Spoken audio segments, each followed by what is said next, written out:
Hello and welcome to my Nintendo Cinematic Universe, the Captain NCU. This video you're watching now is a compilation of 3 past videos I've made, chronicling Phase 2 of my ongoing project to make a cinematic universe based on the Nintendo cartoon from the 80s, Captain N the Game Master. All the content from that game, like The Legend of Zelda, Mega Man, Castlevania, is eligible, and so is any content released in an officially licensed NES game from before 1992. And by game, I mean TV show. I don't know why I said game. Also, it's 4 videos, not 3. I'm tired. I've been working on this project for a while, and this is a big compilation of all of Phase 2. I recommend watching my Phase 1 compilation before this one. It's, slightly less long. If you have watched that one before this one, good job, you know how to count. If I say something that doesn't really make much sense, it's because it'll be part of a previous video that was a standalone video in the past. You get what I mean. I'm going to be mostly skipping over the intros of each video as I get into them, but I will let the first one play. Thank you for watching, and I hope you enjoy the Captain NCU. Captain N, the cartoon that aired from 1989 to 1991. It crossed over all kinds of characters from the NES and Game Boy. Zelda, Kid Icarus, Metroid, Castlevania, Mega Man, and more. While it has a cult following, it was quickly forgotten as another weird relic of the late 80s like many other video game cartoons. But now, one broke college student is here to revive the concept for a modern cinematic universe format. This is the Captain NCU, a stupid idea we're doing anyways because it's fun. Welcome to part 3 of my Captain NCU series, an ongoing project where I make fictional pictures for a cinematic universe based on Captain N the Game Master. In parts 1 and 2, which is now available in one convenient video, I covered the first 6 movies in the franchise. 5 individual pitches, which all culminated in an explosive 6th conclusion, Captain N the Final Fantasy. In this video, I will cover the next 4 movies: Super Mario Land, Metroid, Mega Man 2, and Dr. Jekyll and Mr. Hyde, a Captain N Halloween special. I promise I will explain the deal with that last one in due time. You might be a little confused if you're watching this without prior context, but it should still be comprehensible because that's how a good cinematic universe should be. I do heavily recommend watching episode 1 though. Phase 1 started with Super Mario Bros, so fittingly, Phase 2 will begin with its sequel, Super Mario Land. In Phase 1, I limited myself to only using content from the NES that was made before 1991. The year the original Captain N TV show ended. But for Phase 2, I've extended it to allow Game Boy content, hence Super Mario Land. Let's get into the movie. My Super Mario Bros. Pitch starred Captain N himself, Kevin, the son of Mario and Pauline, who lives in Brooklyn and just recently graduated from high school. Since Super Mario Bros. Was essentially the Iron Man of the Captain NCU, it was simpler compared to the other pitches. So I want to take a step back for Super Mario Land by having it be a simpler movie that still progresses each character and uses elements from the other world Captain N and friends visited a little bit more. The movie begins in a small college class somewhere in upstate New York. About 10 or 12 students are sitting around a table. The whiteboard simply has the word Dracula written in big, bold letters.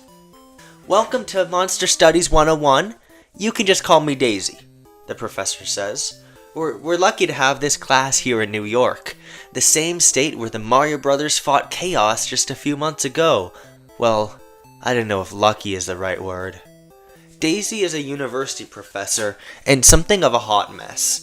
She's disorganized and teaching a new, underfunded subject at her college.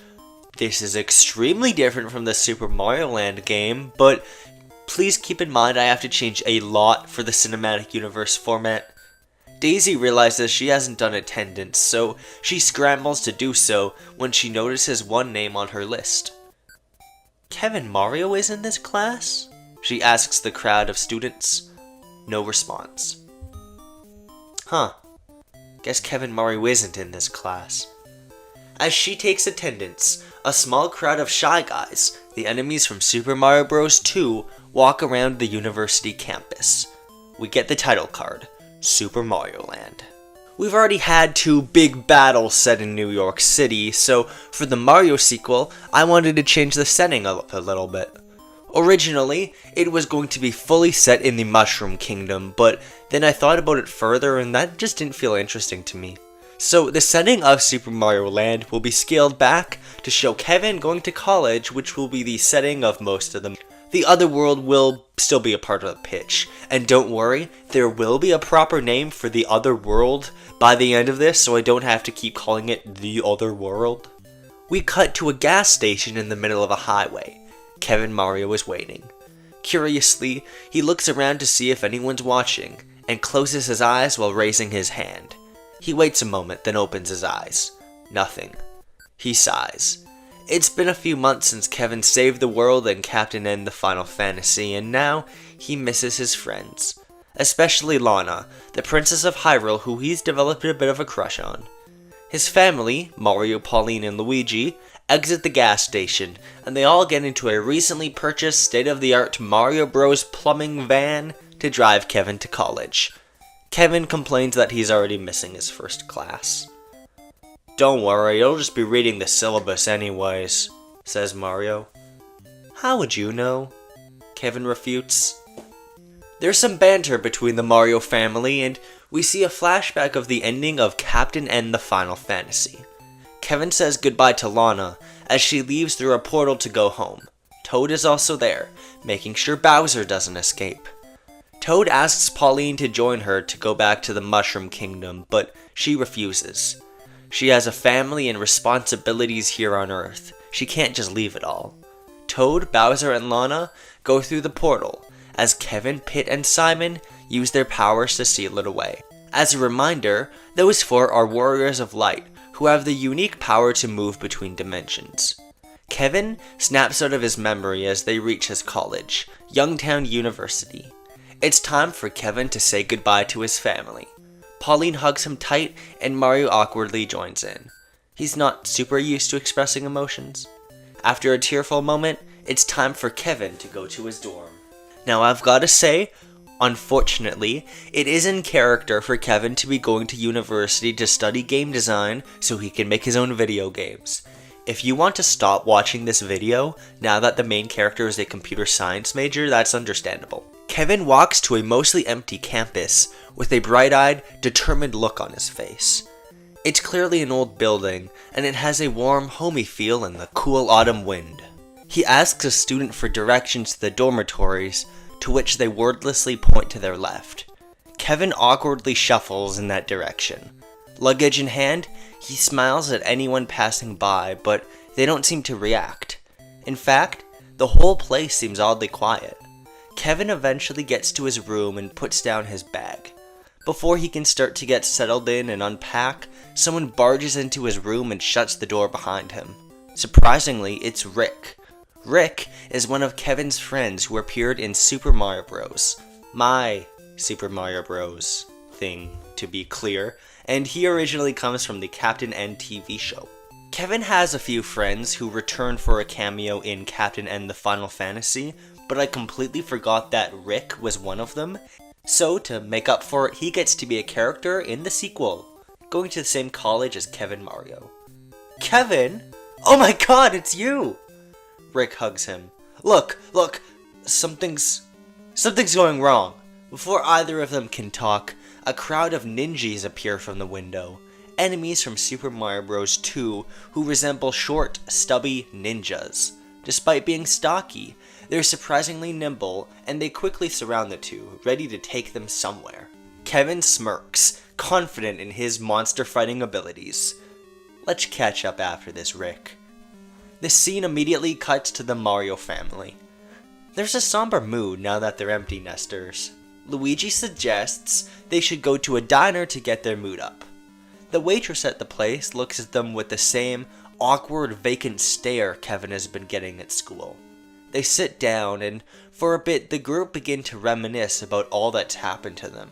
the whirlwind of emotions they've all been feeling after Bowser first attacked their city and Kevin was revealed to have powers. Eventually, they start reminiscing on memories they have together, and after the sweet moment, Luigi looks out the window. He motions for the others to look, as they see a 7-foot cactus monster wading down the street. It's a Pokey, another enemy from Super Mario Bros. 2, believe it or not. The scene zooms out to reveal that every road leading out of Youngtown is blocked off by giant creatures resembling Moai heads with sunglasses and arms at their sides. They're Toko Tokos, more weird enemies from Mario, but this time from Super Mario Land, the game this movie's actually named after.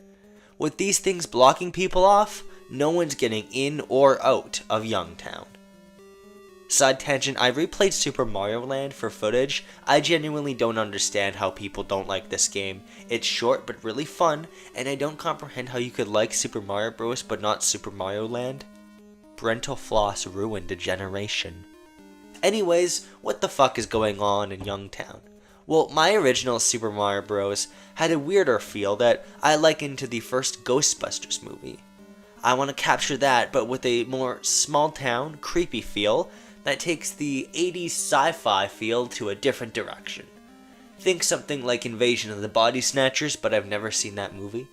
I want to take inspiration from some of the weirder aspects of Mario that existed in 1991, so aspects from Super Mario Bros. 2 and Super Mario Land will be in no short supply. Kevin and Rick fight off the ninjas until one grabs Rick and plummets right out of the window onto the grass below. The dorm is on the ground floor, by the way. Did I mention that? Kevin runs after him when suddenly a UFO floats in. It matches the platonic image of a flying saucer to a T. This isn't Kevin's first time seeing a spaceship, but still, he's completely baffled as its tractor beam takes Rick up to the sky. Kevin gets grabbed by two Shy Guys and floats up, on his way to join Rick.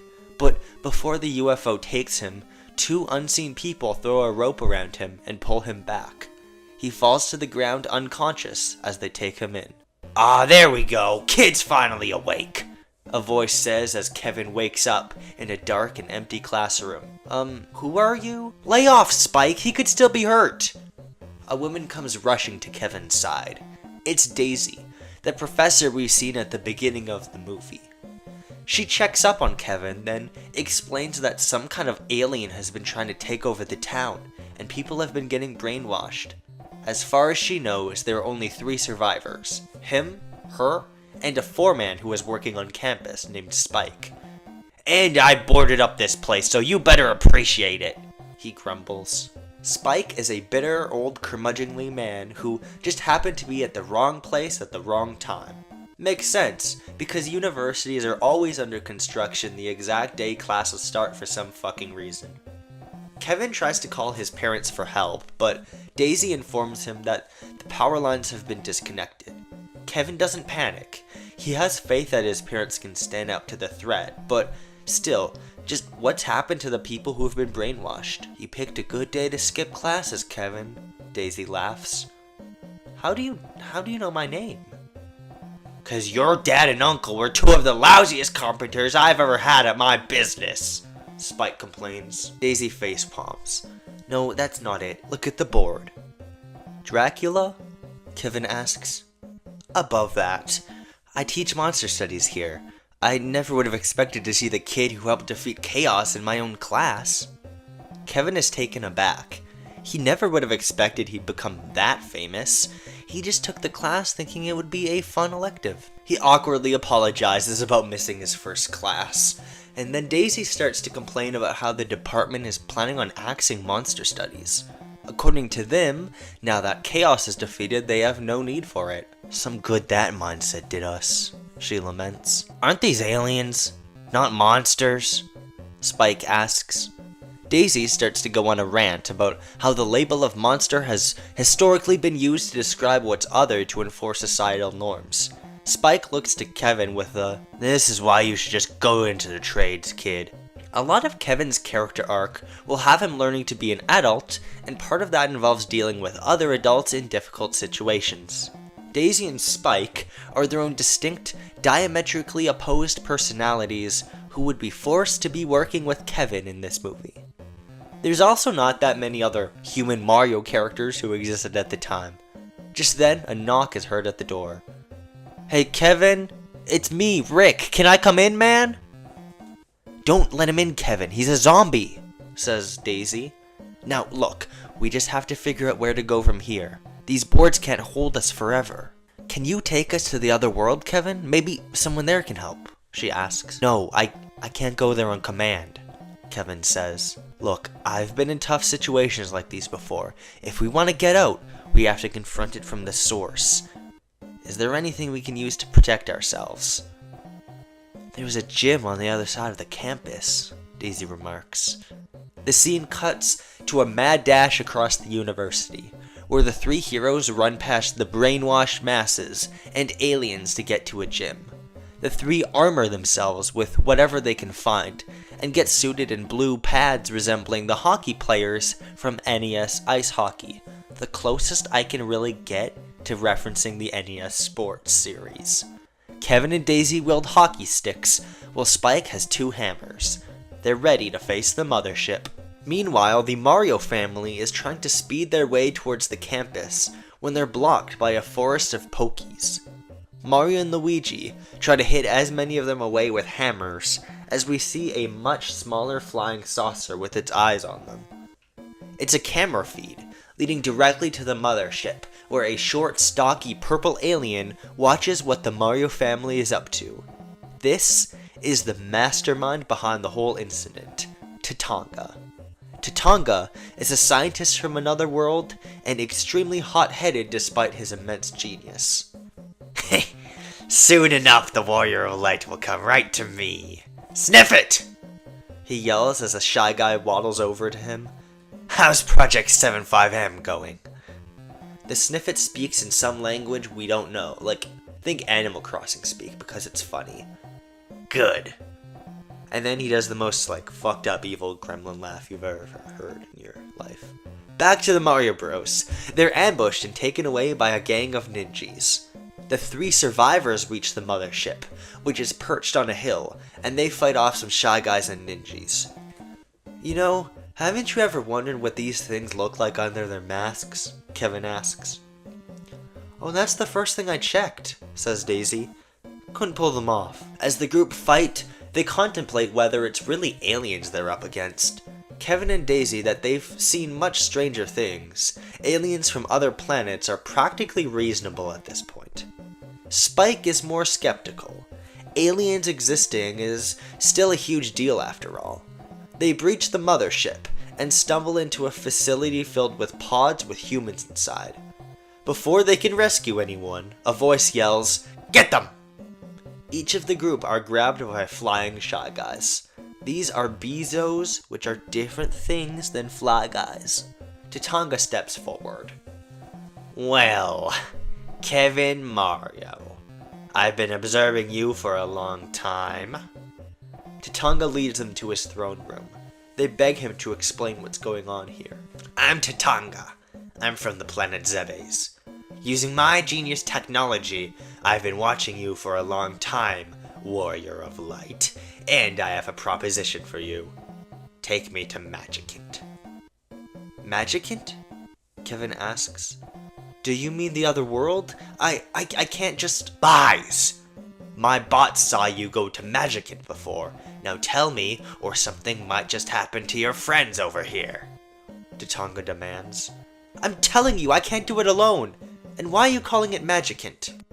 "I wouldn't expect someone with your intelligence level to understand." Tatanga smirks. This is the villain exposition dump. As always, I hope it would be less of an exposition dump in an actual movie, but I made a joke about this being lazy writing, so that means that it's not lazy writing. Tatanga explains how he was part of a group of scientists on Zebes, trying to create the perfect soldiers and bioweapons. But they were shut down by a union of spacefaring peoples called the Galactic Federation. Tatanga escaped their justice to a backwater planet called Earth, where he learned about an alternate dimension made up of people's dreams called Magicant. only accessible by warriors of light. He studied the warriors and decided that Kevin would be the one to take him there. If he could tap into the vast resources found on Magicant, he could find his way back to the Galactic Federation. Now, Kevin, it looks like you need a little motivation to take me to Magicant. As Tatanga says this, he brings in Mario, Luigi, and Pauline, who are being carried into the room by ninjas. Tatanga says they'll be brainwashed. In anguish, Kevin screams and the room is filled with bright golden light. In this moment, he's able to tap into the power of light, and even though he doesn't want to, he creates a portal. Tatanga smiles when Mario, Luigi, and Pauline, taking advantage of the chaos, break free and try to help the others. Pauline and Luigi are caught in the portal, while Mario is recaptured. Furious, Tatanga demands that Kevin create another portal. Kevin isn't able to, though. Tatanga is steaming, although he's so small that Daisy and Spike can't help but laugh, which makes him even angrier. Sniff it! Prepare the chamber! He glares at Mario with anger. So, Super Mario Land serves two purposes within the broader lore of the phase. The first is to establish more intrigue around the alternate world, which now has a proper name, Magicant, and is connected to dreams in some way. Magicant is the name of the world in Mother, aka Earthbound Beginnings, which should be interesting considering that there is a Mother movie later on in this phase. I also did take the name Youngtown from Mother, so good on you if you noticed that. The second purpose is to introduce spacey, sci-fi elements before it becomes a main focus, just like Super Mario Bros. Did with fantasy elements. The very next movie is Metroid, so I can kinda ease into having a movie set in space now. Back to the story, we cut to Luigi and Pauline as they landed in the Mushroom Kingdom. Been a while since we were here. They're greeted by the Toads, and not seeing any path forward, Pauline and Luigi agree to be shown around the town a little bit. Pauline and Luigi are two characters who didn't get a ton of screen time, imaginary screen time, so this middle section would give them a time to shine as a bit of a reprieve from the main conflict. They'd reunite with Blue Toad, who previously lived with them for a little bit. When Pauline and Luigi go through the kingdom, they slowly realize that the Toads aren't the best at running the kingdom on their own. Buildings are crumbling, their efforts to contact other kingdoms for diplomacy aren't going well, and all the plants in the royal garden are overgrown. Curiously, the flowers seem to be a little hot. There's also a lot of mushrooms growing here. I need to apologize to you now, because nowhere in my previous movies do power-ups appear at all, and I need to finally have fire flowers show up in a Mario movie. Ironically, it's in the movie named after the one game without fire flowers. Luigi gets a hunch that these flowers might be able to help them, and takes some of them with him in his bag. Pauline and Luigi then realize that there's only one person who can take them back to their world, Lana. They have to make the journey to Hyrule. Look, Pauline, I know us Toads aren't really good at anything, says Blue Toad. I can't come up with a Toad voice, I'm sorry. But please, let us help you. Pauline smiles. In a montage, her, Luigi, and the Toads make a long trek to Hyrule. We also see little bits of Pauline training up the Toads and showing them to fight. Meanwhile, Kevin, Daisy, and Spike are locked in cages while a Shy Guy puts Mario into a pod. The pod rattles and he's injected with something while Tatanga laughs. Your father here will be placed into a more primal state, he cackles. A few days later in Magicant, Pauline, Luigi, and the Toads meet up with Lana, who is happy to see them. Unfortunately, the kingdom of Hyrule seems to be in ruins after Ganon's control was taken away. The people are trying to rebuild though, and the royal family is helping. Lana, like Kevin, can't create portals on command, but after Pauline tells her about what's been going on in the other world, Lana is able to create one because of her strong emotions. Pauline, Luigi, and the Toads go through the portal along with her. Once again back to Earth, we get a scene of a police officer from New York City investigating the town. It's no longer surrounded by enemies and is seemingly peaceful. He speaks to some of the locals and they're strange, but nothing illegal is going on from what he can see. Pauline, Luigi, Lana, and the Toads appear back on campus, ready to rescue Kevin and Mario. Tatanga's flying saucer spots them, and he sends out his alien minions to fight. This is the climax of the movie, where the minions and the zombies fully wreak havoc around campus. In my Super Mario Bros. Movie pitch, I described a scene like a less intense version of Gremlins, where Bowser's minions rampage all over New York City, and there's some fun set pieces. I want that to be replicated here, only with more of a college theme to make use of the setting and all that. While they fight Tatanga's forces to get to the other ship, we see what's happened to Mario. He smashes out of his pod, and has been turned into a gigantic, monstrous ape. This is how Donkey Kong is being incorporated into the Captain NCU. Now, I wish I could have had Mario turn into Wario, but unfortunately, Wario was not eligible as he debuted in 1992, a year after the Captain N show ended.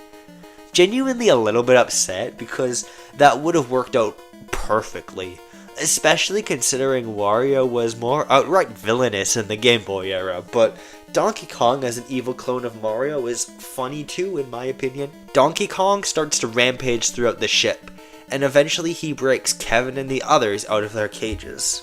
"What the hell did that alien do to you?" Kevin screams. Spike laughs.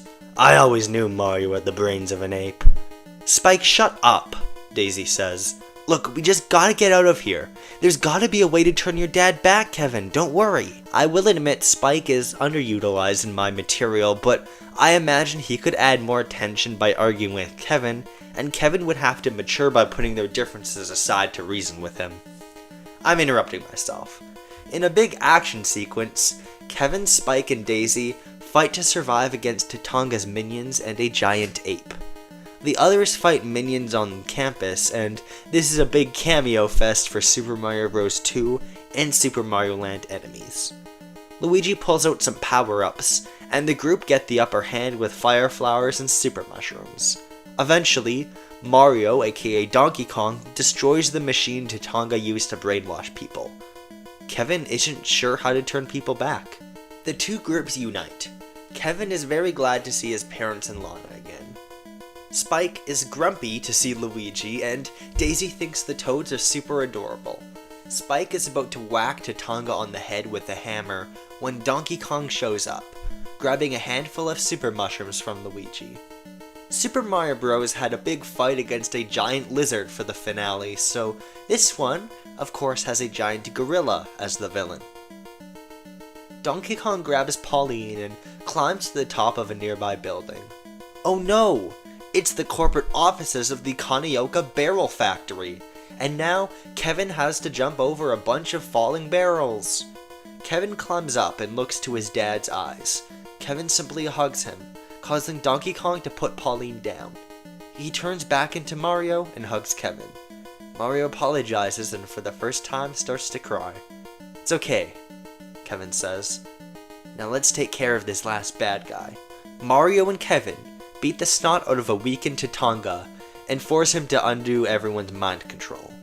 The Toads take him into their custody, and his alien minions act aimlessly without their leader. The day is saved. Kevin is hailed as a hero by the populace, but he won't accept their praise. The true heroes were Pauline, Daisy, Luigi, Lana, the Toads, and I guess Spike too. "I'll give you one thing, Mario Brothers," Spike says. "You guys always were good at wrecking things. Good thing I'm getting paid to fix it all." Ha ha ha ha. Oh, Spike. So, with the university faculty restored, they decide that classes are back on in a few days once everything gets fixed up. In the meantime, Kevin stays in a dorm with his roommate, a newly non-brainwashed Rick.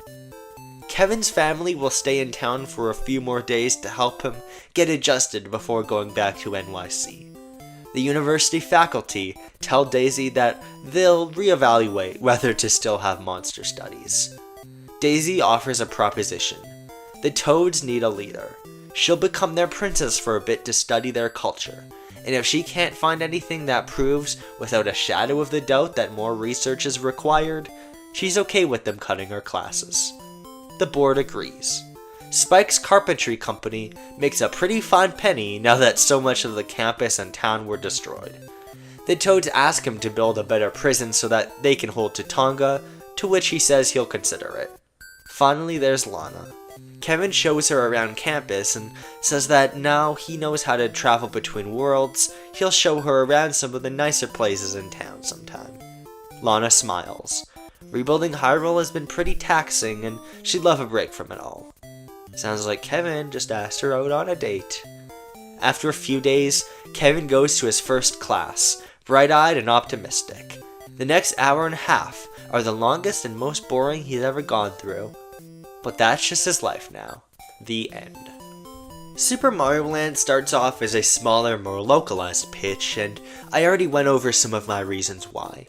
But eventually it gets bigger and involves a lot more characters, even giving us more of a picture of the Mushroom Kingdom than we've really had before. I actually felt like balancing them was a bit less difficult than I thought it would be, or at least giving them enough to do. Luigi and Pauline were both characters that felt underexplored, and I kinda still skip over most of what they do in the movie, but they should at least get some screen time. Pauline is a Mario, so therefore it justifies the fact that I named the movie Super Mario Land. The Mushroom Kingdom is a Mario's land. As for Lana, the question of how much characters can be involved in each other's movies has definitely been raised. Now that the captain and protagonists have become acquainted with each other, it makes sense for them to pop up in each other's movies from time to time. I may do it in the future, but I still want characters to stand alone, so I will be careful to not overdo it, especially because we technically have 2 Captain N movies in this phase. I originally wanted Lana to have just a cameo, but the more I thought about it, it made sense for her to be reunited with Kevin, since that plot point was already established earlier on and didn't really have a payoff before. Gotta give the fans what they want, and get Kevin and Lana together already. We've also established that the Warriors of Light have some lingering powers, and can now travel between dimensions. I will admit, finding a role for Magikant is hard, now that its job as the main setting of Captain N the Final Fantasy is done. Let's get to the post-credit and mid-credit scenes. We see Bowser. He escaped from prison and is far away from the Mushroom Kingdom. He's in disguise in some kind of tavern, the seedy kind where people don't question a turtle monster's patronage. He hears a whisper of his name and follows to a round table in the back. He's surprised to see 7 Koopas, all with their own weird, quirky designs. These are the Koopalings. One speaks up. Bowser, it's really you! We've been fans for quite some time. Maybe we can work together? Says another. Bowser smiles. He's back. I keep on forgetting I can use Super Mario Bros. 3 content. Maybe it just doesn't feel like an NES game to me, much less one made before 1991. That's in the best way possible. Super Mario Bros. 3 feels huge. Bowser last appeared in Captain N the Final Fantasy and helped out the Warriors of Light despite being a villain. His role was big enough that I opted to not have him come back in the main part of this movie so that a new villain could be in his place. But now, who knows what role Bowser will have in the future. Post-credit scene. Kevin is in Daisy's class as someone is giving a guest lecture. It's Simon Belmont, talking about that time he stared death in the face, except it wasn't actually death, it was a 400-year-old skeleton in Greece calling himself Death. An eggplant man was there too. After the class, Daisy thanks him for his time and she thanks Kevin for getting him contact with a real monster hunter. Oh wow, look at your whip. Daisy leans over towards Simon, feeling his muscles. And what a hunk you are too. You know, it gets a little time consuming having the kid transport me to the Mushroom Kingdom so much. Maybe another Warrior of Light can help me out a little instead. Simon looks over at Kevin with a look of sheer gratitude and introducing him to Daisy. The end. And now comes one of my all-time favorite parts of these videos, the part where I take a massive tonal shift, because the next movie is very different. Here's the Metroid movie. Metroid begins on a rocky orange planet, the same place we saw in the post-credit scene of Captain N the Final Fantasy. This is planet Zebes, and while the surface is mostly empty, there's a vast cave system underneath it all. The camera pans down to the cave to reveal Samus Aran, in full orange power armor, searching for something. The caves have rivers of lava and small crawling creatures that Samus doesn't seem to be particularly concerned about. "I know you don't care," says a voice in her helmet, "but heat levels are 80% in this area." "I'll be quick," Samus reassures them. "Look," the voice replies, "I'm obligated to tell you that with your suit's current energy level, it would only take about 20 minutes to..." Samus turns off the intercom, then continues her search. We cut to a spaceship on the surface of the planet, with the crew of about 10 people from the Galactic Federation. Some of them are humanoid, while others are clearly alien. "Bounty hunters," one complains. "She's strange," says the captain, "but she's good at her job." We find out through some very natural dialogue that this is a crew from the Galactic Federation, a union of different spacefaring civilizations meant to protect worlds from intergalactic threats, but it's an old institution with a slipping grip on the galaxy. After the increase in space pirate and Metroid attacks, they've been forced to hire bounty hunters like Samus Aran. Their mission? To kill every last Metroid. Samus eventually stumbles upon a scientist outpost, with a large green pod in the middle. She fires an ice blast into it, then stomps on it, smashing it to pieces. Chunks of alien covered in ice lay all over the floor. Samus looks around, seeing if there's anything she can learn about the Metroids from the scientist's notes. She calls the crew from the Galactic Federation and asks them if the ship is all locked down so no Metroids can get in. The crew assures her it's fine. "Good. I'm coming back." Samus climbs up the caves as we see a ship parked on the surface of Zebes. The planet is almost completely empty, aside from a few Metroids buzzing around the surface, small flying jellyfish-like creatures that are single-minded in the pursuit to attach themselves to the nearest sign of life. Some of the crew members notice them and laugh off their attempts at getting into the ship, but these life forms are persistent and make their way through a small crack in the ship. Eventually, the crew finds them and all hell breaks loose as the Metroids attach themselves to everybody one by one, killing everyone slowly. The captain runs away to defend his crew with an ice right hidden behind glass in case of emergencies. He shoots the Metroid before being bitten himself. Samus arrives to see the hellish situation that's just happened on the ship. Clearly, it's not the first time this has happened. She looks around and eventually sees the captain. They make eye contact, both knowing what will happen now. Samus shoots him with a plasma ball, ending his life right there. No one can survive a Metroid bite. It buries its acid deep into their heart and kills them slowly from the inside. A few minutes later, Samus makes a holographic call with 4 old, wise aliens. This is the Federation Bureau, the governing body of the Galactic Federation. "I found another Nora Science Academy outpost. Further investigation required," she reports. "But there's been another issue you want to hear about." The Federation Bureau scolds her for losing her crew, but she refutes. It's the fault of the crew for not following the safety precautions. The Federation says that they can't send any more people and ends the call. Samus looks around the ship and removes her helmet. She sits, alone. I mentioned this before, but in the 80s, video games were a new medium, and many IPs started as playable versions of popular genres or takes on popular movies at the time.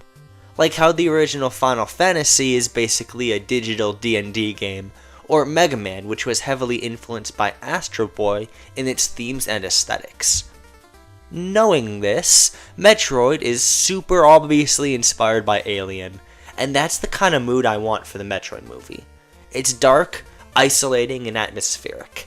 There will of course be differences, but that's how the aesthetic of Metroid started, and this pitch's tone would be Alien inspired. The original Alien is one of my favorite horror movies of all time, and one of the few movies that genuinely still really creeps me out. It would be pretty interesting to see that brought to a cinematic universe I just created. I went through that opening scene fairly quickly, but do keep in mind that it would probably be slower to let the atmosphere of Zebes and its aura of hopelessness and isolation shine through. After all, in the original Alien, it's more than 40 minutes until any aliens start showing up. The Galactic Federation in current Metroid media is usually portrayed as a militaristic organization run by humans. Think aliens instead of alien. But in the manual to the original Metroid, it felt a little different. They were portrayed more like a group of disparate aliens that have come together to regulate the galaxy, and their power is weakening, which is why they call on bounty hunters. That's the kind of Galactic Federation that would be calling on Samus in the movie. This is also the first pitch idea set in space, and it would show a vast system of spacefaring civilizations that are both far away from Earth and have been decimated by various threats like the Metroids. The Metroids themselves are a terrifying life form that has completely destroyed most life on planet Zebes.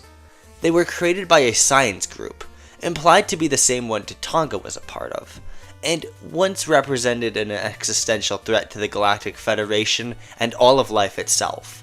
Samus was hired by the Galactic Federation to kill them all. Throughout the movie, there is an implicit connection between her and the Metroids, and some suggestion that the quest to kill them all has weighed on her consciousness somehow. I have strong opinions on what Samus should be like. She should be calculated, competent, self-driven, jaded, seemingly emotionless, and isolated from other people. Some people used to think that Samus was a robot when they originally played the NES Metroid.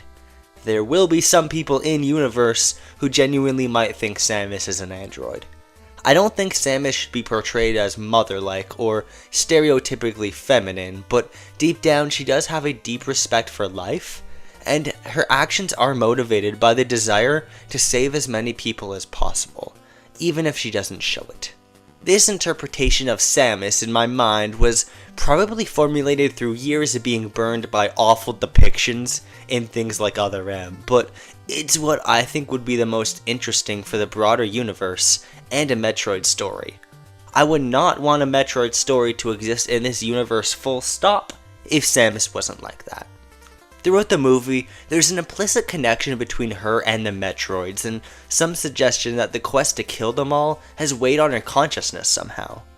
This aspect takes some inspiration from Metroid 2 on Game Boy, because yes, I'm allowed to use more than one Metroid game. Metroid 2 is about Metroid genocide, and once you think about it deeper, there's a haunting, morbid sense to it. The amount of Metroids you need to kill is shown to you on screen at all times. Samus will grapple with both her isolation and the feeling of guilt in her Metroid genocide quest. Sure, the Metroids were created to kill all life, but both her and them were created as killing machines. Anyways, let's actually talk about the plot and not philosophical conversations now. After some time passes, Samus heads back to the caves. She notices a passageway she didn't see before, and then, in a scene that defies all logic, turns Morph Ball and moves through it. The Morph Ball won't work in live action. Boring! Come on, have some imagination. This section resembles Brinstar, and for a good solid few minutes, she explores as is Metroid convention. Curiously, there seems to be a lot more Metroids than she would have realized. All evidence pointed towards them being mostly extinct, but now she sees a lot of them. Samus has to fight fiercely, and after it all, her suit notably has some battle damage. Eventually, she's blindsided by a Metroid that breaks through her armor and bites her. She takes it out, but now there's only a matter of time before she dies. The pain only gets worse and worse as she moves forward. She stumbles on another science outpost, blocked by a red door. She smashes it with one missile. Inside is a spiked yellow alien with green fur, an infamous space pirate, Kraid. Kraid attacks Samus, and an action sequence ensues where she's almost killed by him. She gets an intense pang of pain as a voice tells Kraid to stop. "Samus Aran," an alien says. Apologies for my friend here. He doesn't talk much. You and us are after the same goal. The alien is a blue dragon-like creature named Ridley. This is inspired by the NES version of Metroid exclusively, so Ridley is not too big. Ridley is cunning, while Kraid is more the strong, silent type.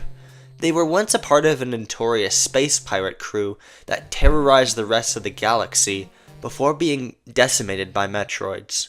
Samus reluctantly listens, as Ridley explains how they're also here to destroy all the Metroids. Both he and Kraid are the last surviving members of their crew, and they managed to survive using a procedure the Science Academy invented, where frost-circulating nodes are surgically grafted onto the body. Samus finds it disgusting, but realizes that it's her only path forward. She points her gun at Ridley. You're gonna do it on me, she says, nearly collapsing. Ridley smiles. You're gonna was big time after this. That wasn't meant to be a pun on Super Smash Bros. Ultimate. In the next scene, Samus is cut open by Kraid as he does surgery on her. During the procedure, she keeps hearing odd voices. They're creepy, but almost take her mind off the pain. The voice tells Samus that if she kills Kraid and Ridley and takes her to a planet called Earth, her and the Metroids won't harm the rest of the galaxy.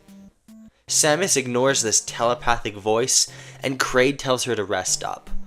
They only start to get louder, so Samus gets up and looks around to where it's coming from. She sees a large crate and opens it up to reveal what looks like a giant brain in a glass container. Metroids are literally seeping out of it, yet they're not trying to kill anyone here. The brain introduces itself as Mother Brain. Mother Brain is the leader of a hive mind that controls the Metroids, and was created by the Science Academy. As long as she's alive, the Metroids can't be stopped. For whatever reason, Mother Brain wants to be taken to Earth, a faraway planet only the Galactic Federation ships can get to, thanks to their capability for lightspeed travel. If she goes to Earth, the rest of the galaxy will be safe from the Metroids. Samus has no intention of appeasing Mother Brain, but Mother Brain has a psychic hold over her mind. Samus can't run away. Kraid and Ridley run in and immediately battle with the Metroids. While the Metroids can't use acid against them, they still have teeth, and Mother Brain attacks with fire and lightning. Samus crawls away and picks up pieces from the scientists, such as plating or rockets, and attempts to use them to repair her suit. This is basically the equivalent to how she powers up in the Metroid series, allowing her to go places she couldn't before. Ridley, on death's door, tells Samus about a secret outpost in a place called Torian, which holds the key to destroying Mother Brain. He tries to say what it is before he's impaled by a Metroid, killing him. I kinda made Ridley a good guy. Ridley isn't quite Samus's arch rival yet, so I can take creative liberties. Mother Brain asks Samus if she'll agree to her request, but Samus just runs away, bearing Mother Brain's attack. She fights swarms of Metroids as she leaves. Now she just needs to figure out how the hell to get to Turian. She goes through the same passage she took to get here, and goes back to the science outpost in the lava area, fighting different aliens who are there. She's able to piece together a map, and now she knows how to get to Turian. This is my map from when I played Metroid, by the way. It didn't help much. Samus descends an elevator, and her descent into Turian should be paced as close as possible to the original NES Metroid's Turian section, complete with all the eerie silence. She reaches a door and sees Mother Brain in a container right in front of the controls. She dodges Mother Brain's attacks, and then Kraid appears.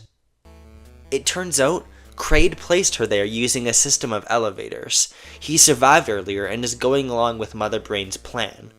Samus battles Kraid, as she avoids Mother Brain's attacks, until eventually Kraid is knocked down. The original NES Metroid actually had 2 Kraid boss fights, one of which was against a fake Kraid, so this is kinda like a reference to that.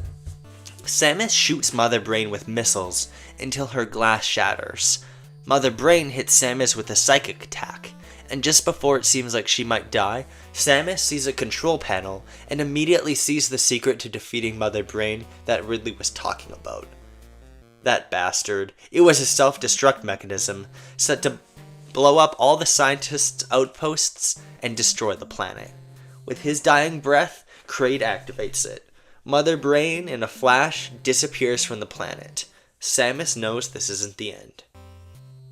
No Metroid movie would be complete without the third act being an escape sequence from a planet about to explode. Samus finds some high jump boots and uses them to escape through a passage leading to the surface as the cave starts to crumble around her. She reaches the surface and runs back to the ship, and leaves right as the planet explodes. Against all logic, Samus gets a feeling that Mother Brain isn't dead. She starts a call with the Federation Bureau, and sets her course for the Galactic Federation homeworld. The homeworld is a technologically advanced marvel, with future cities that jet up to the sky. Samus lands the ship, almost hitting several other ships, since she isn't exactly a pilot herself. She steps out of the craft right to a large building where the council is waiting. 4 aliens around a desk in a large enclosed room. Think something between the Citadel Council from Mass Effect and the Jedi Council from Star Wars. They congratulate her on exterminating the Metroid threat and express sorrow for the lives lost along the way. The kind of bullshit Samus sees right through. They get to the matter at hand. We have reviewed your evidence, Samus Aran, and we've decided not to send aid to Earth. Are you kidding me? Samus snaps. Civilizations are at risk of dying. While the potential of Mother Brain's survival would pose a considerable risk to any Earthen civilizations, the head councilman explains, any populations on Earth would likely be slim, and there's an extremely low chance of any spacefaring capability, which... What does that have to do with it? Samus shouts. Look, Samus, says another councilman sternly.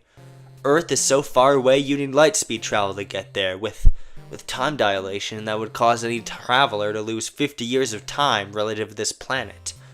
We're not sacrificing someone's life for some backwater. Samus clenches up with rage and storms out of the meeting room. The councilmen shout at her to stop. Samus, if you act on your own, we have full authority to bring you into custody. I don't care. In her last act, Samus runs away from guards and commandeers the Galactic Federation ship. She doesn't know how to work the lightspeed mechanism, so she forces the captain to join her on the trip to Earth. She flies off. Metroid is the kind of movie that would be made to pose more questions than to answer them. There's literally a whole galaxy of possibilities for how the Captain NCU can progress. And now that Samus is seemingly going to Earth, it should be interesting to see her potentially interact with others, given her more morally gray attitude. Mother Brain is also seemingly, I say seemingly as if I'm not the one writing this, being set up as a big new threat, so we'll have to see how that turns out.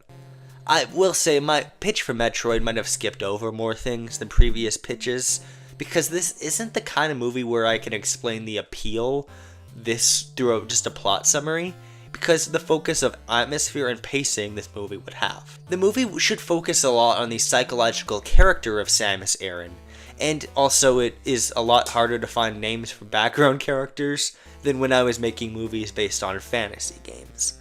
Let's move on to the mid and post-credit scenes. Earth, early 1900s. A ship crash lands in the snow right in front of an old cabin. An old lady takes in a young deformed alien, and as she enters the cabin, we see words written on the ship. Nora Science Academy. In an almost equally ominous moment, the post-credit scene shows us Pit, last seen in Captain N the Final Fantasy, descending into some damp, dusty old caves.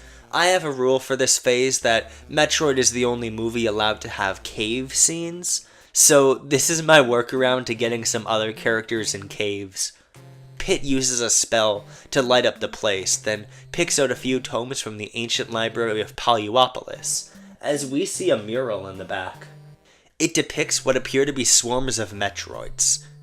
It was revealed in Captain N the Final Fantasy that Pit's civilization has a connection to a spacefaring society called the Lephanes. Seemingly, they know about the Metroids, except they call them Komatos.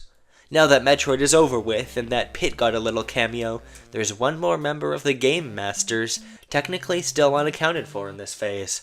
My next pitch, bearing the name of one of the greatest NES games of all time, Mega Man 2. We begin on a stormy night at a heavily guarded maximum security prison somewhere off the coast of the US. A robot surrounded by a bubble effortlessly glides across the surface of the ocean. He's on his way to the prison. The robot has the shape of a person, but is still seemingly half-built. It's got no shell on the outside, showing wiring and electronics to the world. A proto-man, if you will. He flies past the prison walls and enters the building, and faster than lightning, he effortlessly zips past the armed guards on duty. He reaches the cell of Dr. Wily, who looks to the bot with a smile. Title drop, Mega Man 2. We immediately cut to a classroom filled with young children. Mega Man is at the front, telling the kids about his experiences and all the ways robots can be used to help people. His robotic dog companion Rush is also there, giving emotional support. One of the kids raises his hand and asks a question. Can that gun on your arm kill people? Mega Man awkwardly tries to skirt around the topic, when another kid asks if aliens are real. Well, we don't really know.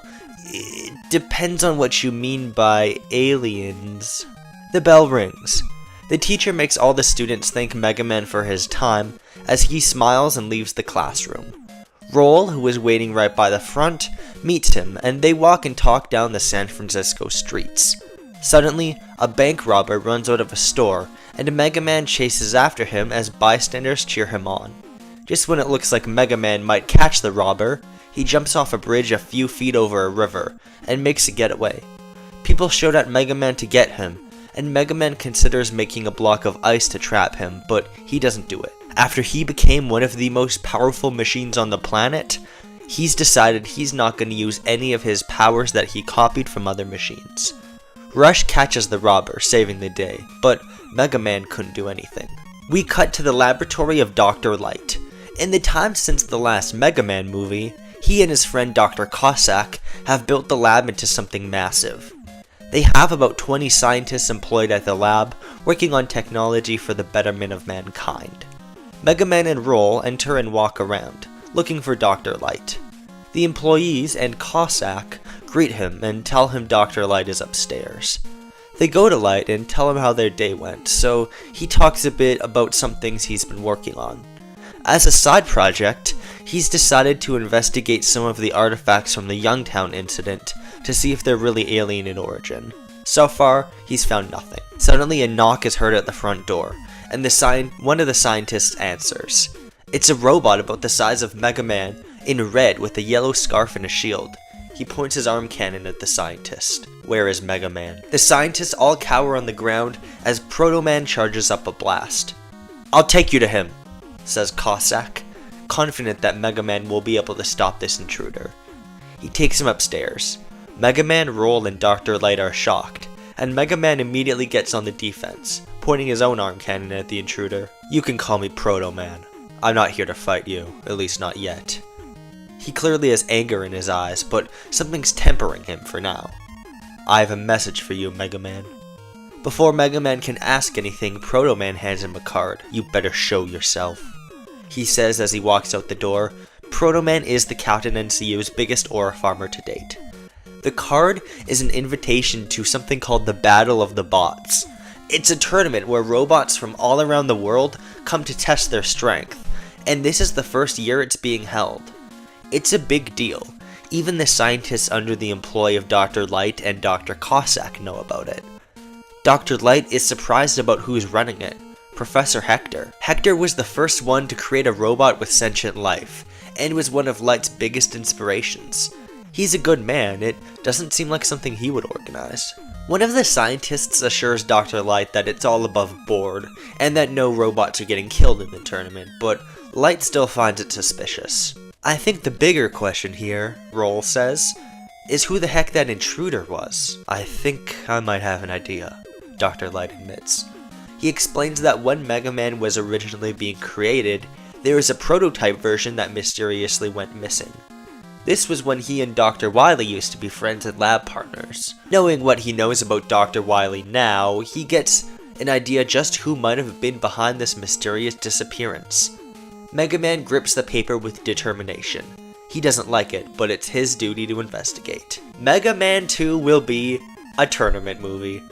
I gave the previous Mega Man movie a lot of influence from retro sci-fi and Astro Boy.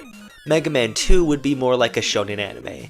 Now, the plot of Mega Man 6, which is content I'm not allowed to use, involves a tournament like this one, but the topic is broad enough, especially with my influences, that I think it should be okay.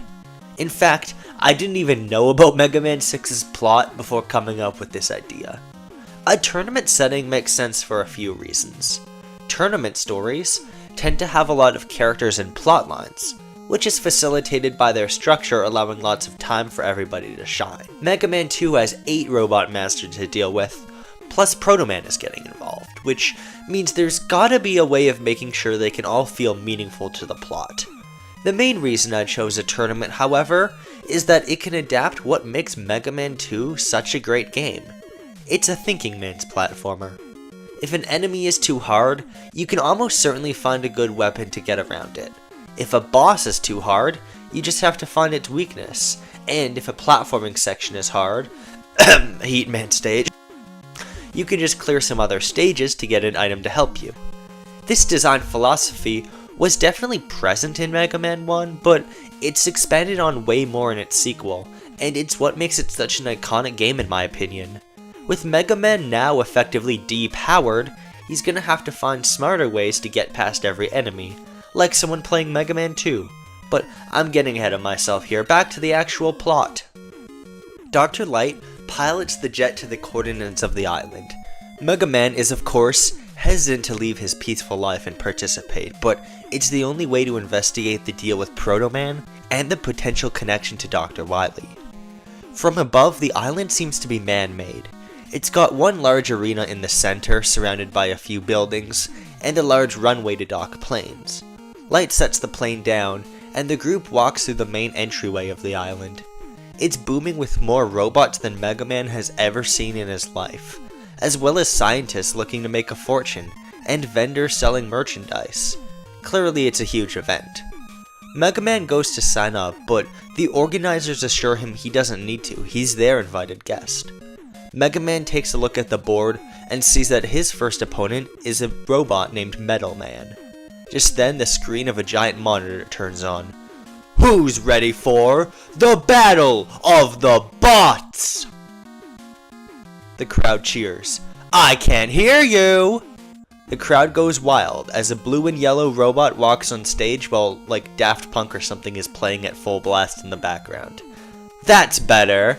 I'm Flash Man. I'll be your robot MC for the tournament. Now, before we begin, let's remember who made all of this possible. Let's give a round of applause for Professor Hector! A man even older than Dr. Light walks on stage to thunderous applause. Thank you, he says. 40 years ago when I designed Rob, the first ever sentient robot, I never would have imagined robots coming this far. To the thousands of robots who have assembled here to showcase the might of nations all across the world, I say welcome and good luck. Flashman delivers the rules of the competition. The tournament will go by a bracket system. The first robot to be knocked out of the ring or KO'd will be eliminated. Roll asks how someone can even KO a robot, but no one seems to be able to answer her. Whoever is left standing at the end of the tournament will get a staggering prize of $20 million, enough to let any scientist pursue what they've really wanted to do, or to just retire peacefully as a millionaire. The first matches will happen tomorrow morning. If Wily really is organizing this, Dr. Light says, there's no way he has $20 million. He, Mega Man, and Roll decide to rest up. Just then, Proto Man bumps into Mega Man.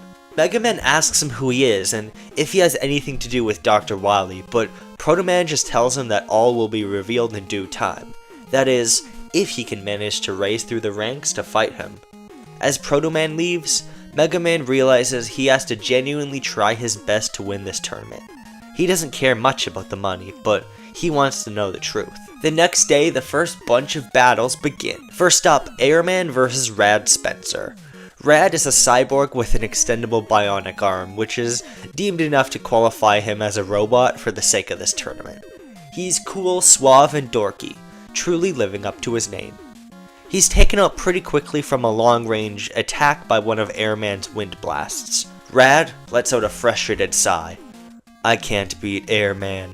Then he makes a quip about how draining just being in an arena surrounded by hundreds of people feels. The next two fights also involve robot masters. Woodman and Heatman versus some military robots from an unspecified European country, RD-008 and RC-011. Woodman and Heatman win. Next, Mega Man does battle with Metal Man. See, Metal Man is pretty much always the optimal robot master to fight first in Mega Man 2, so it fits. Mega Man has trouble, but eventually grabs one of Metal Man's spinning blades and throws it back at him, then pushes him out of the ring to get the victory. Finally, we see Proto Man fight a Mecha Dragon.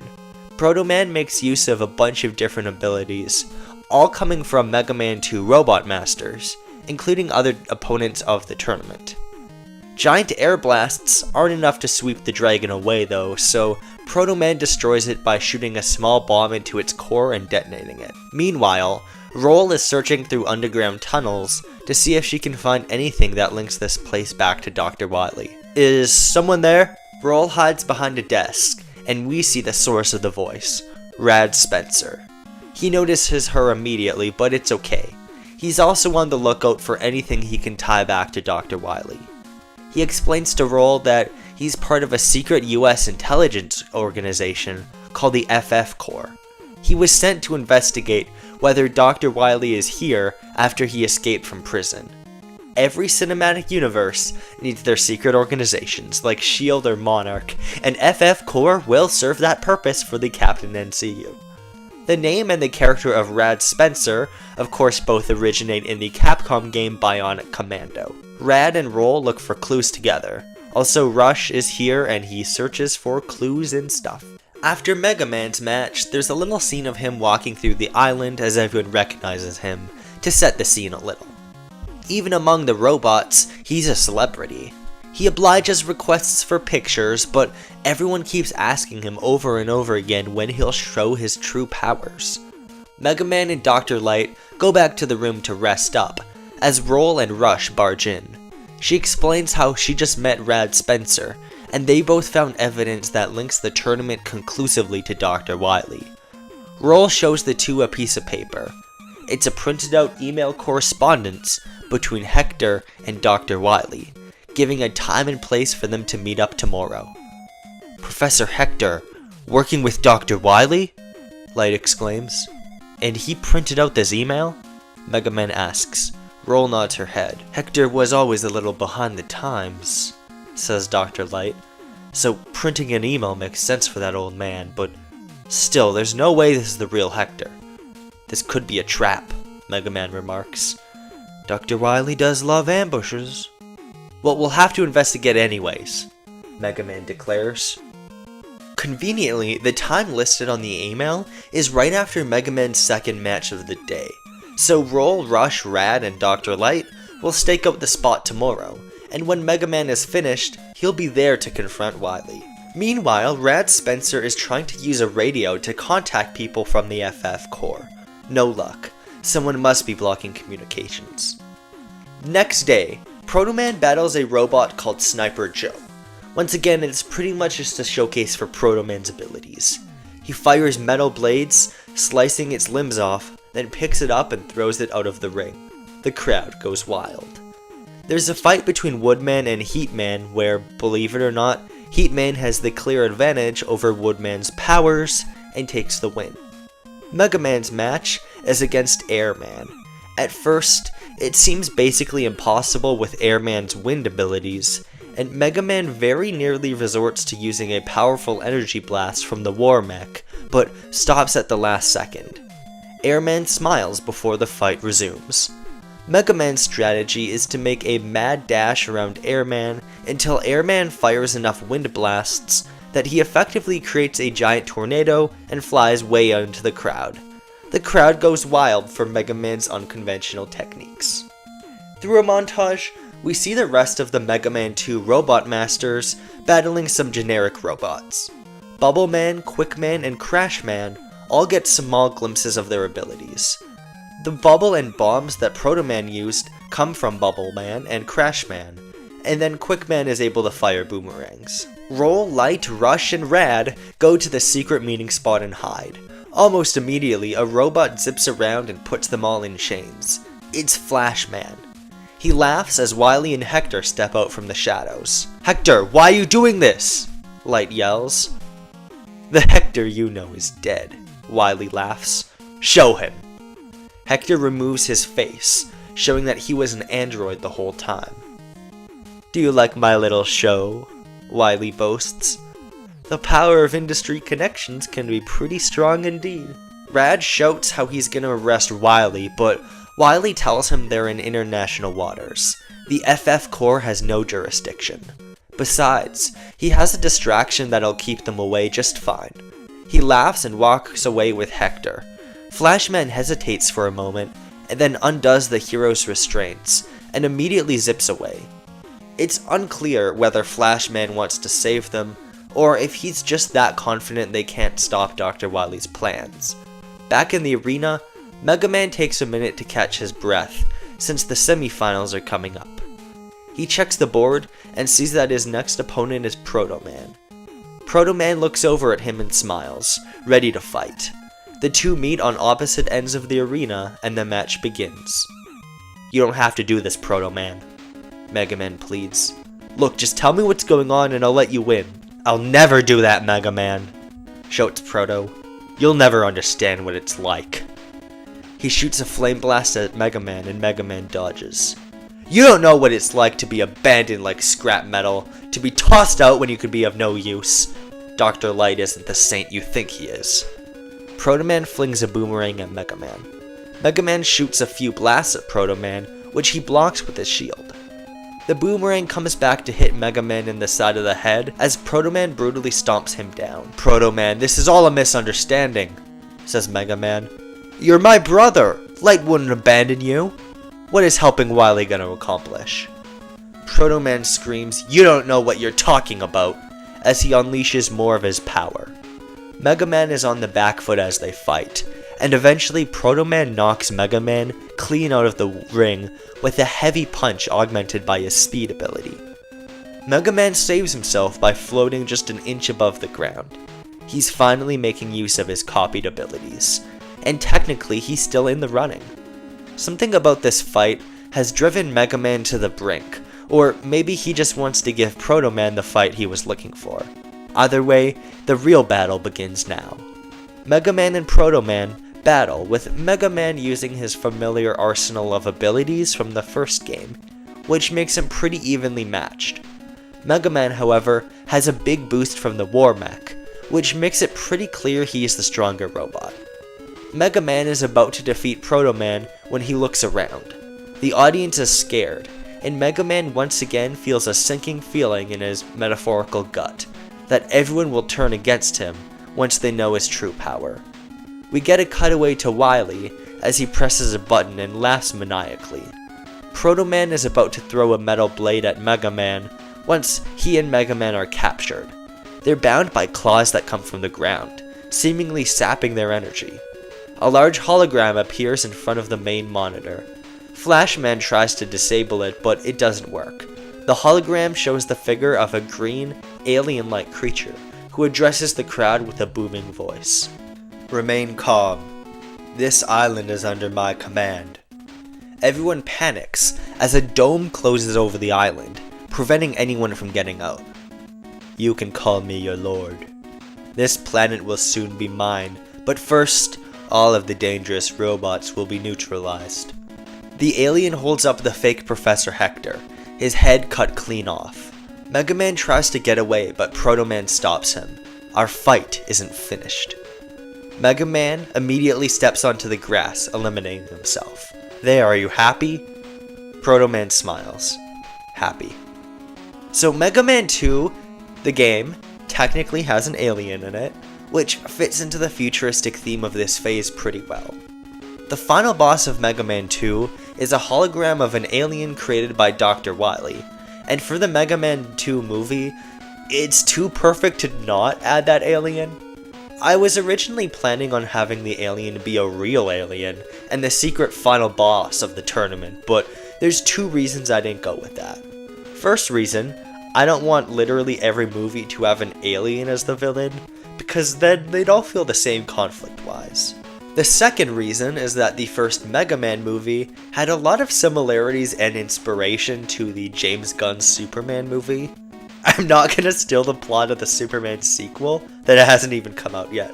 Dr. Light, Roll, Rush, and Rad try to get their bearings while the whole crowd runs around to try and fly away. Mega Man runs up to his family as they plan where to go. No one has any ideas of what to do. Flashman returns, knocking Mega Man down, and everyone tries to fight Flashman, but he avoids all of their attacks. Mega Man isn't using any of his copy abilities. Suddenly, Proto Man shows up and defeats Flashman easily, saving the group. I can take you to Dr. Wily. Dr. Light says that there's no way the group is gonna follow Proto Man, but Mega Man tells him it's okay. He has a feeling he can trust Proto Man. They go to a laboratory, where Dr. Wily is standing unguarded. Wily is surprised, but doesn't seem to resist. "Now I can't arrest you myself," Rad says. "But if a consenting adult wants to cuff another, I can't do anything to stop it," he says as he hands a pair of handcuffs to Dr. Light, who almost immediately captures Wily. In case you were wondering if Mega Man 2 has Old Man Yowie, the answer is yes, it does. For a moment, it looks like most of the plot is resolved since Dr. Wily is captured, but there's still so many lingering plot threads that obviously isn't true. A few minutes later, Dr. Wily is brought to a secure location as Dr. Light questions him, with the rest of the Rock and Roll family. Wily is still as confident as ever. It turns out that a big part of the scientists on this island worked for him. Not all, but the creators of all the Robot Masters did. Even though he was disgraced, there's still a group of people who believe in his cause that robots should rule the world, because humans are too weak to control themselves. The whole alien thing was a cover to take advantage of people's anxieties. In fact, about 8 different scientists show up around Wily, all with the 8 Robot Masters around them. They surround the heroes, but of course, Proto Man makes his entry, and immediately points his weapon at Dr. Wily. "You lied to me," he yells. Dr. Light gets in front of Wily, not wanting Proto Man to kill him. Proto Man stops. He immediately breaks down into tears, and Mega Man puts his hand on his shoulder, comforting him. Proto Man explains that he only now realized Dr. Wily lied to him. Wily told him that Dr. Light abandoned him because he was faulty, and Wily wanted to build him up into a powerful robot who will rule over the world. But truly, he never was the one Dr. Wily wanted to control the world. Dr. Wily laughs. "Proto Man, did you honestly believe you were strong enough to control people?" "I don't want to control anything!" Proto Man yells. I just wanted somewhere to belong." Wily smiles. His plan is set into motion, with or without Proto. But unbeknownst to him, Proto Man respects Mega Man. "Mega Man," he says, "you need to promise me this. Don't hold back anymore. You can't save people if you aren't doing it to the best of your ability." "Fine," says Mega Man. "Now what's the plan?" Mega Man, Roll, Rad, and Proto Man battle the Robot Masters. As Proto Man explains the deal, he's not the only one with copy abilities. On this island is Gamma, a supercomputer that's been absorbing everyone's energy. That's why Rad Spencer felt so drained when he was fighting. Roll finds a way to direct an electric shock through each of the Robot Masters, temporarily disabling their functions until turned back on. "I guess there is a way to knock out the Robot Masters," she says. She and Rad stay behind to help people get to safety, as Proto Man shows Mega Man to where Gamma is. Gamma is the final boss of Mega Man 3, and in that game was basically just a giant robot for Mega Man to fight, but here it's something different. Gamma would be less cartoonish than the other robots. He's an unthinking, unfeeling agent of destruction, and he has all of the copy abilities of both Mega Man and Proto Man. Mega Man tries to reason with Gamma, but Gamma is single-minded to the idea of subjugating people, programmed to be Dr. Wily's perfect servant. During the climactic battle, a large part of the island is destroyed, so the role of Dr. Light and Roll will be to help everyone evacuate. Red will try to arrest the scientists who are affiliated with Wily, but they all run away. It doesn't matter much at this point when the whole place is crumbling anyways. After a long battle, Mega Man unleashes his energy from the War Mech, and Gamma, in a last resort of its own, attempts to take in all of Mega Man's energy. Gamma explodes, trapping Mega Man underneath rubble under the sea, and taking away the War Mech's energy from Mega Man's body permanently. As Proto Man looks for him, Mega Man thinks about all the lives he's had to take. The Robot Masters, Tiamat, Ganon, and now Gamma. Under different circumstances, he could have been just like the robots he's destroyed.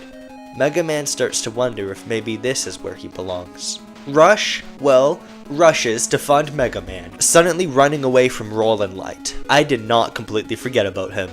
A bunch of rubble blocks his path, so people do their part to move it, helping him go where he needs to go. This is the feel-good moment of the movie, if you will. Rush sees where Mega Man is and morphs into a submarine. That's a thing in Mega Man 3 and can probably be established somewhere earlier on in the movie, so it doesn't come out of nowhere. With Rush, Proto Man, and Gamma, I've accidentally turned this into a Mega Man 3 movie, which is kind of funny, considering that the first Mega Man movie had elements from Mega Man 4. Anyways, Rush saves the day, and a crowd forms to start cheering for him and Proto Man. Mega Man isn't so worried about people accepting him anymore, bringing his character arc that started in the first Mega Man movie and continued in Captain N the Final Fantasy to a close. The day is saved. Some other agents from the FF Corps arrest Dr. Wily. Even though they have no jurisdiction, there was a diplomat from the United Nations on this island, meaning they now have special orders to arrest Wily in international waters. One of the agents sticks out like a sore thumb against the others, a Russian, bald, strongman named Agent Karnov. Nobody bothers to question him, mostly out of fear. He will become relevant in future movies, but not now. Proto Man pleads for them to not scrap the Robot Masters, so the FF Corps obliges. They were only acting under Wily's programming, and Proto Man knows they have a better life. Robots aren't exactly their jurisdiction anyways. Dr. Light tells Proto Man that he would of course be welcome to stay with him in the lab, and Proto Man thanks them, but he has other plans. He wants to assemble the Robot Masters and the other abandoned robots of the world to try and create a better life for them. A world where they can live together with humans. That way, everyone who isn't as lucky as Mega Man can have a family. You can tell Proto has seen Astro Boy.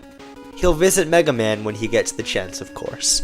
Mega Man, Roll, and Dr. Light say goodbye to their new friends Proto Man and Rad Spencer.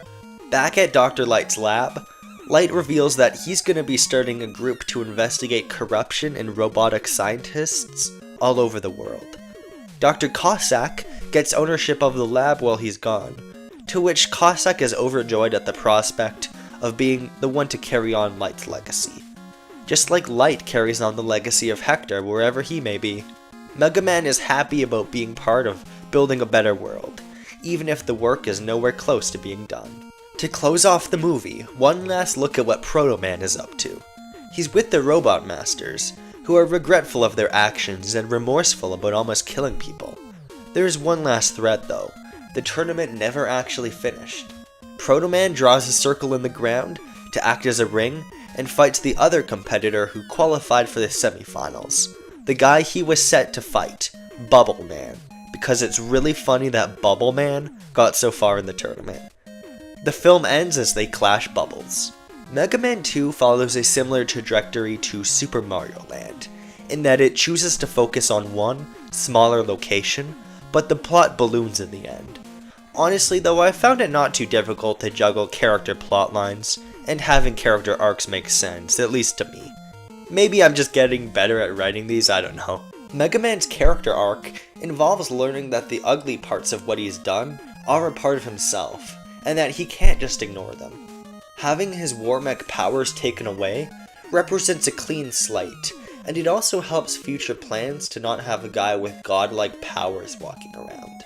Although, if he starts copying more machines again, who knows? For those of you who forgot, the War Mech is an enemy in Final Fantasy, and Mega Man was forced to copy its powers in Captain N the Final Fantasy. Proto Man has a similar arc to Mega Man, and there's a dual protagonist angle which I thought worked out pretty well.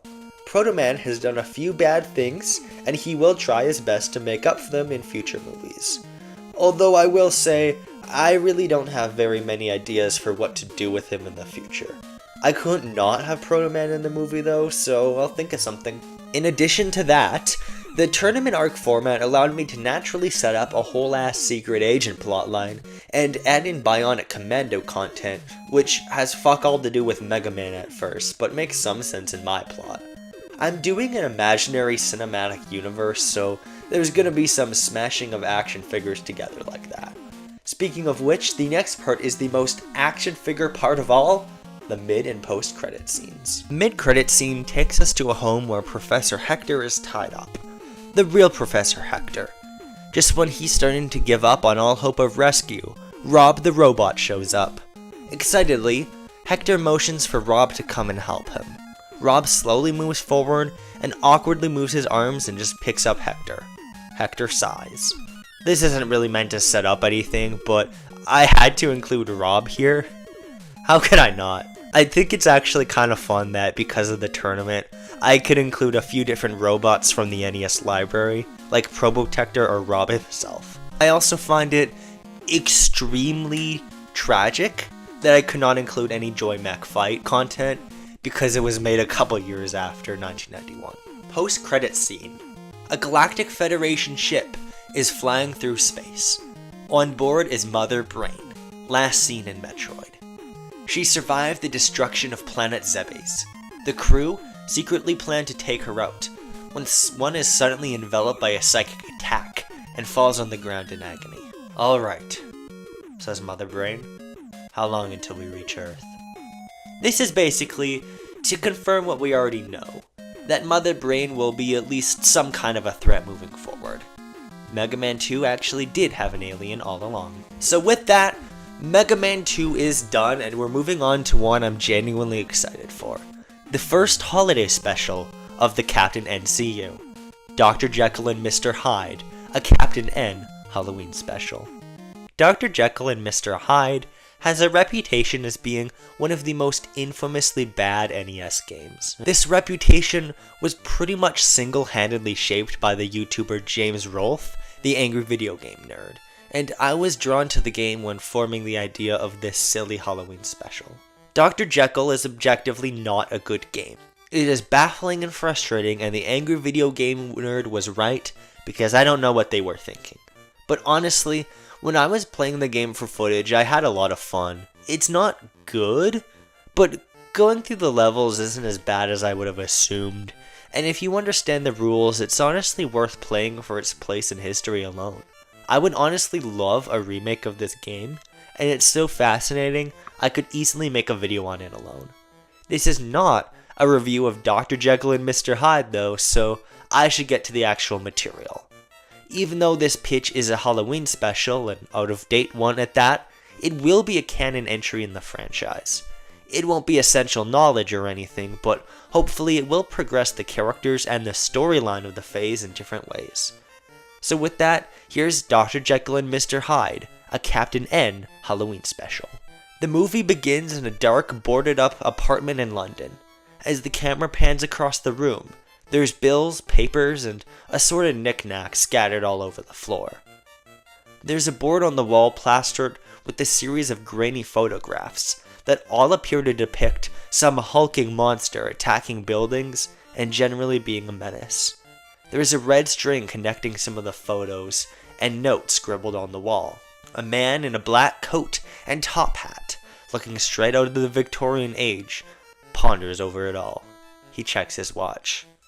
Oh my, I'm nearly late for my flight. He speedwalks through a park on his way to the airport. A kid passes by him and immediately turns around and fires a slingshot at him. The man calmly dodges. A woman is practicing her singing in a shrill, ear-piercing voice, loud enough that the man has to immediately cover his ears. After he passes her by, he continues on his merry way when another man walks by and immediately drops a bomb below him. The top hat man jumps, avoiding the blast. "Well," he says, "that was a pleasant walk." As he continues walking, we get a title card. Dr. Jekyll and Mr. Hyde, a Captain N Halloween special. All of those are real obstacles in the Dr. Jekyll and Mr. Hyde NES game, by the way. That's what makes it so entertaining. We cut to Paliopolis, the island where Pitt resides, and where the events of Kid Icarus happened. While the rest of the village is busy harvesting their crops for the fall season, Pitt is hard at work with a pen and quill writing letters. He finishes the last one and seals it into an envelope. He writes in big, bold letters, "To Simon." The other letters are for the other members of the Game Masters, who he became friends with during the events of Captain N the Final Fantasy. Kevin, Lana, and Mega Man. He steps out of the building, greeting people as he goes along, and hands the letters to a ferryman who'll mail them once he gets to the mainland. Through a montage, we see each of the Game Masters receiving the letters. Kevin is at college with his roommate Rick, and he also gets the letter for Lana, since Pitt can't exactly reach her. Simon is wrapped in a blanket in a motel room, and Mega Man is at the lab, along with Roll and Dr. Light. They open them and read them at the same time. It's an invitation for them to participate in the Paliopolis Autumn Festival on October 31st, a sacred and ancient Paliopolis tradition. "So it's a Halloween party?" Rick asks Kevin. "No, I think it's a Greek thing. It just happens to be on the same day." "How are you gonna get to Greece?" Kevin smiles. "I know someone with a private jet." Cutting to Simon, he coughs and sniffles as he opens the letter. He smiles as he reads it. "That's a month away. Hope I'm better by then."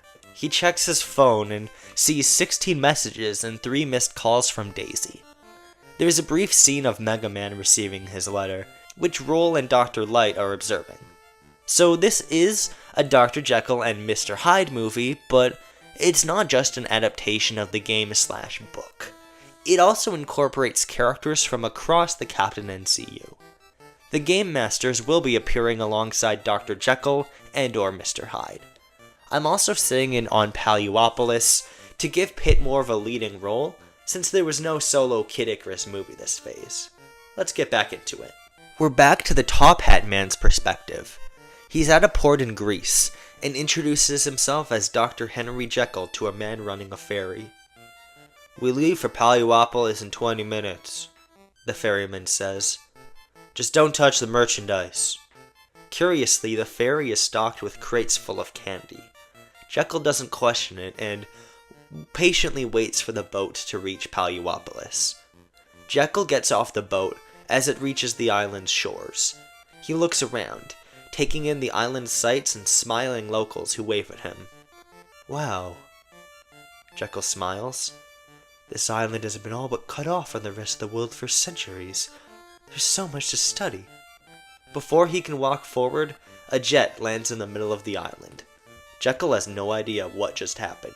Kevin, Mega Man, Roll, Dr. Light, and Lana exit the jet, and Pitt excitedly greets them.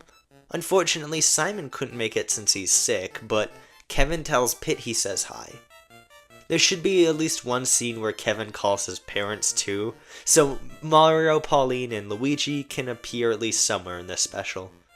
Anyways, Pitt is really happy to show everyone around. He's been spending a lot more time studying and hasn't been outside as much. The village is old and run down, so it's not much to see, but there's a good community, and we get a few cameos from some of the members of the Order of Icarus, the order Pitt leads that is dedicated to protecting the people of the island. One of the cool things about a holiday special is that you can just see characters hanging out, and I want that to be the vibe here as everyone reunites with each other.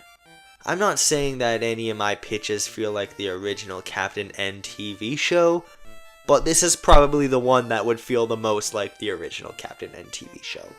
It also asks if he can hold Lana's weapon for a second, and seemingly enchants it with some kind of spell, which will be relevant later.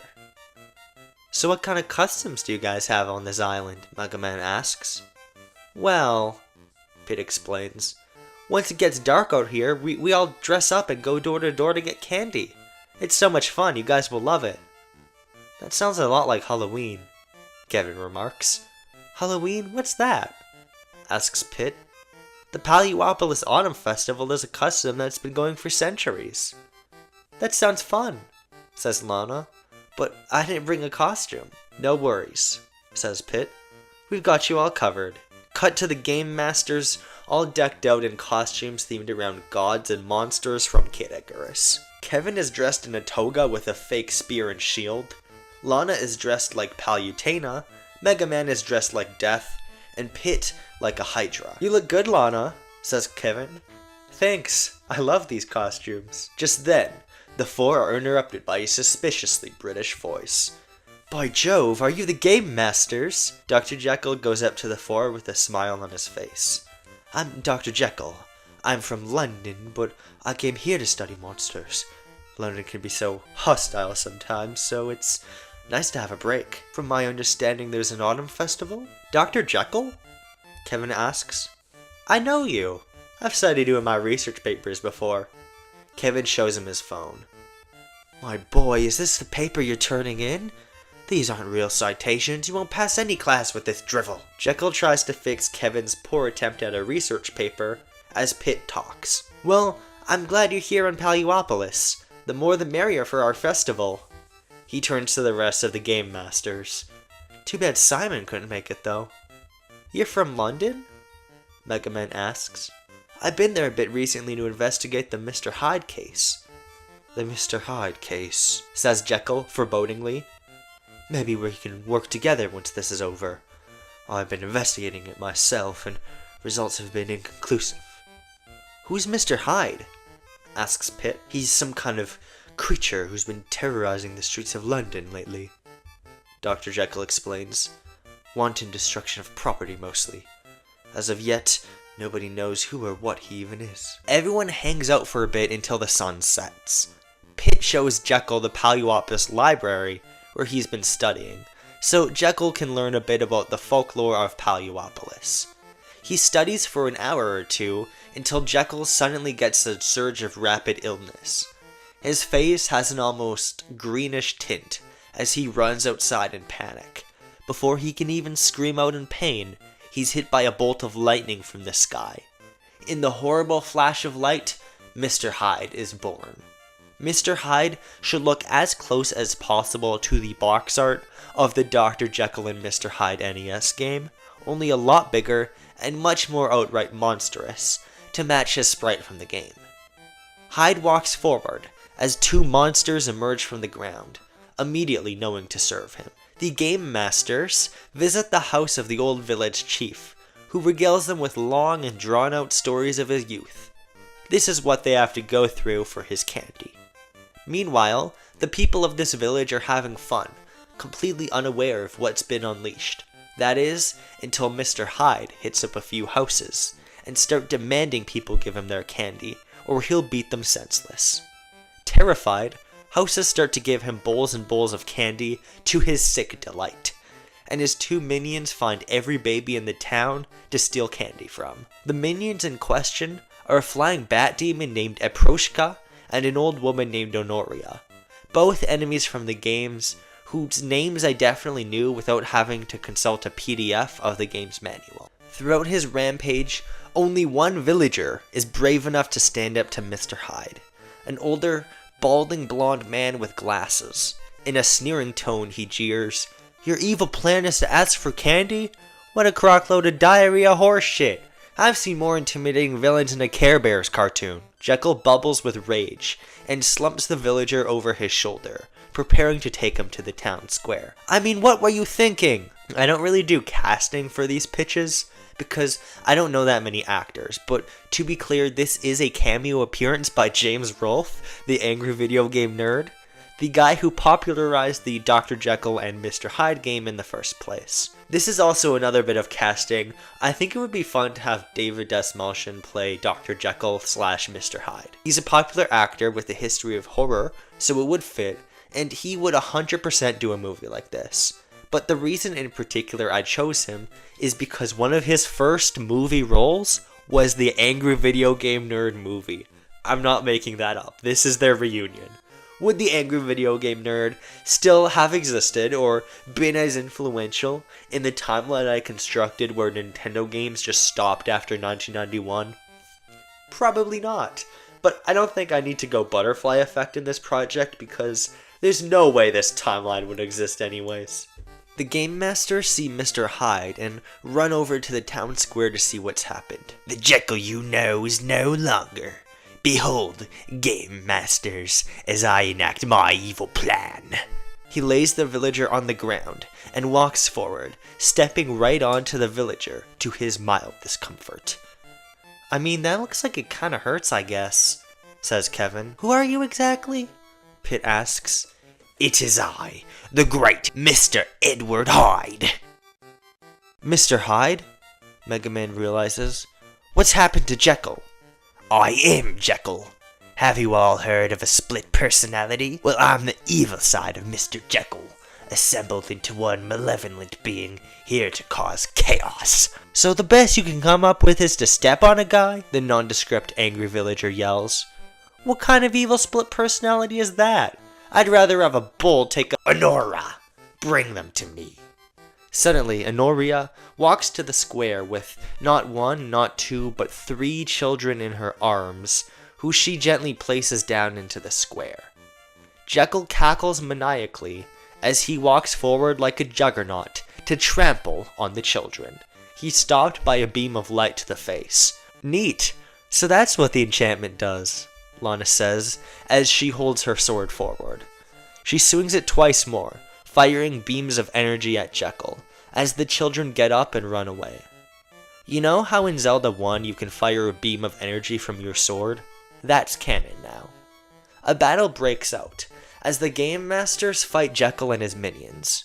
Mr. Hyde is able to use his iconic and terrifying Psycho Wave attack, but the Game Masters quickly get the upper hand.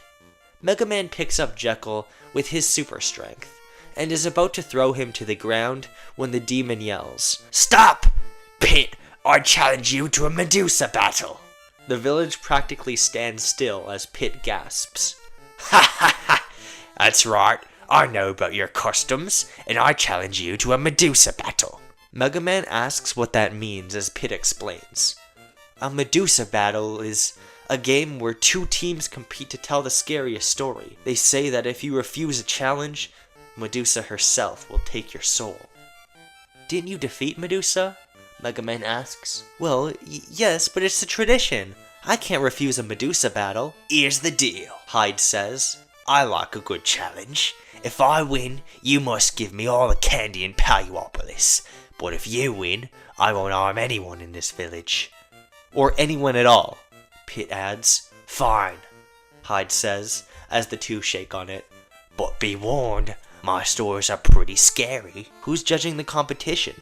Kevin asks. Well, we need someone unbiased, says Pit. Someone who will call out a bad story no matter who tells it. Everyone looks at the angry villager. They have their judge. With the term set, the challenge begins. The Game Masters, along with Dr. Light, Roll, and everyone in the village, come together to brainstorm in the Parthenon structure.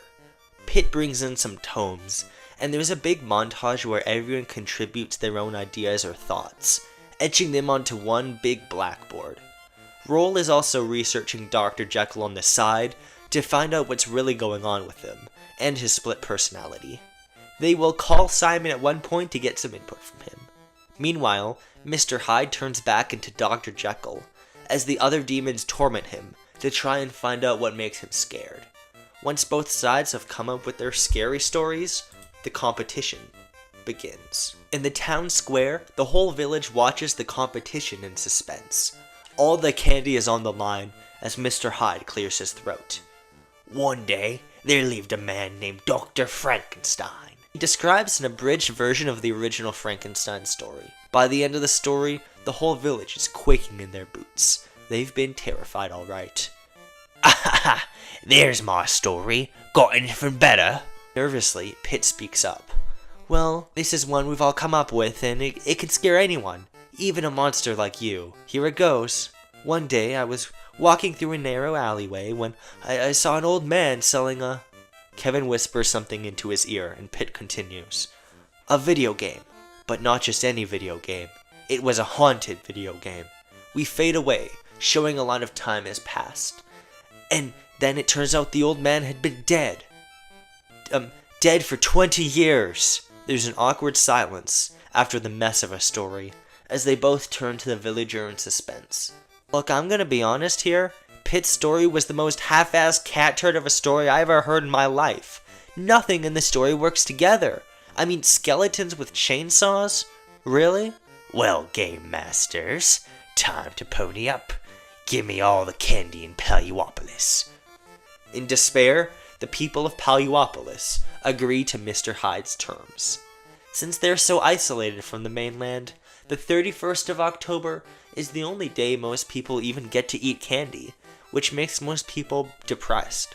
Begrudgingly, Pitt is the one to hand Hyde the last box. I'm sorry, everyone. This is my fault, says Pitt. And I know you probably won't forgive me, but I want to say, coming up with that story was some of the most fun I had in months. Mr. Hyde, take this box. You're the better storyteller. Mr. Hyde takes a step back, as if he got some kind of psychic damage. Shut up! Don't say that! That you're a talented author with a good eye for the macabre? No, shut up! Right as Mr. Hyde says this, everyone realizes just how they need to defeat Mr. Hyde. Kill him with kindness. Everyone starts hitting Mr. Hyde with as much positivity as possible. Your hair smells nice, your personality is great, you have a good sense of style. Mr. Hyde screams in positive agony and collapses back into Dr. Jekyll as a demon flies out from him. Pitt goes to catch Dr. Jekyll as he falls to the ground. I was Mr. Hyde this whole time? Jekyll looks at the monster who possessed him. Pitt recognizes him. He's a monster from this region's folklore, Letul. The game masters fight Letul and his demons, but he flies out of their range. Letul is about to fly away when he's defeated by an arrow shot by Colin, a member of the Order of Icarus, last seen in Kid Icarus. I didn't forget about him. He saves the day. Letul collapses on the ground as the other demons run in shame. Halloween, Paluopolis Autumn Festival is saved. Roll runs in and frantically explains something she found from her research. In the 1600s, there was a notorious pirate named Grant Dantasy, whose entire crew mysteriously disappeared, aside from his first mate, a man named John Jekyll, although he is more commonly known by his nickname, Captain Long John Silver. It's a Robert Louis Stevenson crossover event. Jekyll amassed his own fortune before sailing to England, but legend has it that he and his bloodline were cursed by a demon named Letul. Letul feeds on negative emotions to bring out the monster side of people. Shouldn't he have disappeared once Chaos was defeated? Mega Man asks. No, not necessarily. Dr. Jekyll gets up. Chaos's defeat destroyed most monsters, but some still cling to life. I apologize. I didn't realize Letul could have claimed me. I'll admit, after my job was cut at the university, I've fallen on some hard times, and it's okay, Jekyll. Pitt grabs his hand and helps him up. You're welcome here. Now let's have a great autumn festival together. The game masters, the rest of the village, and their new friend Jekyll all celebrate together and have a damn good time eating a bunch of candy. But this isn't the end for Dr. Jekyll quite yet. A boat reaches the shores of Paluopolis as two secret agents walk out. They rush past all the villagers and both point guns right at Jekyll as everyone is in complete shock. We've been trying to reach you for quite some time, Mr. Hyde. Jekyll flashes back to all the random bombing attacks and slingshots. These random attacks weren't so random all along. The two agents are interrupted by a third. Mega Man recognizes him as the large, bald agent he saw during the events of Mega Man 2. Agent Karnov. Stop. The other two agents immediately back down, Clearly, Karnov has a lot of authority over them. Every time he's speaking, pretend that it's in a thick Russian accent. I'm Agent Karnov, FSS Corps. You, Dr. Jekyll, have been in our sights for a long time. Now, we know you're not Mr. Hyde anymore, but you still have to answer for your crimes. So either we take you to prison for a long time, or you do a job for us. Dr. Jekyll thinks back to his home. All the crimes committed by Mr. Hyde are his responsibility, at least in his mind. I'll go with you, but can't I still see the new friends I've made? I can pull some strings. It is Halloween after all. Their fun night of festivities are interrupted by Dr. Jekyll being taken into FSS Corps custody. The game masters just stand around awkwardly before saying their goodbyes and parting their own ways. Everyone had fun, but now the party is over. Well, that was the most half-assed to end off the movie. We cut to a day later. Kevin is sitting for one of his monster studies classes. Daisy introduces their guest lecturer for the day, Dr. Henry Jekyll, and Kevin smiles. The end. Dr. Jekyll and Mr. Hyde, a Captain N Halloween special, is probably the goofiest one I've done so far. I'd say it's the closest the Captain NCU gets to an actual comedy. I've had fun here, and there's even some nice power of friendship stuff. I think now that I've established all the big series that need to be here, like Mega Man, Kid Icarus, Zelda, Metroid, and Punch-Out!, I can now incorporate some weirder NES series that I add mostly because they stick out to me, rather than them being important to the library or anything. Not to imply Dr. Jekyll and Mr. Hyde is not instrumental to the success of the NES though, of course. With that said, let's get to the mid and post-credit scenes. On the balcony of a hotel room, we see Simon Belmont, staring out into the distance. He's somber and alone. There's a yellow glint in his eye, and as the camera pans up, we see that it suspiciously resembles the same monstrous eyes of Mr. Hyde. So one thing I realized after I planned out this phase is that the two spooky movies of the phase, Dr. Jekyll and Mr. Hyde and Castlevania 2 Belmont's Revenge, are directly after each other. Instead of changing their orders, I'm gonna lean into it. Both movies will have very different tones, but will carry similar themes, and be collectively referred to as the Cursed Duology. This is also part of the reason why I wrote Simon Belmont out of this special. I look forward to sharing my plans for the Castlevania sequel once the next video comes along. I also did retcon a character from my original Castlevania movie to be the ancestor of Dr. Jekyll. In Castlevania, I set up that a character with less than a minute of hypothetical screen time would be taking over Grant's pirate ship. I didn't intend to use that for Dr. Jekyll purposes at first, but I did leave it open in case I wanted to follow through on it, so fuck it. John Jekyll. I actually included the name John Jekyll as a joke, but then I found out during recording that Treasure Island and Dr. Jekyll and Mr. Hyde have the same author. And there's an NES game called Captain Silver that includes Dr. Treasure Island content. I'm at layers of smashing action figures together that haven't even been seen before in this Captain NCU project. And something so stupid can only happen in the Captain N Halloween special.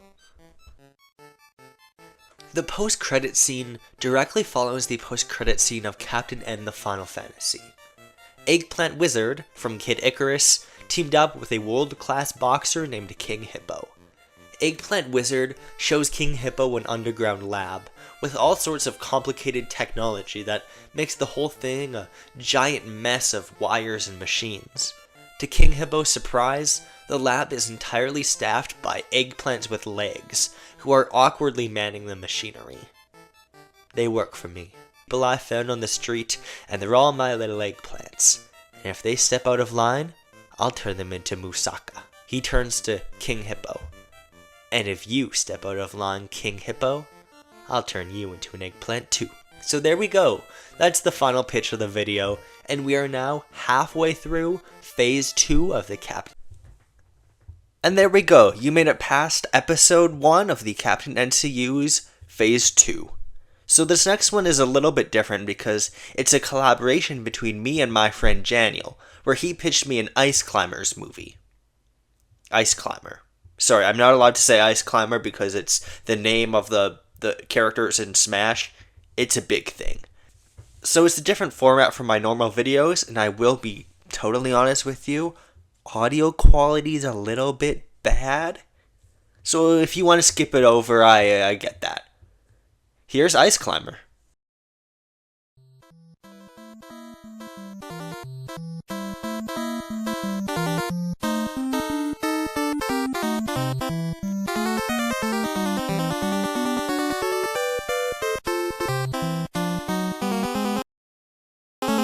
It's recording now. What's that, Janiel? You say it burns when you pee? Okay, that's fucked up. I have my friend Janiel here to pitch me an Ice Climber movie. Yes, Ice Climbers, the two little guys are the best known Nintendo little fuckers from Super Smash Bros. They're the best known Nintendo characters. This is part of an ongoing cinematic universe project based on Captain N the Game Master. Content from NES games before 1992 or Game Boy games now, because we're in phase 2, are all allowed for this universe.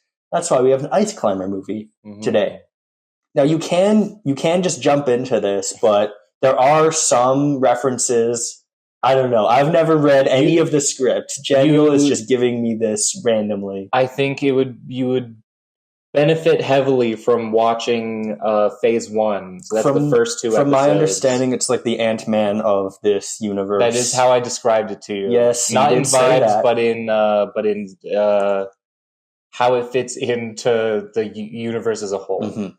So you can jump into this, but if you want to get more context, video here. That's sick. They're gonna see that here. They're gonna see that link and they're gonna click on it. Mm-hmm. So there are 3 acts to this movie, and we're going to be taking a break after each act to describe what's just happened and everything, just like they do in the Dark Universe. Yeah. I didn't know if I was allowed to mention the Dark Universe. I don't know. Podcast. That's like for context, that's like my biggest inspiration for this. They tried to make the 2017 Mummy to a cinematic universe. Yeah. Not relevant right now. Not relevant there's a right podcast now. that's Tom good. Cruise is not in this movie. Yes. I'm so sorry. In the Dark Universe podcast, they do guest pitches. I don't think I ever actually mentioned the Dark Universe. No, but now they know about it. This is the guest pitch for the Captain NC. I can just I can picture like the analytics of this video. I can just see viewers start watching at this point. Huge drop off. What the hell was I talking about? So anyways, we have a pretty long script. I know none of this, so we're going to just get into it then. I wanted to start off by asking, so what do you know about Ice Climber, the NES game? Ice Climber, yes, okay. I know it kind of sucks. It's not that good. I had to play half an hour of footage for this video. Which, by the way, this video is not half an hour long. It's probably going to loop. It's going to be longer. I'm probably going to loop. Or you can play it again. Or I can. No, thanks. Okay.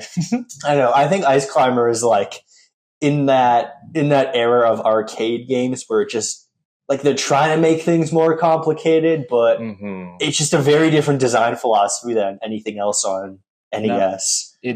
They hadn't quite gotten the games are about adventure, not about how many points you could get yet. I mean, you can literally like start at any mountain at any level in the game. Yeah, it's cool. And then I tried to jump, and then I barely move. I made my partner play it, and they struggled for a while. They did like a surprising amount though. So I have gone through the Ice Climber game manual. I feel like I'm dead naming Ice Climber every time I say Ice Climbers. Because it's not Ice Climbers. I always call it Ice Climbers. It's Ice Climber singular. Yeah. No, Super Smash. There are 2 Ice Climbers. And I'm not allowed to talk about Super Smash Bros. Because it didn't exist. No content from exist after yet. 1991 is allowed. So I've read through the game manual of Ice Climber. The plot is that they have to get their vegetables back. Is that it? From the top of the mountain. That's all the plot? That's Yeah.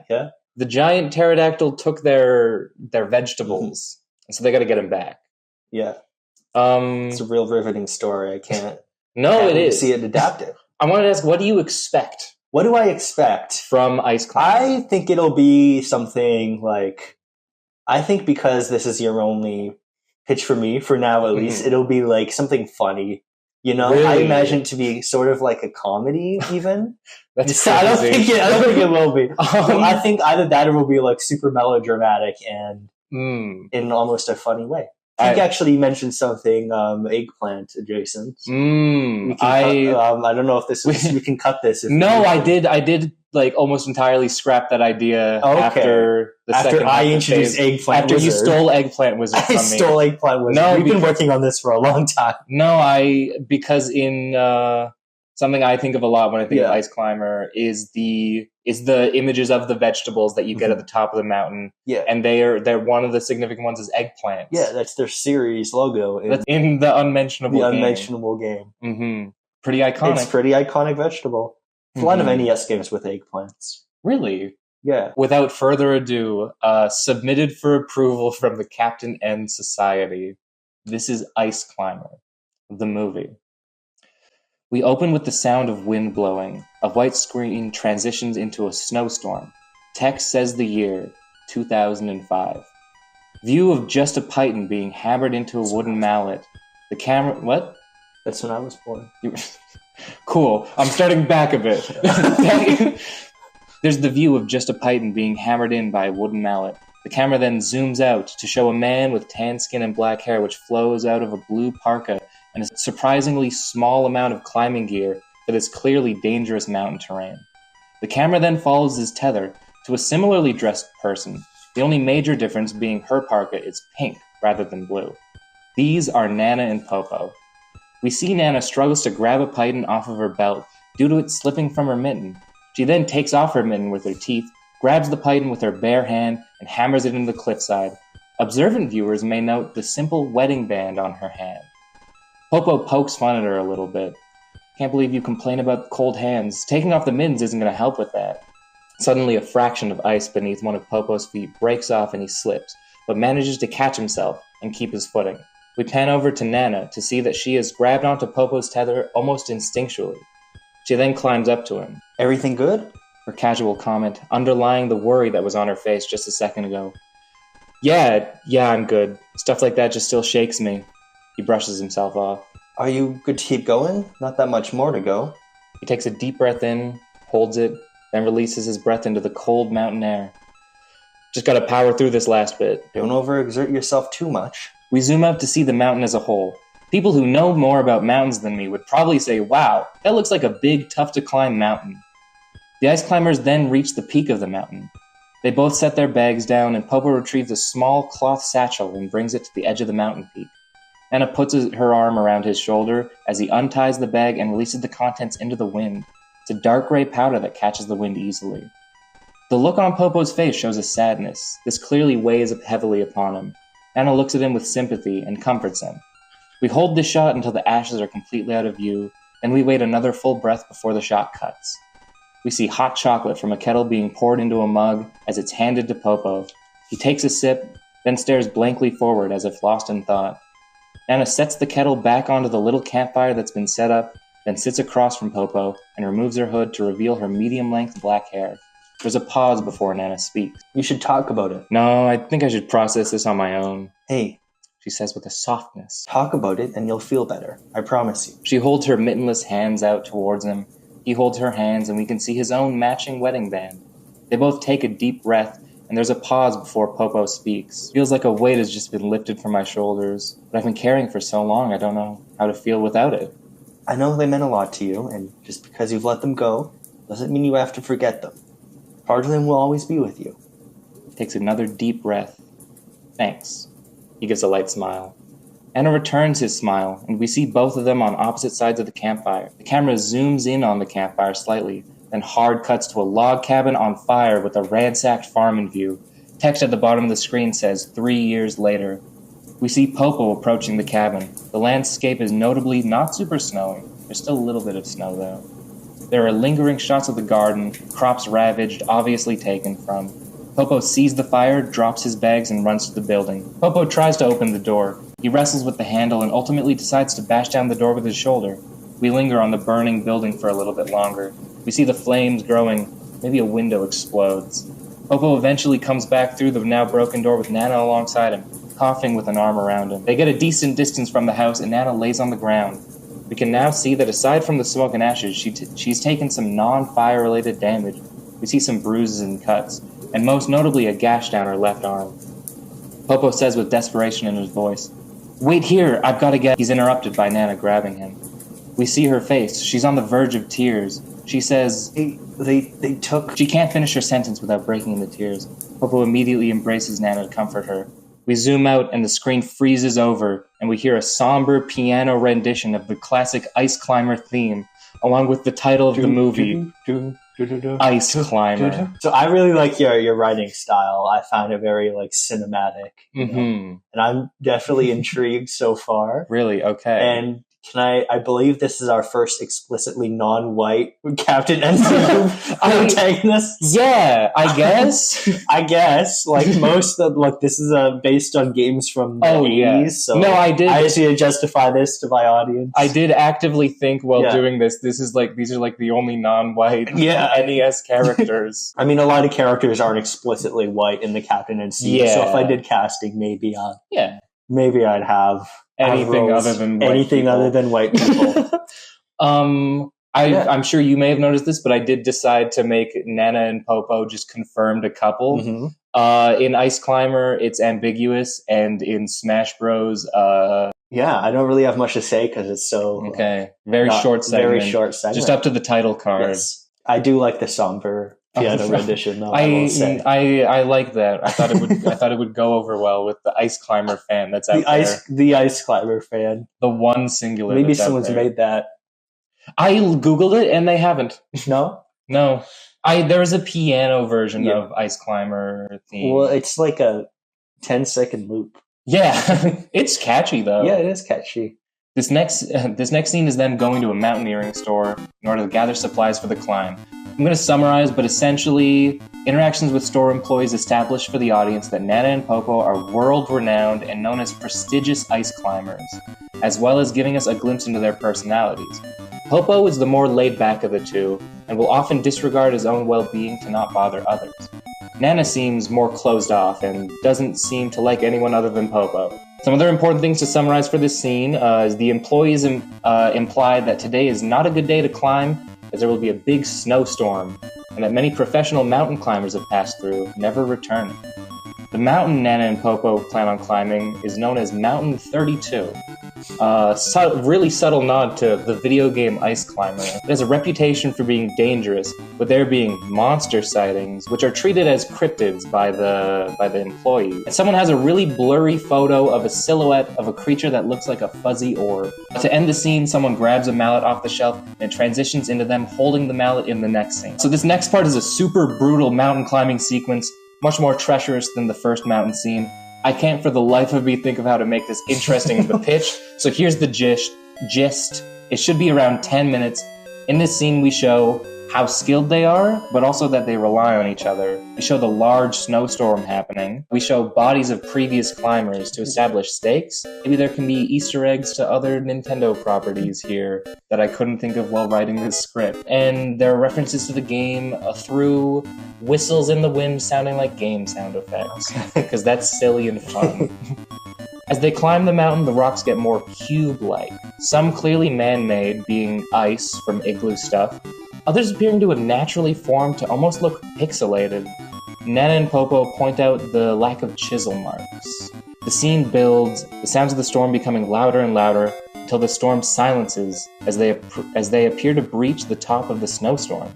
They observe their surroundings to see that they've arrived at what seems to be a village, at an outcropping of the mountain, which is surrounded by a dome of mystical pixelated energy. This is not the peak of the mountain, and we can see the higher point in the mountain lies past the dome. There's a wide, sweeping shot, showing the many igloos and the residents of this village. We see an equal split of what look like sapient seals and essentially white fluff balls with legs. These are the topies. Both kinds stand at around 3 feet tall. Now, the reason that there are two designs for the topies is because in the original Japanese, they looked like seals, But when they brought it over to America, they didn't want to promote seal clubbing, so they changed them to little Yetis. And this is the point in the video where I talk about all the specific nuances of seal clubbing, how it affects the communities of indigenous people, of course. And the nuances and how banning it affects, I don't know. No, that's important. It's a complicated issue. It's a complicated issue, and that is where I end my Act 1. I'm very intrigued as to what the whole mysterious pixelated energy is. Really? Okay. And I guess they're like sentient beings. Mhm. They're like people. Yeah, they just hang out in a village. And stuff. Mm-hmm. I didn't expect that, but really, then again, it is Ice Climber, so there's not that many like characters you can. Yeah. I am very intrigued how it connects to the rest of the Captain NCU. Like I think the fact that they're monsters is like the biggest lore detail, because there's very specific way monsters exist in the Captain NCU and how it affects people. And by the way, if any of the details in this contradicts my Captain NCU, then those aren't canon. Then they're not, or we can like figure out how to deal with them. Or I can just be like, this is dog shit, I hate this. No, I was going to say, if you decide at the end this is not this canon, is terrible, it's not NCU, canon, I probably won't decide that. You can do whatever you want. Yeah, I can do what I want. It's my cinematic universe of real movies that are actually being made. Oh, 100%. So if you have a problem, harass Nintendo on Twitter. Yeah, that's not... Goodbye to any free Nintendo stuff they might have sent you in 5 years from now. This is not real legal advice. No, not at all. No. Ice Climber, Act 2. As the Ice Climbers entered the town, many of the Topies stop what they're doing just to stare. Some even slowly approach the climbers. The Topies should be very cute and marketable, sometimes to the point where the audience members think that their sole purpose is to be purely marketable. And of course, the marketing and toys primarily focus on the Topies. There will be a Topi Funko Pop. Ew. Ew. Don't buy the Topi Funko Pop. Don't buy the Topi Funko Pop. Which team are you on? Team Seal or Team Yeti? Team Seal Clubbing or Team Yeti? I'm Team Yeti Club. Okay. Nana and Popo walk down a stone path as the Topies get closer and closer. Nana looks cautious, but Popo looks at them more with curiosity.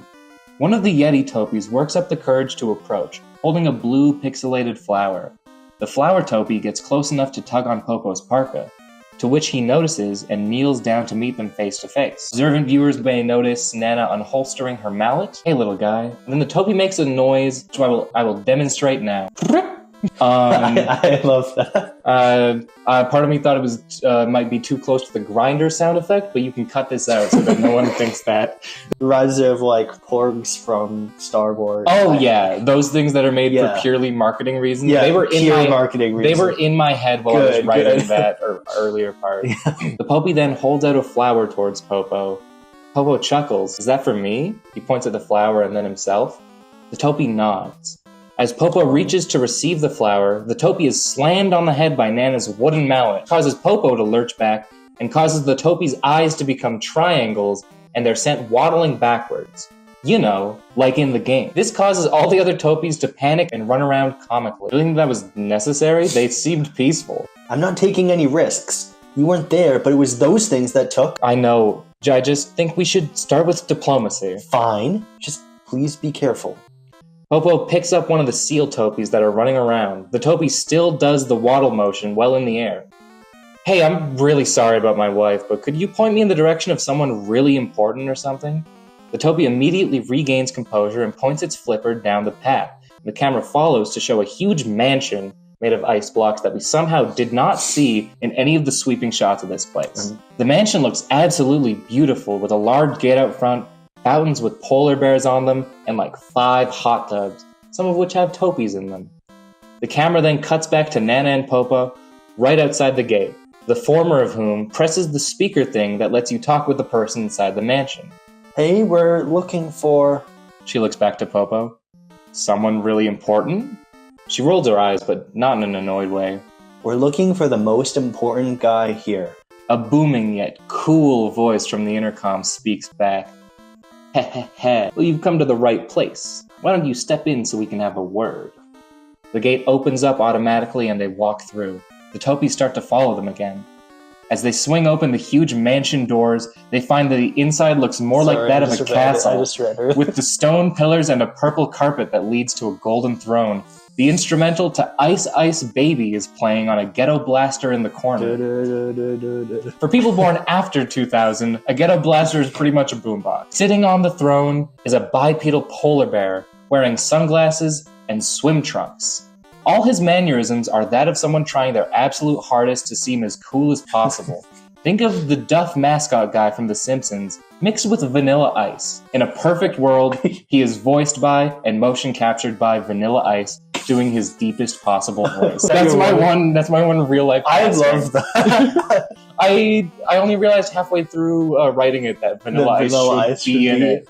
Well, I think that's very good casting. He's the epitome of cool. Once we inevitably get ninjas incorporated into the Captain NCU, he'll be sing the ninja rap. What? You didn't know he has a like for the Teenage Mutant Ninja Turtles movie? What? No, I didn't know. I've only seen Vanilla Ice cool as ice. Yeah. No one has talked about Vanilla Ice since the early 2000s. Yeah. I think it'd be really funny to see what he's doing right now. Like, what is We're gonna look it up, and he's like canceled. No, yeah. What's his most recent post on Twitter? Should I see? I'm gonna look this up. We'll cut to us finding his most recent tweet. Check out Vanilla Ice's video. #TikTok. Oh, he would so be a TikTok guy. I think he'd be down with TikTok. This is a video of the Epstein Files. He better not be in the Epstein Files, otherwise I have to rewrite this whole movie. I assume he's not doing too well and will do anything for the paycheck. For the paycheck. For the paycheck that Nintendo will be handing. Maybe I can hit him up on his Dude, Twitter. If you can get Vanilla Ice if I can get to cameo, get him to say a couple lines. Yeah. Also, the listeners should know that my drink has more ice in it. We had Shamrock Shakes before getting here. Yeah, but there's no green ice climber, so it didn't feel too on brand. Was told to expect guests, but I didn't think it'd be so soon.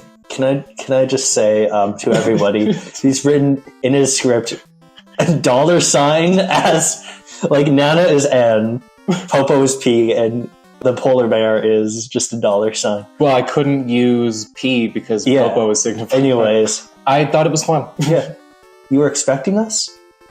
I was informed by our town warlock. You have a town warlock? Not so fast. He does a finger wag. I already answered one of your questions. Now you need to answer one of mine. That's stupid. Maybe, but it's how it works in my domain. So ask your question. Oh, right. Do you, have a favorite color? Are you fucking kidding me? Pink. There's a pause before Nana speaks. Blue. So you wanted to know about our town warlock? No, I think So basically, we've got a town warlock. He goes by Careless Dream, and he lives in an outcrop of the mountain over that way. He points in a direction. We didn't need to know that. Now, for the love of God, tell us about... He shoots her a look that reminds everyone that he's a 10-foot-tall polar bear. I'm sure our question can wait a little bit. Have a question in mind already? Gotta think for a second. I've never been good at improv. There's another awkward pause. I've got it. What's the key to a healthy relationship? Communication. Really. Now tell us where our son is. The vibe of the scene shifts as we finally learn the true goals of the ice climbers climbing this mountain. How would I know? It was your villagers that took him and burnt down our house. I assure you I don't know what you're talking about. That sounds so unlike these little guys. He pets one of the topies. But if there were anyone who would know, the warlock would. Then we're leaving. As they start to leave, the whole town starts to rumble. The topies start to run around as Polar Bear tries to comfort them. When the rumbling stops, they speak again. What was that? The condor. The mountain shakes whenever it lands atop. And is that normal? Hey, I'm getting a lot of questions right now, and I'm feeling like I'm not getting to ask a whole lot. Please. The polar bear sighs. The condor lives atop the mountain. She used to lead us until she lost her mind to this world. What does that mean? The warlock can explain it better. He's the one that veils this place from her sight. Was the warlock supposed to be Eggplant Wizard at first? Yes. Yes? Yes, the warlock was supposed to be Eggplant Wizard, so I made him a different character. Okay. They leave and then go to where the warlock is. I can't think of a way to interestingly describe them going from one dialogue section to another dialogue section, so I won't. They approach the warlock's place, which looks like purple fabric draped around an overhang in the mountain. Purple steam can be seen coming from it. Purple. Yeah, I like the color purple. We hear a voice from inside yell, Nasu. Then a flash of purple light comes out from within, and a couple seconds later, an eggplant with eyes and legs exits the tent and runs off. As they enter, we see the design of this abode. There's cauldrons on the ground and shelves with potions of various colors. It's very witch doctor-y. A purple-robed figure stands facing the wall, and there are some topies looking around too. From the purple-robed figure we hear, my apologies. The languages of this world have too many meanings for the same words. Now I'm sure I can fix everything, just drink this potion. For our non-Japanese speakers, this is a bit because Nasu means both eggplant and nurse in Japanese. He turns around holding a jar with a viscous red fluid in it. Now we see him properly. He looks to be a pale, surprisingly bulky man holding a dark wooden staff. Oh, you've arrived so early, Nana and Popo. You know who we are. I've divined your arrival long ago. He looks at the topies and says, privacy, which causes their eyes to glaze over and for them to walk out. My name is Careless Dream, and I can provide the answers you're looking for. So you can tell us where our son is. I can, but first I must tell you the tale of these people, so you can truly understand our plight. You can't just tell us where our son is? No, I started doing the polar bear voice again. Careless waves his staff, causing a mystical energy to come off it and coalesce on the ceiling to produce an image. He goes into his monologue. Long ago, our people lived in the realm behind your own, the realm of dreams and magic. Magican. We see abstract images of topies living their lives in this realm. We lived under the rule of the Condor.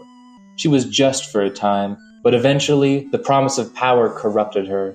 We once again see abstract, foggy images, this time of what looks like a giant pterodactyl presiding over the topies.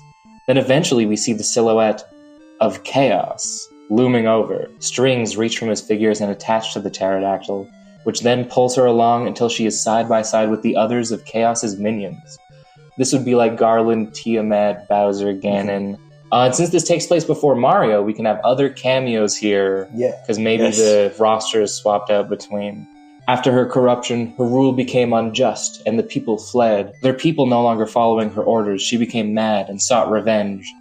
We then see the pterodactyl surrounded by many small birds seeking the topies. The people sought refuge in this world, so they enlisted me to open a passageway between our two realms. We see a silhouette of Careless as he casts something into a lake, which causes it to pixelate. Then the topies enter the lake. Not long after that, the Condor followed, ordered by powers higher than her to not return until she had taken revenge. But she couldn't find us. Eventually, the lack of magic in this realm caused a fracture in her psyche. She's lost who she is and now just guards the portal. This next part is a shit ton of info that I can't write to sound interesting, so just imagine it's really natural and sounding cool. Yes. That's not what I said. It's really natural sounding and cool. Ignore that. Nana and Popo ask what this has to do with them and their son, to which Careless explains the Condor took their son as a sacrifice to prolong the portal, and that in order to retrieve their son, they'll need to reach the peak of Mountain 32 and defeat the Condor. Nana and Popo ask how they're supposed to kill a giant pterodactyl. Careless tells them of an artifact in the possession of the polar bear that has the power to kill the Condor, and if they get it, he will teleport them to the peak. Nana makes a remark about how they were just there and that this constant walking back and forth is getting tedious. Careless wishes them luck on their adventure. Nana ignores him and leaves, but Popo says, "Thanks, Careless," to which he responds, "Please, call me Mr. Dream." There's a look on Popo's face that wordlessly conveys, that's a really weird thing to say, but sure, man. The camera then shows them leaving, and we see them talk for a bit. Nana wants to go directly to the polar bear mansion in order to get their son back as soon as possible, but Popo thinks they should rest for a bit. Things get tense, but ultimately they decide not to rest and go on to the mansion, with Popo agreeing to power through. The gate is still open from earlier, so they just have to walk through. When they enter the mansion, Pump Up the Jam is now playing on the boombox, and the polar bear is playing what appears to be a combination of Go Fish and Fish Jenga with some topies. After the release of the movie, Fish Jenga will be made available for purchase at Walmart or something. Okay. Gotta have those product tie-ins. The polar bear speaks. Do you, Kathy, do you have any 8s? One of the topies shakes their head. Dang. Polar bear gets up and pulls a fish from the Jenga tower and places it on the top. He then makes complete eye contact with Popo. This isn't what it looks like. There's a solid 5 seconds of silence. Yeah, I've decided I don't actually care. We're all here for the artifact. All the topies gasp. I knew this day would come, that one day I would be challenged for my title of mayor. There is no world in which I want that. Yeah, we're not really interested in that. We just need it so we can kill the condor. He wipes his brow in relief. Well, even if that's the case, I can't just hand it over. Its powers can't be wielded by the unworthy. You'll have to prove yourself. He leads them behind his throne and into an elevator in the wall. He presses the lowest button on the elevator, and they wait. There's another awkward silence. I know I do a lot of these, but I think Nana and Popo are just really socially awkward from spending years living alone in a cabin, and this polar bear is weird as fuck. So, polar bear, what can you tell us about the artifact? Polar bear. You know I have a name, right? What happened to your 2-question rule? Oh, I just do that for the topies. What's your name then? Hackett. What? James Anthony Hackett. Cool. It's another silence. So about that artifact? Oh yeah, I stole it from some big tower. Also cool. James Anthony Hackett is a reference to the Vanilla Ice movie Cool as Ice. Where one of the That's so cool. Where it turns out it's cool as ice. Yeah. Where it turns out that one of the main characters' names is secretly James Anthony Hackett, and they've been hiding their identity from the rest of the people. A lot of Vanilla Ice references in here. I don't know what. No, I got super into Vanilla Ice at a certain point in this script, and it's every time the polar bear shows up. You just had to research Vanilla Ice every time. No, it's just Vanilla Ice, Well, Cool as Ice. I feel like Vanilla Ice is the most 80s person I can imagine. Oh yeah. All the Captain N things are set in peak Vanilla Ice. Oh yeah. Or their games originally were peak Vanilla Ice. Mario would have vibed with Vanilla Ice. Will there be an Ice Climber rap, or is that a little too much? But it's gonna be by Ice Spice during the credits. Just for the Ice Climber. specifically by Well, we Ice need to get Spice. as many ice people as possible into this movie. Ice Cube, Ice Tea. I just want to just pause and interrupt. We do not support all types of ice on this No, channel. you're so right. There are forms of ice we do not support. There are some forms we don't support. Before he can actually describe the artifact, the elevator arrives at the bottom, and we see why it took so long to reach. The room has an absurdly high ceiling, and on the furthest wall has what I can only describe as what the Ice Climber game actually looks like, with the bricks and ice and everything. The polar bear then explains to them that in order to show that they were... Oh yeah, also in the script I do keep referring to him as Polar Bear, because I don't want to refer to him as James Anthony Hackett. Yeah. The polar bear then explains that in order to show that they're worthy, they need to climb this course while the topies try to push them off. You know, like the video game. Once again, this is a big climbing segment that would look cool on screen but would be boring in text, so I'm not going to describe it here, but essentially they climb it really good and cool, and the polar bear repairs it while they're climbing, you know, like in the game. They go back to the elevator, but we don't see it because that would be redundant. The polar bear digs through a treasure chest and pulls out what looks like a big purple mallet. This is Thor's hammer. Who's Thor? I don't know, man. Like I said, I just stole this. For people who haven't played Final Fantasy, I searched up Final Fantasy hammers, God. and Thor's hammer. There's just a purple hammer called Thor's hammer Really? that lets you shoot lightning. I didn't know about this. You find it in Mirage Tower, and I thought it'd be cool to give them a magic hammer. And I wrote this at the point where I just thought that the video game world was Final Fantasy and Zelda. Second strongest hammer. Yeah, I didn't want to give him the strongest one, because he's only faced it. Polar Bear gives Popo the hammer, wishes them luck, and bids them adieu. As Popo holds the hammer, it crackles with lightning. He points it at a snowman, and the lightning shoots out and explodes it. He looks to Nana, and they share a look that says they've almost made it. And Popo says his famous line, just gotta power through this next part. We re-enter Mr. Dream's place to see in the middle of his floor what looks to be a pool of pixelated liquid. This should bring you to the top. Before you go, you should know a few things. At the peak is the original portal we came here in. Be careful around it. Any major force may close it forever. There's also a lot of birds up there, so be ready for that. And last, once you've killed the condor, I'll be up there to help you find your son. Understood? Bobo says understood. And Nana nods. They both jump through the pool and disappear into it. And that's the end of Act 2. Okay. So I have a few notes. Okay. I took little brief notes. Okay, I'm glad to hear them. One of my thing was just to ask if Mr. Dream was a real character. That was before you said Mr. Dream. Mm-hmm. Yeah. I wonder how that would work, because the Punch-Out TV show I made would probably be like around the same time as this. Really? Yeah. Wait, your Punch-Out TV show is a period piece? Well, not the same time, but like it would probably be airing around this part of the... Yeah. Yeah. I think... Well, I'm not supposed to say I have a Punch-Out TV show, but whatever. Punch-Out, I just said last video I'll have 2 TV shows for next one. Spoiler alert, one of those is a Punch-Out TV show. Whoa, you heard it here first. I did include a mention of Mr. Dream in that one. I'm going to change that. Okay. Even if it's, like, it'll still probably be fine anyways. Mm-hmm. Yeah, I don't know. It's just Mr. Dream. It's just Mr. Dream. He's not even in the game originally. No, he's the replacement for Mike Tyson. Yeah. And I did check, Mr. Dream's Punch-Out was released within the time frame. I think it was like 1987. Was it? I thought it was 91. I think the original... I think the original NES one was... Original Mike Tyson's Punch-Out was... Never mind. I do like how them climbing is incorporated into the plot besides just the beginning. Thank you. Also, this pitch is like more descriptive of everything that happens than some of mine. Well, you told me that it needed to be. You said I needed to write a false. When I said I said that as a joke. Yeah, and I took it seriously. Okay. This is one question. I don't know if this will be answered, but how is like sacrificing the child specifically going to open up the portal? Is that will be answered? Okay. That will be answered. That was just a question I had. Mm-hmm. That's pretty much it. Okay, smooth sailing from here. All of my lore stuff. All your lore stuff. Yeah.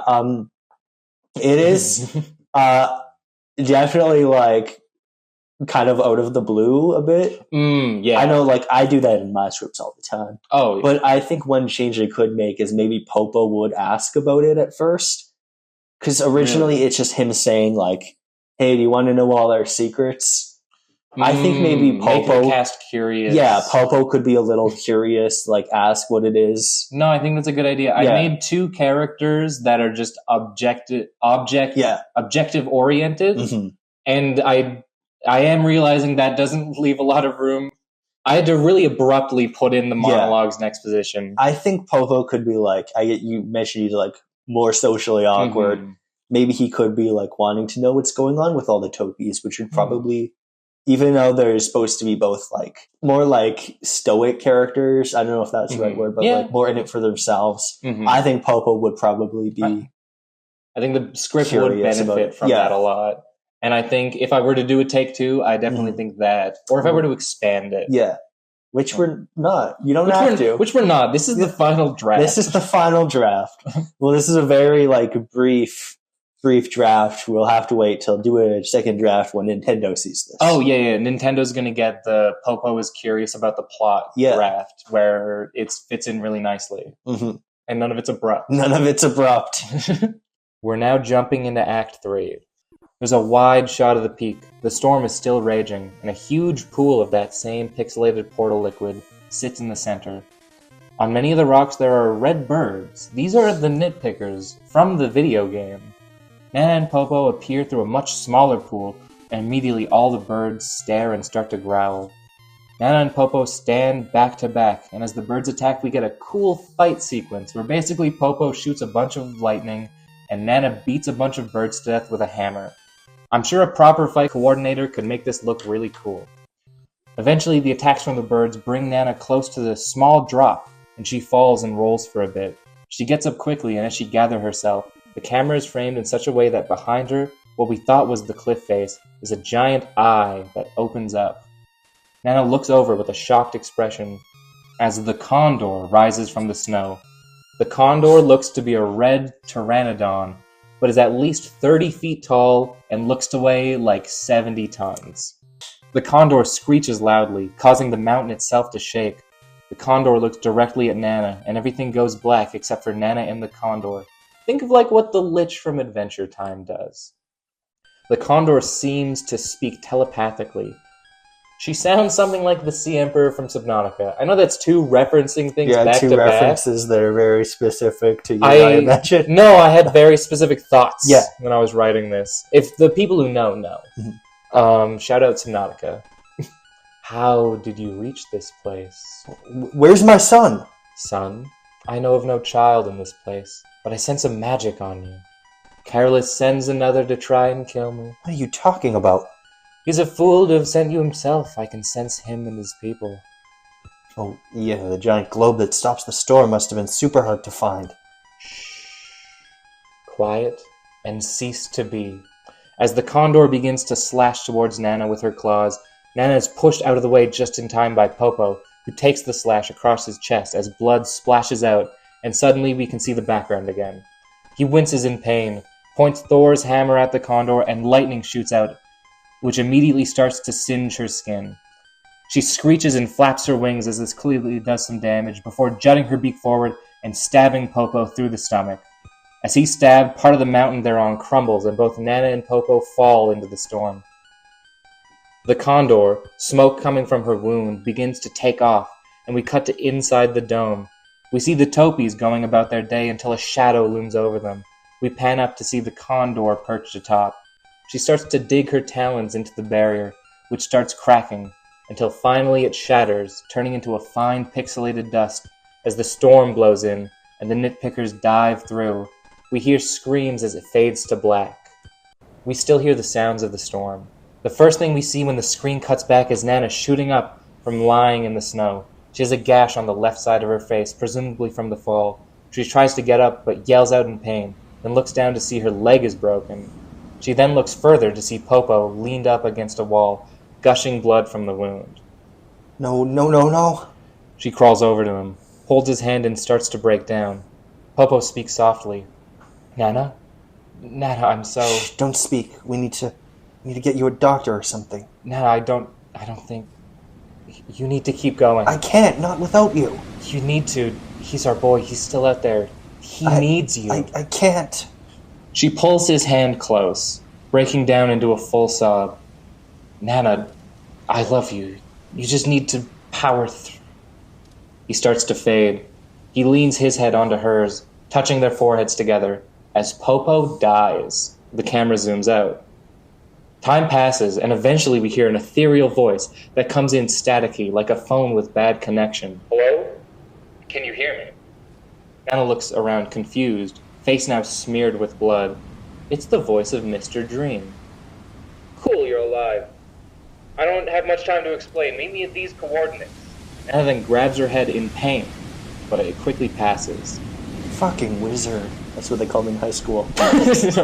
Is it? She grabs Thor's hammer, looks at Popo one last time, takes a deep breath, then presses on. Do we want to pause there to discuss anything? Rest in peace. Rest in peace, Popo. I definitely thought I should kill off one of them. Yeah. Oh my god. Yeah? Yeah. That is. I was worried that you got spoiled on that when I showed you. I was spoiled a bit ahead when I just looked at it. Like 5 minutes ago. Okay. Yeah, I was not expecting that. Really? Huh. This is how I know you weren't taking Smash into consideration. Because if you died first, then she would just disappear. Then she would disappear, Yeah. Of course. I didn't think about that. I do really like incorporating Thor's hammer too, and the fact that it gets passed on to her as well. Mm-hmm. No, because it was just kind of assumed, yeah, he's the one who has it. Yeah, they just gave him the hammer. They just gave him the hammer. I originally, in my original plans for this script, Popo died way earlier, Really? like in early Act 2, because I didn't. You may see it in my writing, but it's very awkward to write two characters who have very similar personalities and are on the same side of the conversation. Well, I didn't even notice it. I didn't even notice that. That's because you're voicing one of them. Maybe. So it's easier for us to differentiate. Yeah. She crawls for a while, doing more impressive climbing stuff. Eventually, we hear a crunching of the snow. The camera starts by only showing his boots, but eventually the camera zooms out and we see Careless Dream. You look like shit. Does that mean the other one's dead? Anna stares daggers at him. Should have known this whole thing would be a bust. He starts to walk away. I'm not finished yet. Really? You think you have what it takes to finish this? Anna grips the hammer. You're not gonna get anywhere like that. He lazily tosses a red potion into the snow in front of her. That should get you back under your feet. And I should have enough magic to get you back to the village. You have to climb the rest of the way, though. Nana digs through the snow and retrieves the potion. She pops the cork out and drinks the liquid. As she does, the wounds on her face scar over, and her leg snaps back into place. It should probably be a little bit gross. Nana feels her leg. When she's surprised at the lack of pain, she stands up. Careless swirls his staff, and another puddle portal appears. Everything is riding on you. Good luck, Ice Climber. He gives a toothy grin. And there's a pause for the audience to clap because they say the name. Good luck, Ice Climber. Good luck, Ice Climber. When I wrote that, I was fucking giggling to myself. It's like, that's the name of the movie. Let's say that again. I'm moment. Captain N, and this is my Final Fantasy. No, I like that. They do that in Final Fantasy VII Mission Abridged. Really? Yeah. Anyways, I'm distracting you. No, you're good. I learned recently that all of the Lord of the Rings movies... Alright, buddy, we got a movie to get on with. I'm cutting this. Nana ignores him and jumps through the portal, which brings us immediately to the village. The storm is still raging and the nitpickers fly everywhere. In the background, we see the polar bear punching birds as they fly near. Nana sees this and shoots lightning at the birds around him. The two of them share a look, then nod, and both go off in their own directions. Nana reaches where the mountain continues up from the village and begins to climb. This is the last climbing section of the film. It's grueling and treacherous, and I'm sure someone who's a good writer can make it seem super cool. Well, I think like this one, because Popo isn't there, it'll be like more of a struggle. Oh yeah, so you 100%. can show it like you that. can show that. Yeah. If If you're a good writer. If you're a good writer. Get a rain climbing scenes. But for now, we're going to use our imagination to imagine an emotionally powerful, heavily music-oriented scene where Nana pushes through all the obstacles to overcome hardship. She eventually reaches the peak. She pulls out her hammer and shoots lightning into the sky. We can see the giant silhouette of the condor through the clouds. The condor dives at her, and she jumps off the mountain to get out of the way. But as she does, she throws her tether at the condor, and it hooks onto her talons. Nana is pulled through the air with the condor, as she, with great effort, pulls herself onto the condor. And when she actually grabs onto its talon, it starts flying straight up. The condor is flying around furiously, trying to buck her off. But Nana continues to climb up the condor's back, and as she does, they fly past the clouds. She's struggling to hold on, but Nana stops climbing at the nape of the condor, but is struggling due to her mitten, so she removes her mitten with her teeth, then grabs a python and stabs it into the condor's nape. The condor screeches and is flying more furiously than ever, until Nana grabs her magic hammer and slams it into the python, driving it in fully. From a faraway shot, we see the sonic boom blast from the condor, clearing the storm from the entire top of the mountain. The mountain and the scene is finally silent until the condor begins to limply fall. We see Nana's face. There's sadness, but also a contentness as she plummets with the condor. They fall to the peak of the mountain, and through the giant portal lake, which splashes furiously before dissipating, leaving the mountain with no sign of either of them. We fade to black. Eventually, we see Nana walking through this black void. The camera gets close to her face. The blood is no longer smeared on her, but the scar remains. I hope your first day in Magicant has treated you well. Nana turns around and we see Careless Dream, and he's cradling what looks to be a bundled up child. I apologize for not contacting you sooner, but I'm unable to reach your waking mind from so far away. I had to wait until you slept. Nana looks at the baby. Is that... Yes. Kept him safe this whole time. Guess now would be a good enough time to explain. I needed the condor dead, but I needed someone who could reach the peak to do it. I'd heard of your escapades and thought you two would be perfect candidates. Anna stares at him, with an unmatched fury in her eyes. Yeah, I thought that would be your reaction, but I thank you for your part in all this. I know it's only a dream, but you can hold the child for a bit, if you'd like. Careless hands the baby to Nana. As she cradles him, she rocks him and looks at his eyes. She holds him for a bit. Eventually, the baby curls up and starts to shiver a bit. Nana takes off her pink parka and wraps him up. Read the line. No, because I came up with this so early into the writing of this. And like the audience is probably so confused until you're going to read this out. Okay. This will keep you warm. I need you to be strong, my little Mac. After a while, Carolus speaks. Feels as though you're waking back up. Don't worry about your son. I'll see to it he's taken care of. Nana gives him a look. I want you to know, I will find a way back, and I will kill you for everything you've done. Oh, I'm sure you will.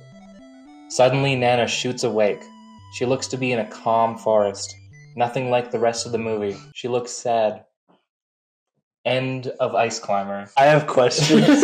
There is a mid credits um, and a post credits scene. Should we? Let's get your thoughts on the ending, on the and ending? then we can. Can you remind me about the portal, like the mechanics of that? Okay, I like it's 100% just because I wasn't paying attention. No, you're so good. Yeah. I've also I only explained it at like one point. Yes. But at the top of the mountain is the original portal that the topies and the polar bear came through, and so it's just like still there. Yeah. But it's very unstable, so like if a bunch of stuff like rumbles it and stuff, it'll close. Okay. So it closed when Nana and the condor fell through. Yeah. You won't know this, but I feel like there's a lot of lore, like having a portal between worlds is a big deal, right? Mm-hmm. And it is like isolated, but I feel like it might be a little lore breaking, but I have an explanation. Oh, okay. A portal, and that I think could also help with I have an explanation that could help with lore and also maybe mechanics of the movie. So my idea is that the portal can only be opened every full moon. Ooh. Okay. So the time would be a time limit at the Act 3, which is good to have. I like that. And that could be a reason for the portal being closed.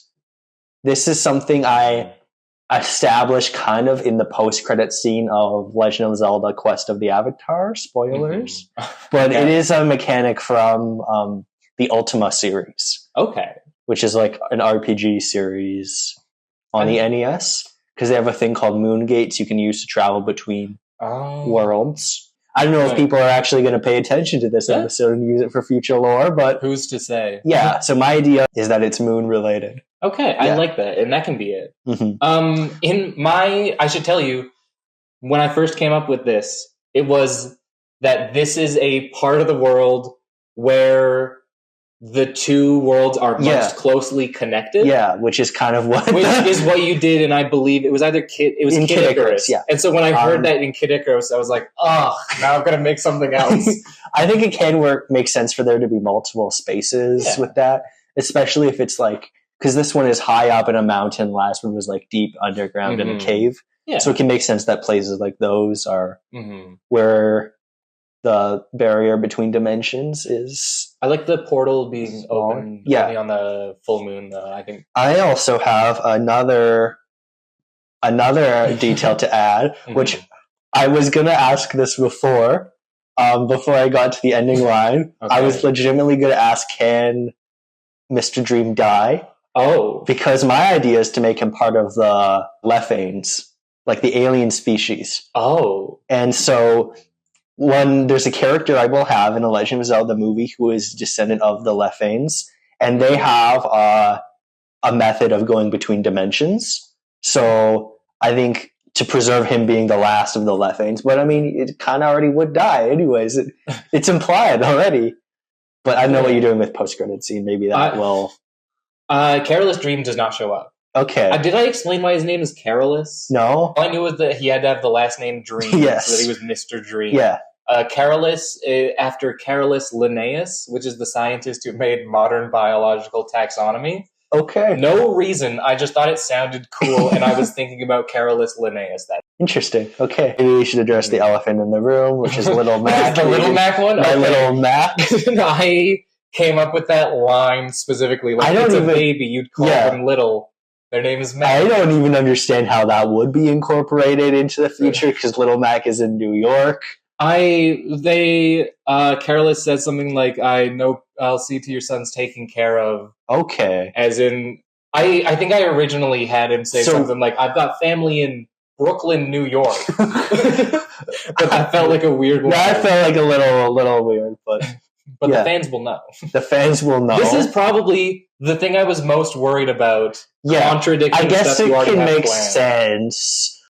People would want an explanation for and them to be reunited. But it's very different tonally, I think, the Punch-Out TV show and Ice Climber. And I was going to say, the way I imagined it in my mind is that the Punch-Out TV show would be almost entirely isolated from Ice Climber, and that they'd only like meet in a crossover. Yeah, because I mean, it is like sitcom-y, so there could be mentions of it, but like that would very much distract from the main plot. That would be the kind of thing people are like, I want to watch boxing. Why is this? I was going to say at most, it'd be like final episode end credit scene. There's like one mention. Yeah. But that's like But I could like add, I mean, Little Mac being an orphan, I feel like makes sense for him as a character. I felt like making it, that's why it takes place in 2008. Yeah.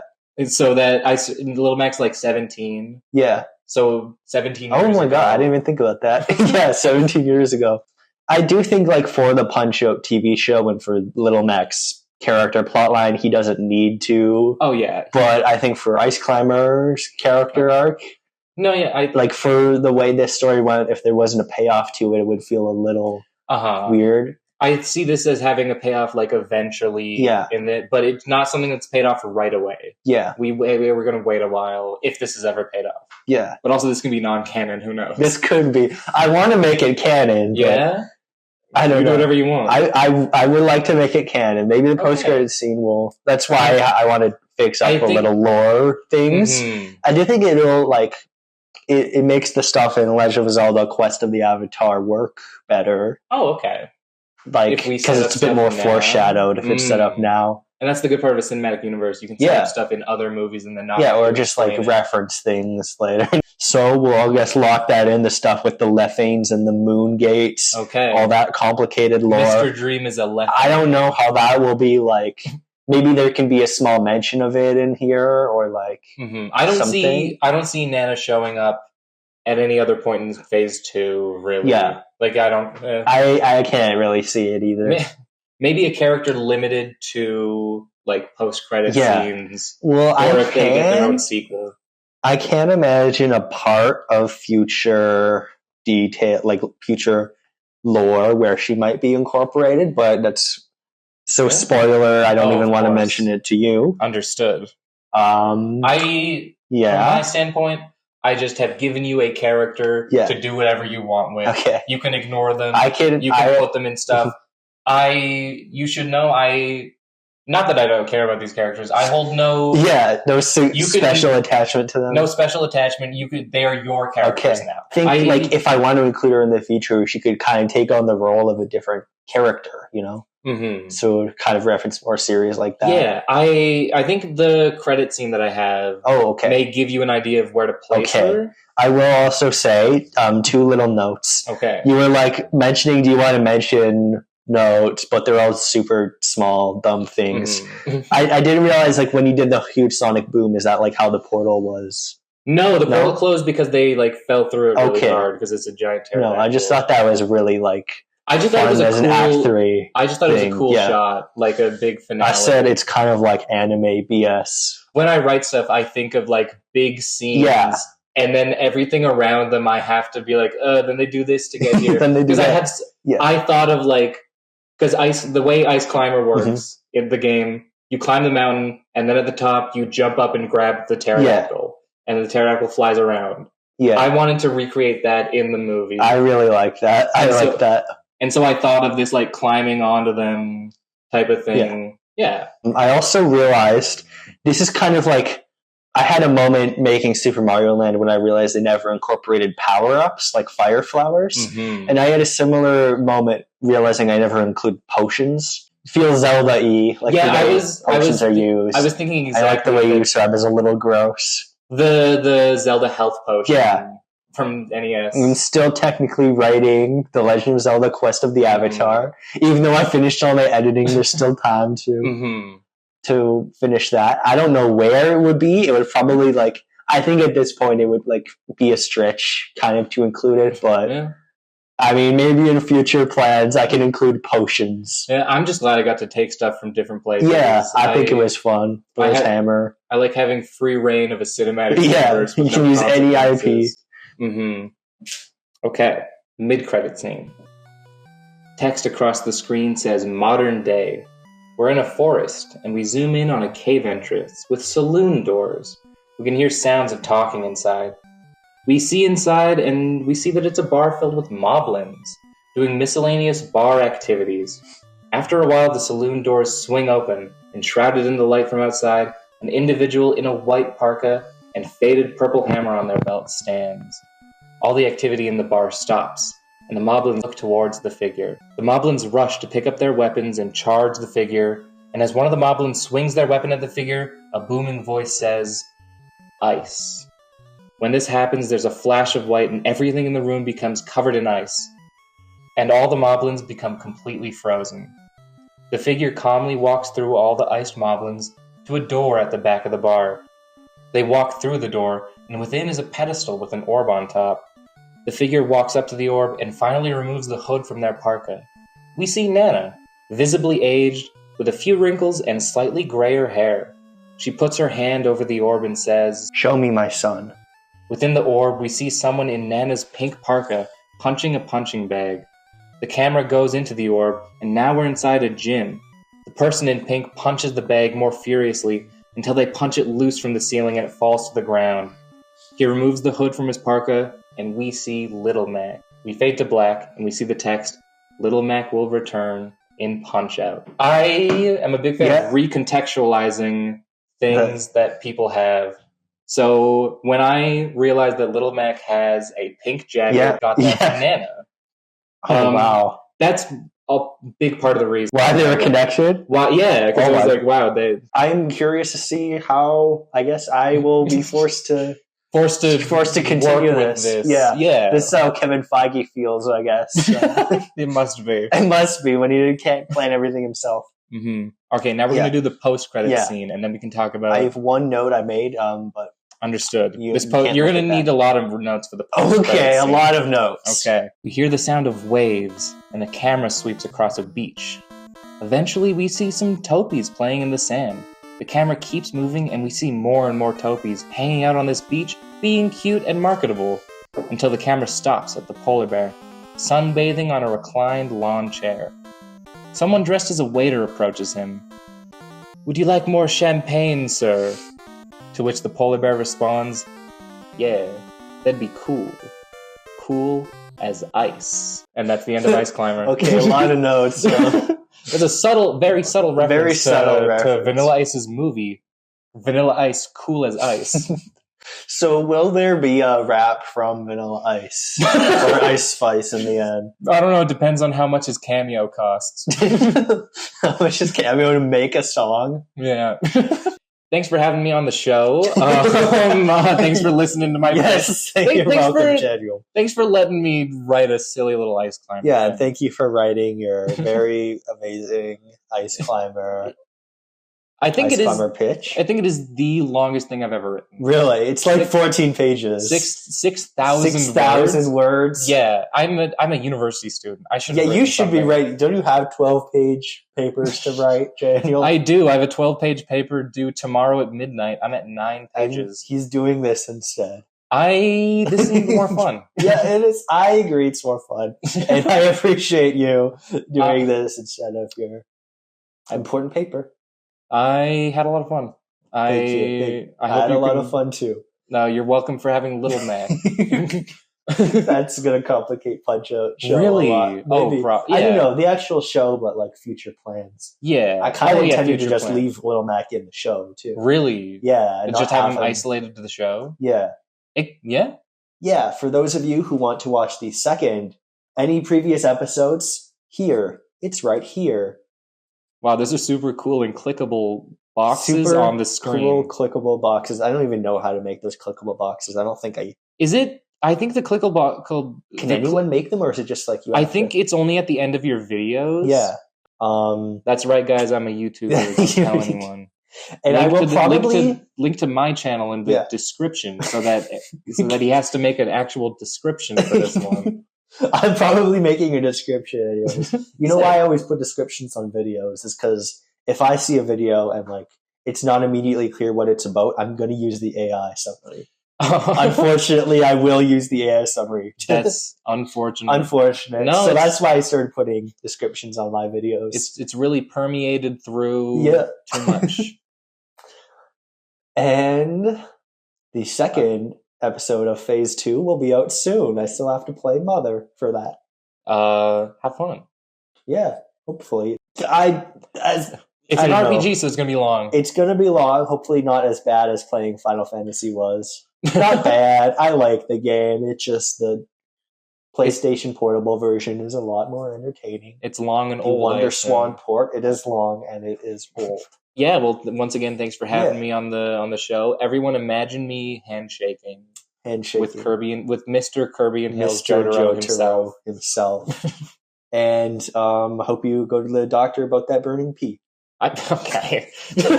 I do need to go to the doctor. I think it's important. Whoa, that was an awesome video.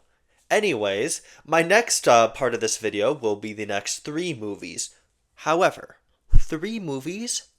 Way too short. So there is, this is when I started to add a whole bunch of more bonus content in the middle of Captain NCU videos. Enjoy. I've got 3 pitches for movies to cover. Castlevania II Belmont's Revenge, the sequel named after the Game Boy Castlevania title, The Legend of Zelda Quest of the Avatar, a Zelda sequel that adds in content from Ultima, and Mother, the first movie in this cinematic universe based on a Famicom exclusive game. Very different movies based on very different kinds of games, but I'm not just going to cover movies today. I will also be pitching my ideas for 2 canonical TV shows set within the Captain NCU, Punch-Out and Galaga. Isn't that exciting? First up is Castlevania 2. I'll just shut up and let my movie pitches speak for themselves for now. Here's Castlevania 2 Belmont's Revenge. The movie begins in a small town somewhere in the Midwestern United States. The locals speak of a terrifying werewolf that's haunted their town for the past week. Luckily, there's a lone, traveling warrior here to help, Simon Belmont, one of the Warriors of Light who defeated Chaos several months ago. This time, he has a cowboy hat, because I just think that's something Simon Belmont would do when in the US. Simon is in a forest, tracking something scurrying about when he takes out his whip, ready to strike. After a tense beat, it turns out to be a small weasel. He sighs. What kind of a monster hunter can't even track down one beast? Simon goes back to the town and walks through the sparsely populated streets, back to his motel room. In the time since Captain and the Final Fantasy, Simon has taken to traveling the United States to work as a monster hunter and to figure himself out. He's freer than he's ever been, but clearly there's a sense of melancholy in it all. Simon goes back to his motel room and gets a call from Daisy. Daisy is a university professor from New York who he has an on-again, off-again relationship with. She asks him how he's doing, and Simon answers in ways that feel dismissive and dry. Clearly, Daisy is more invested than he is. When the conversation is over, Daisy says goodbye and tells Simon to let her know if he's ever in New York again. Simon hangs up and looks around his motel room. Solemnly, he removes his cowboy hat. Yes, I did indeed put Simon Belmont and Daisy from Super Mario in a relationship, which is probably the most fanfiction-y thing I've ever done in the Captain NCU so far.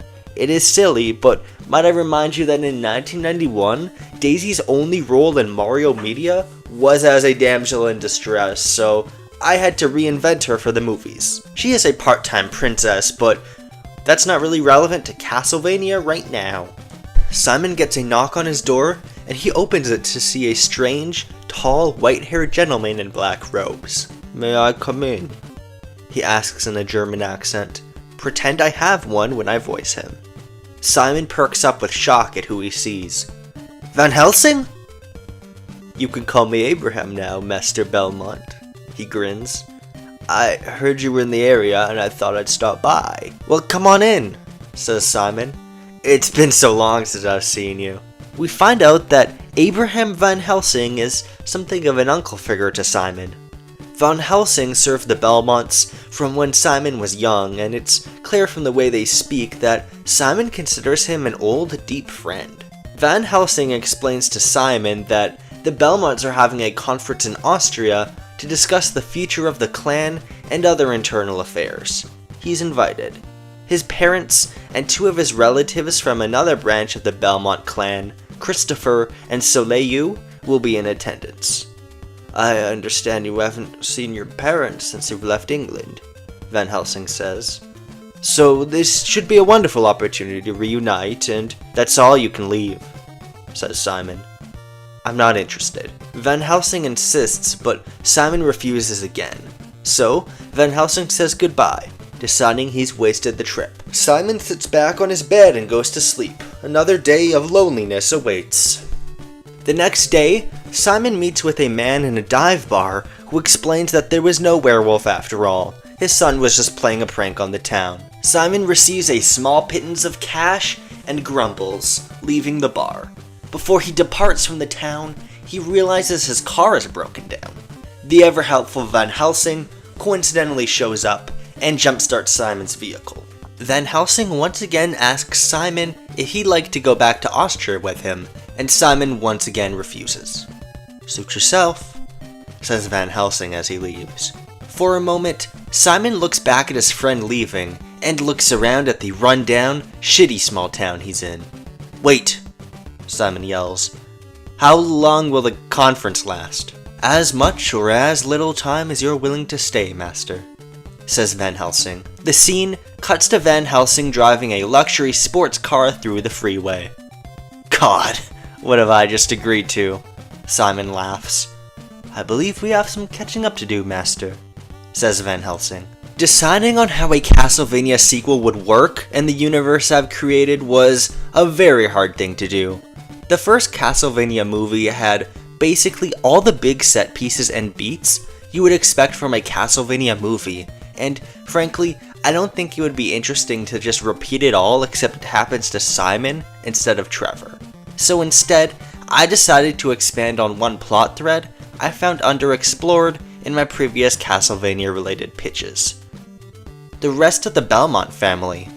There will still be spooky monsters, and obviously this movie will be set inside a castle, but one big focus of this movie will be family dynamics and the tension that can arise within families. Now that I'm in Phase 2, I can include content from the Game Boy games, so there's two more Belmonts who I'm allowed to include, Christopher and Soleil. I actually really like Castlevania 2 Belmont's Revenge on Game Boy. It's one of my favorite Castlevania games, so I've taken a lot of content from it. It's even the name of the damn movie. This might be an unorthodox way to make a Castlevania sequel, but I don't want a sequel to just feel like a repetition of the original, and I feel like this is still in the spirit of the series. The scene cuts to the Alps. Van Helsing is driving Simon, who is exhausted from his journey, and seems ambivalent at the prospect of reuniting with his family. The two reach a Baroque-styled palace on an island in the middle of a lake. It towers over all the mountains and has a bunch of complex spirals near the top. This is the Crystal Castle, and it's where Simon's parents, Jonathan and Mina, retired after Simon got the Belmont Manor to himself. Simon Belmont is British, so he'll make some joke about not being a Crystal Palace fan because Simon Belmont is canonically a Gooner. Simon enters the castle and is greeted by his mother, who is overjoyed to see him. She's an original character, Mina Belmont, although she's named after Mina from the original Bram Stoker Dracula novel. She's happy to see Simon and hugs him with tears in her eyes. Simon's father Jonathan approaches him too. He's happy to see his son, but is more reserved. "You're late." Someone across the hallway speaks up. It's Simon's cousin Soleil. He's just under Simon's age and has golden flowing hair. He's even more pompous than Simon Belmont was in his youth, exactly the kind of person Simon finds asinine. In his pouch, Soleil carries a whip, but unlike the chain one Simon has, it's made from rope. "Don't be rude to our guest." His father Christopher speaks up. He's about the age of Simon's father, and has a gruff voice and stern face, which contrasts his gentlemanlike demeanor. For context, Christopher Belmont is the protagonist of the Game Boy Castlevania games, and Soleil is his son.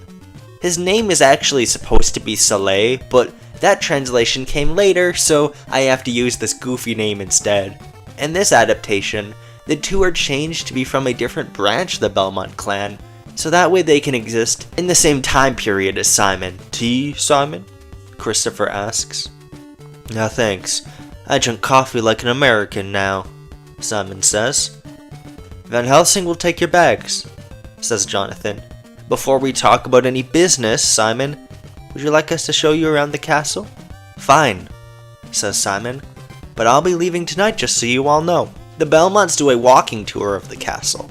It's ornate and elaborate and has several waterways moving through it, just like in Belmont's Revenge. The centerpiece of the castle, however, is a big treasure room where all the spoils of war from past Belmonts are hidden away. Simon actually has monster hunting experience, so he can recognize most of them are fakes, but his family don't really seem to be aware. The biggest part of the room is an ancient mask called the Mask of Carmilla, a purple ballroom mask with a crack through the eye. Just looking at it gives Simon the creeps, and he hopes to God it's a fake. I hope it won't play any role in the story at all going forward. There's also a mausoleum deep inside this part of the castle room, where all past Belmonts are buried, starting from Trevor and Sifa, who originally defeated Dracula in the 1600s.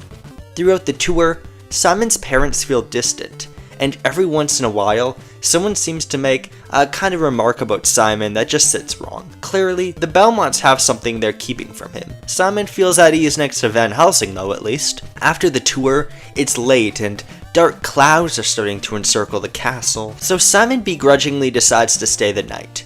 He does say he'll be leaving tomorrow afternoon though. Van Helsing shows him to his room, but before Simon can enter, he sees Soleil ominously staring at him from across the hallway. Simon slams the door on his way in. As an intense thunderstorm rages outside his window, Simon tries to rest, but is unable to due to a sickness building up in his gut. He's practically thrashing in pain, and he feels like he can barely think straight.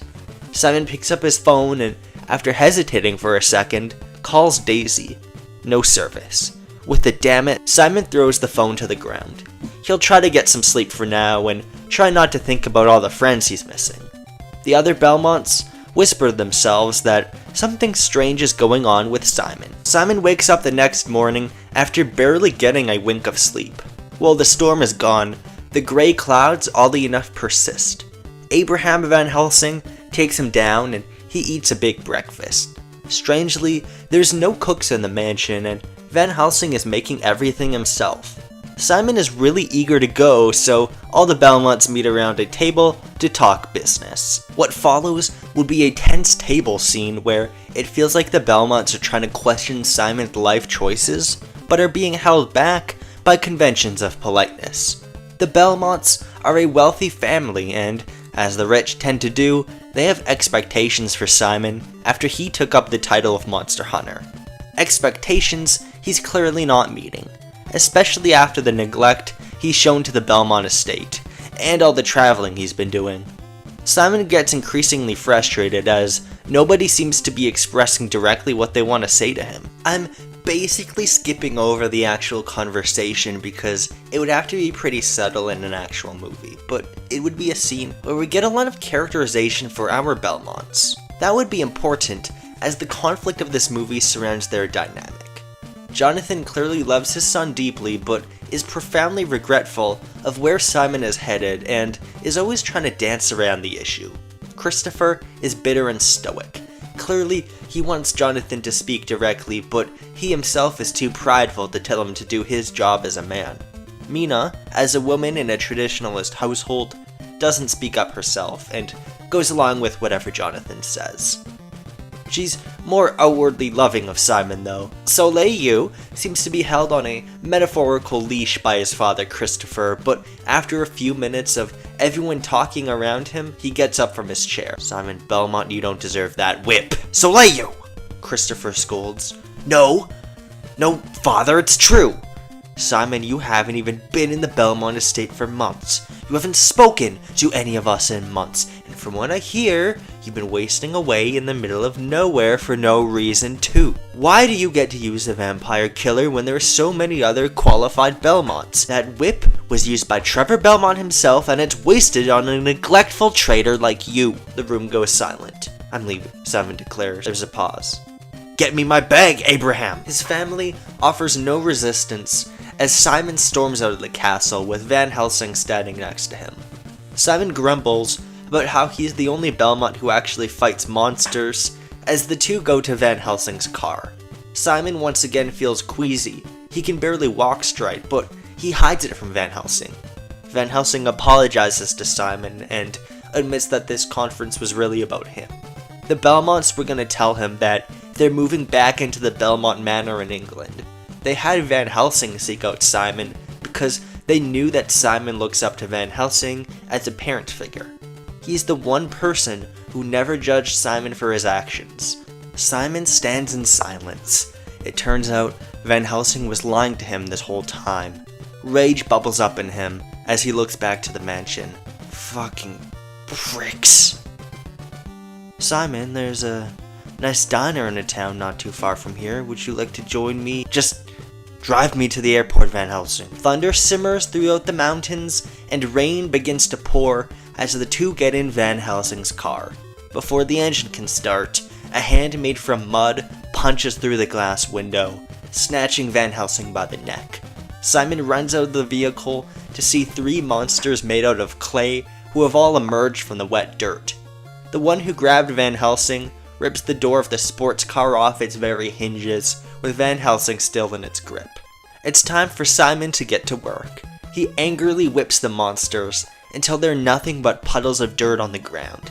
He's so aggressive that he doesn't even notice Van Helsing being hit several times in the crossfire. As his face bleeds, Simon hears screams from the castle and runs to help. He dashes through the main corridor to find a giant eyeball rolling down the steps. He slashes it clean in two, leaking pus all over the front hallway. He sees the other Belmonts being attacked by swarms of mudmen and mermen, who presumably came from the lake underneath the castle. With ruthless efficiency, Simon takes them all out. The Belmonts catch their breath, and Soleil, who was struggling against the monsters, seems to regard Simon with a look of begrudging respect. The bloodlust in Simon's eyes seems to subside. I don't know why there are so many of them, says Simon. Chaos is gone. It's okay, Simon, says Jonathan. We should have been more prepared. Thank you for coming to our aid. Abraham Van Helsing walks in with a massive gash along his face and bruises all over his body. He collapses onto the floor. Simon tries to help, but Mina rushes to his side instead. Jonathan, Simon, Soleil, and Christopher are all waiting at a table in silence as Van Helsing is being treated for his injuries. Mina walks out. Simon, would you like to see him? Simon rushes to Van Helsing and is in a more panicked state than we've ever seen him in before. He hugs Van Helsing and apologizes profusely for hurting him. It's okay, Simon, you did nothing wrong, says Van Helsing. Don't pay any attention to me. These are all injuries I can recover from. In truth, it's you who I'm worried about, Simon. I think you may be cursed. At the mere mention of that word, Simon falls to the ground and screams in agony. Before Van Helsing can even react, some sort of dark presence takes over Simon and he takes out a dagger from his pouch. He rushes up to Van Helsing and stabs him through the chest over and over again, killing him. Simon collapses on the ground, unconscious. Both his sanity and the life of his oldest friend are gone. The movie that came before this one in the timeline is Dr. Jekyll and Mr. Hyde, a Captain N Halloween special. It adapted a very silly NES game and was much more of a comedy that parodied the original Dr. Jekyll and Mr. Hyde novel. Simon Belmont was conspicuously absent for that movie due to illness, and it's because what I planned for him is basically a darker Dr. Jekyll story set within the framework of Castlevania and paired with interfamiliar conflicts between the Belmonts. There's actually some precedent for this in Castlevania games, because in Belmont's Revenge, Soleil was the penultimate boss and was possessed by Dracula. Here, Simon is the cursed one. It also brings to mind the other Castlevania 2, Simon's Quest on NES. No footage of that one here, no. That game involved Simon being cursed, so it acts as light inspiration for this pitch. There's also a certain other part of that game I incorporate into this pitch, which should have been immediately apparent the moment I said it in Austria. Anyways, you also might have noticed I took a lot of names from the original Dracula novel.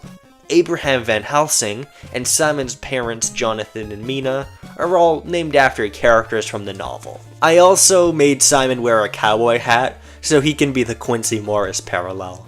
Honestly, it was mostly a misdirect to make people think the plot would be more like Dracula, while referencing Castlevania's inspirations in a cute little way.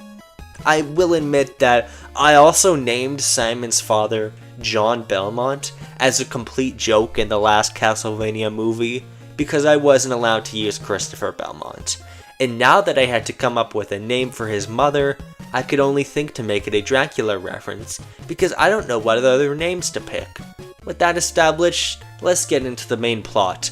A man just died. Soleil and Christopher are speaking privately in a corner. He's a murderer, Soleil shouts. We can't just let him be. Soleil, you are out of line, Christopher says. Now I don't care what you think happened tonight, but we're gonna deal with this like gentlemen, not animals. Come with me, I need to show you something. Simon is laying in his bed in complete despair, having sunk to the lowest point in his life. His mother is trying to console him and ask him what's happened, but the past 30 minutes are all blank for him. The last thing he remembers is waking up from the medical room to see Van Helsing's cold body. Simon acts spiteful and angry, and his mother decides to get up and give him some space. Suddenly, Jonathan Belmont walks in, and Mina quietly tells him about the situation. Take all the time you want to grieve, Simon, but just know this. You've put us in a very difficult situation, and you're not going to leave this place until we can get it all sorted out. We're a family. We are going to solve this together. Simon gets up as the room seems to spin around him. In his dazed state, he waves his arm and two giant hands emerge from the walls to grab both Jonathan and Mina by the neck. The very room bends to Simon's control and he is angry. Christopher and Soleil reach a large library with shelves encircling the whole room. Christopher, in a hushed tone and an urgency he's never had before, tells Soleil that there might just be enough for them to learn about possessions and curses. The two spend hours researching, and Christopher finds legends of a powerful demon able to use someone as a vessel, if they or their bloodline has been cursed by the past host of said demon. In cases of possession, demons thrive when their hosts are going through a traumatic or stressful occurrence, and working closely with the possessed can help them lessen their power. Christopher closes the tome. He needs to be the one to fix this. As Christopher and Soleil leave the library, tome in hand, they find the castle wrecked, and a group of about 50 blood-red skeletons crawling up from the mausoleum. These are the past Belmonts, resurrected from the grave by some demonic force. It's up to Christopher and Soleil to stop them. This would be a big action sequence where these two asshole-ish monster hunters would quickly have to learn to fight. After the battle, Soleil finishes the last skeleton with a smug smile on his face. The two enter Simon's room to see Jonathan and Mina on the ground, almost passed out. Christopher pays them no mind and calmly approaches Simon Belmont. Simon, I want to apologize for my decorum, for Soleil's words, and the actions of your parents. You're the only one of us who had the guts to face monsters head on, and you exemplify the values Trevor and Sifa held more than any of us. I'm sorry. Simon has been eased while Soleil helps Jonathan and Mina up from the ground. Simon hasn't been completely turned back to a human, but he's at least not unleashing monsters onto the castle anymore. In what seems like a real moment of character growth for both parties, Christopher tells Simon that he's welcome to spend time to figure out what being a Belmont means to him. Simon breaks down in tears and goes to hug his parents. Simon explains how he's felt this power before. He thinks he's being possessed by the power of chaos. Dracula, using chaos's power, must have cursed the whole Belmont bloodline. Everyone is shocked, besides Christopher, who walks up to Simon and takes out his dagger, stabbing him in the chest. Christopher reads from his tome. Working closely with the possessed can help them lessen their power enough to kill them, destroying the demon's hold forever. The possessed will be sent to hell after this process. Simon screams in pain as Jonathan and Mina scream out in grief. The two of them push Christopher away and help Simon. Christopher, how could you? Mina screams.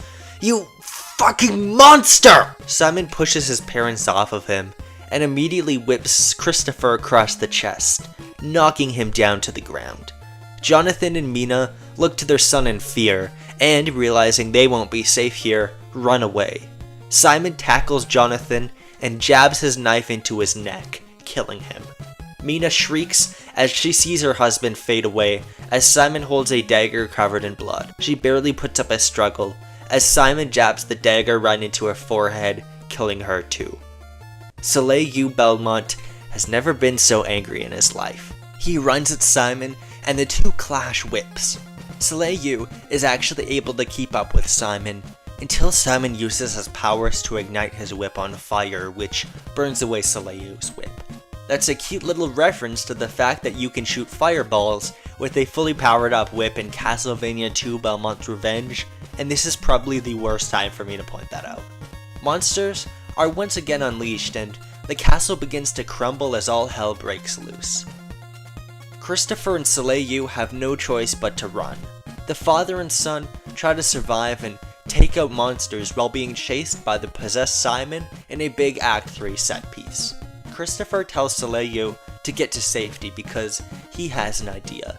He goes to the Belmont treasure hoard and stares directly at the mask of Carmilla. Its dark powers call to him. He takes a deep breath, knowing it might be his last, and breaks the glass to put on the ballroom mask. He screams in rage as the mask of Carmilla grips onto his face, leaking blood. Christopher has the powers of a vampire within him, and is now nothing but a monster, with bloodlust being the only thing keeping him alive. One Belmont will die tonight, either him or Simon. Christopher finds Simon, and the castle is in flames around them. The two fight. A giant water dragon appears while the main action is going on, so Soleil has to survive his attacks. Christopher and Simon's duel ends with Christopher grabbing Simon and biting him to absorb his energy. Simon opens his eyes as it all just stops. The castle stands still and the monsters stop attacking as the mask on Christopher's face cracks in two. He drops down, dead. Simon looks at the carnage around him in confusion. No. What's going on? What happened? What did I do? Soleil comes rushing to his father's corpse with tears in his eyes. He holds his father's limp hand and looks at Simon. Simon Belmont, you are not one of us, he says.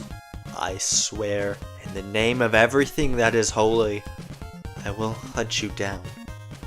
I will kill you slowly and painfully, destroy everything and everyone you love.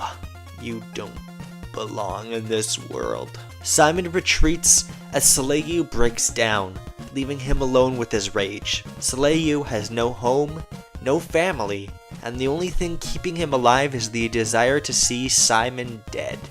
Simon prays he'll never have to think about this day again. A few days later, Simon exits a plane that just landed in New York. He sees Daisy, who was standing in the airport terminal waiting for him to arrive. He runs up to her and hugs her tight while closing his eyes, more tender and open than we've seen him before. After what just happened, Simon has realized that he can't take the people who love him for granted anymore. Now he's ready to start a new life.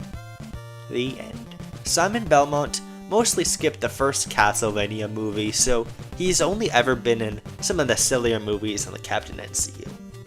Maybe not silly, but his two major movie appearances, Kid Icarus and Captain N the Final Fantasy, were both squarely in the territory of popcorn movies. Simon's character arc in those movies involved him acting less like an asshole and learning to make friends and be a better person.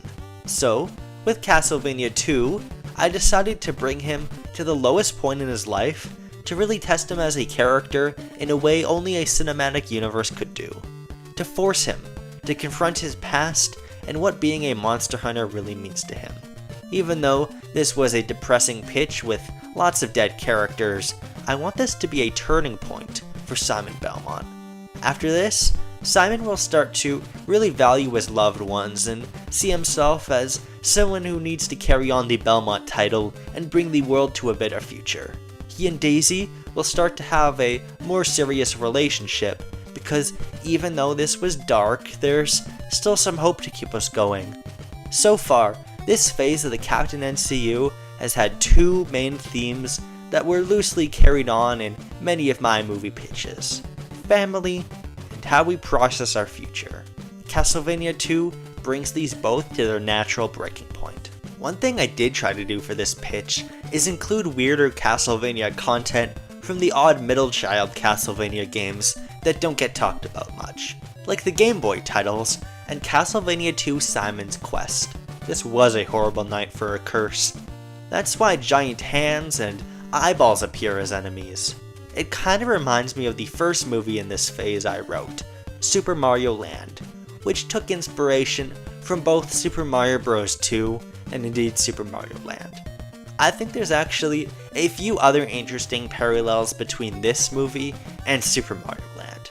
They're both named after Game Boy games and both featured family members being possessed, although in this case, it's more of an actual Exorcist-style possession and not being turned into a giant ape. God, this project gets weird.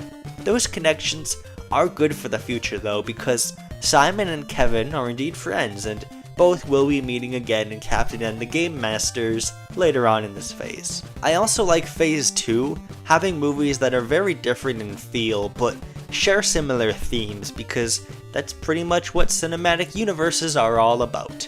Neat. I'm rambling at this point, so I'll talk about the next movie in this phase, The Legend of Zelda: Quest of the Avatar, right away. But first, let's talk about the mid and post-credit scenes for Castlevania 2. Soleil sits in a cafe somewhere in Vienna. He sips on a cup of coffee and we see a glint in his eye, oddly similar to the one we saw Simon with before the curse took him over. The curse isn't gone. Soleil Belmont really just might slay you, Belmont. Soleil might be one of the most obscure Belmonts out there, and I will say now his role in the ongoing cinematic universe isn't over yet. Obviously I won't say too much to avoid spoilers, but I have plans for Soleil, and he will play a big role moving forward despite his obscurity.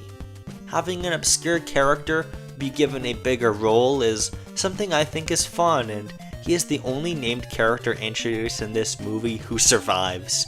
In a way, him getting possessed by Dracula's curse fulfills his wish to be the heir to the Belmonts in a twisted sort of way, and now he wants to use the full force of the Belmont estate and Chaos's power to kill Simon Belmont.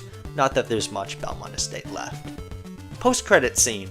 A few months have passed and we see Daisy and Simon walking down a street in Youngtown.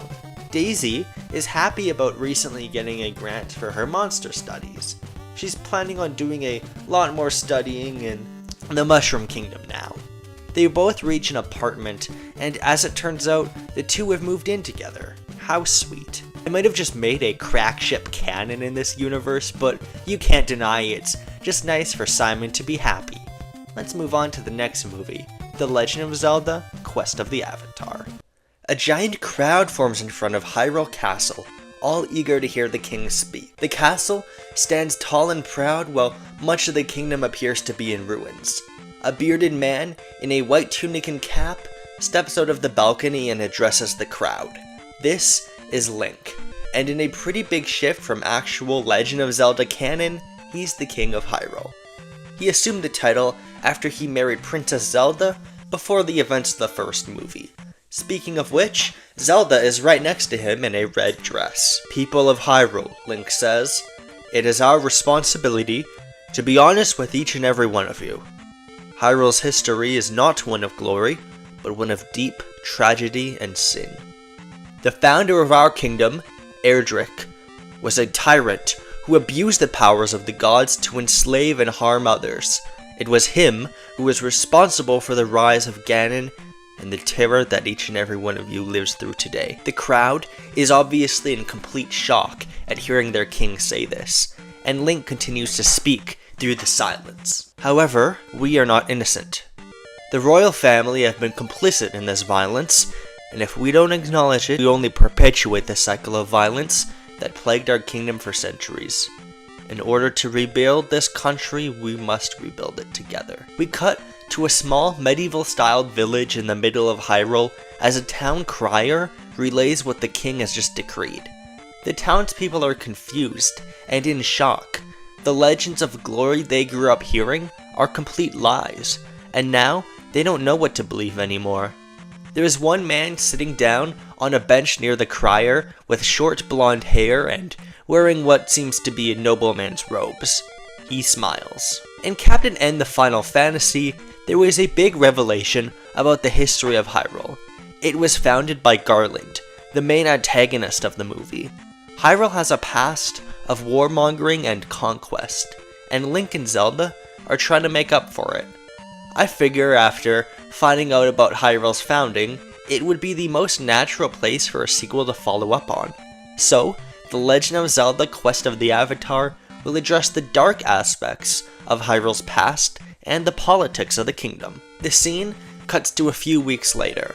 Link, Zelda, and Lana, the members of the royal family, as well as their advisor Impa, are sitting around a table eating a modest meal. Link and Zelda are talking about their progress.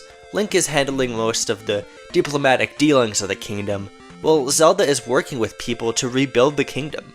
The royal couple are happy and humble, but Lana seems to be feeling empty. She talks about how when she's not going on casual dates with Kevin on Earth, she's been spending a lot of time around villages to become acquainted with the people of Hyrule. In that time, she's noticed that people seem to feel aimless since Link's speech, like they don't believe in anything anymore. Plenty of people are making big efforts to help each other and rebuild the kingdom, but it feels like it's all for naught when most people are so apathetic. I just don't understand how you two are so energetic all the time, Lana says. I can't help but feel like one day Ganon's gonna come back and everything will be destroyed again. Ganon is dead, says Link. You don't have to worry about him. Yeah, but never mind, Lana says. The family talks for a bit as they finish their meal. Despite Lana's reservations, they have a nice time together. And once they're all finished and Lana is about to go to her room, they hear a crash and a scream. Lana looks outside to see a large, burly, human-like fish creature attacking shops with a ball and chain.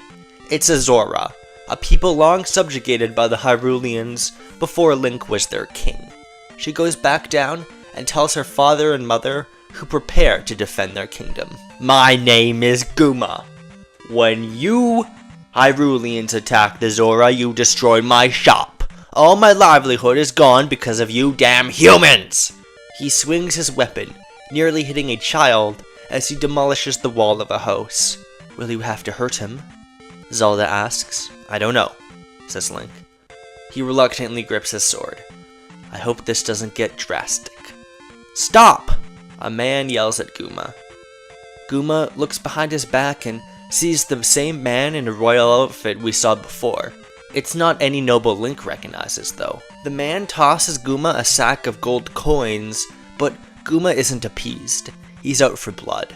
Guma strikes the man with the iron ball, and after taking the blow, he rises once more. Guma strikes the bloody and bruised man again and again, and the man continues to kneel in front of Guma unfazed. With a grunt, Guma takes the sack and leaves the town. Link and Zelda rush to help the injured man while the guards go to arrest the Zora. I'm okay, says the man. This was a sacrifice I am willing to make. We need to get you to a hospital, says Link. Yes, perhaps you're right, King Link, he laughs. I should manage for now, though. Thank you for your aid. I'm glad to call Hyrule my home, and I'm glad to help a citizen, says Link. Pardon me for asking, Zelda speaks up, but are you Lord British?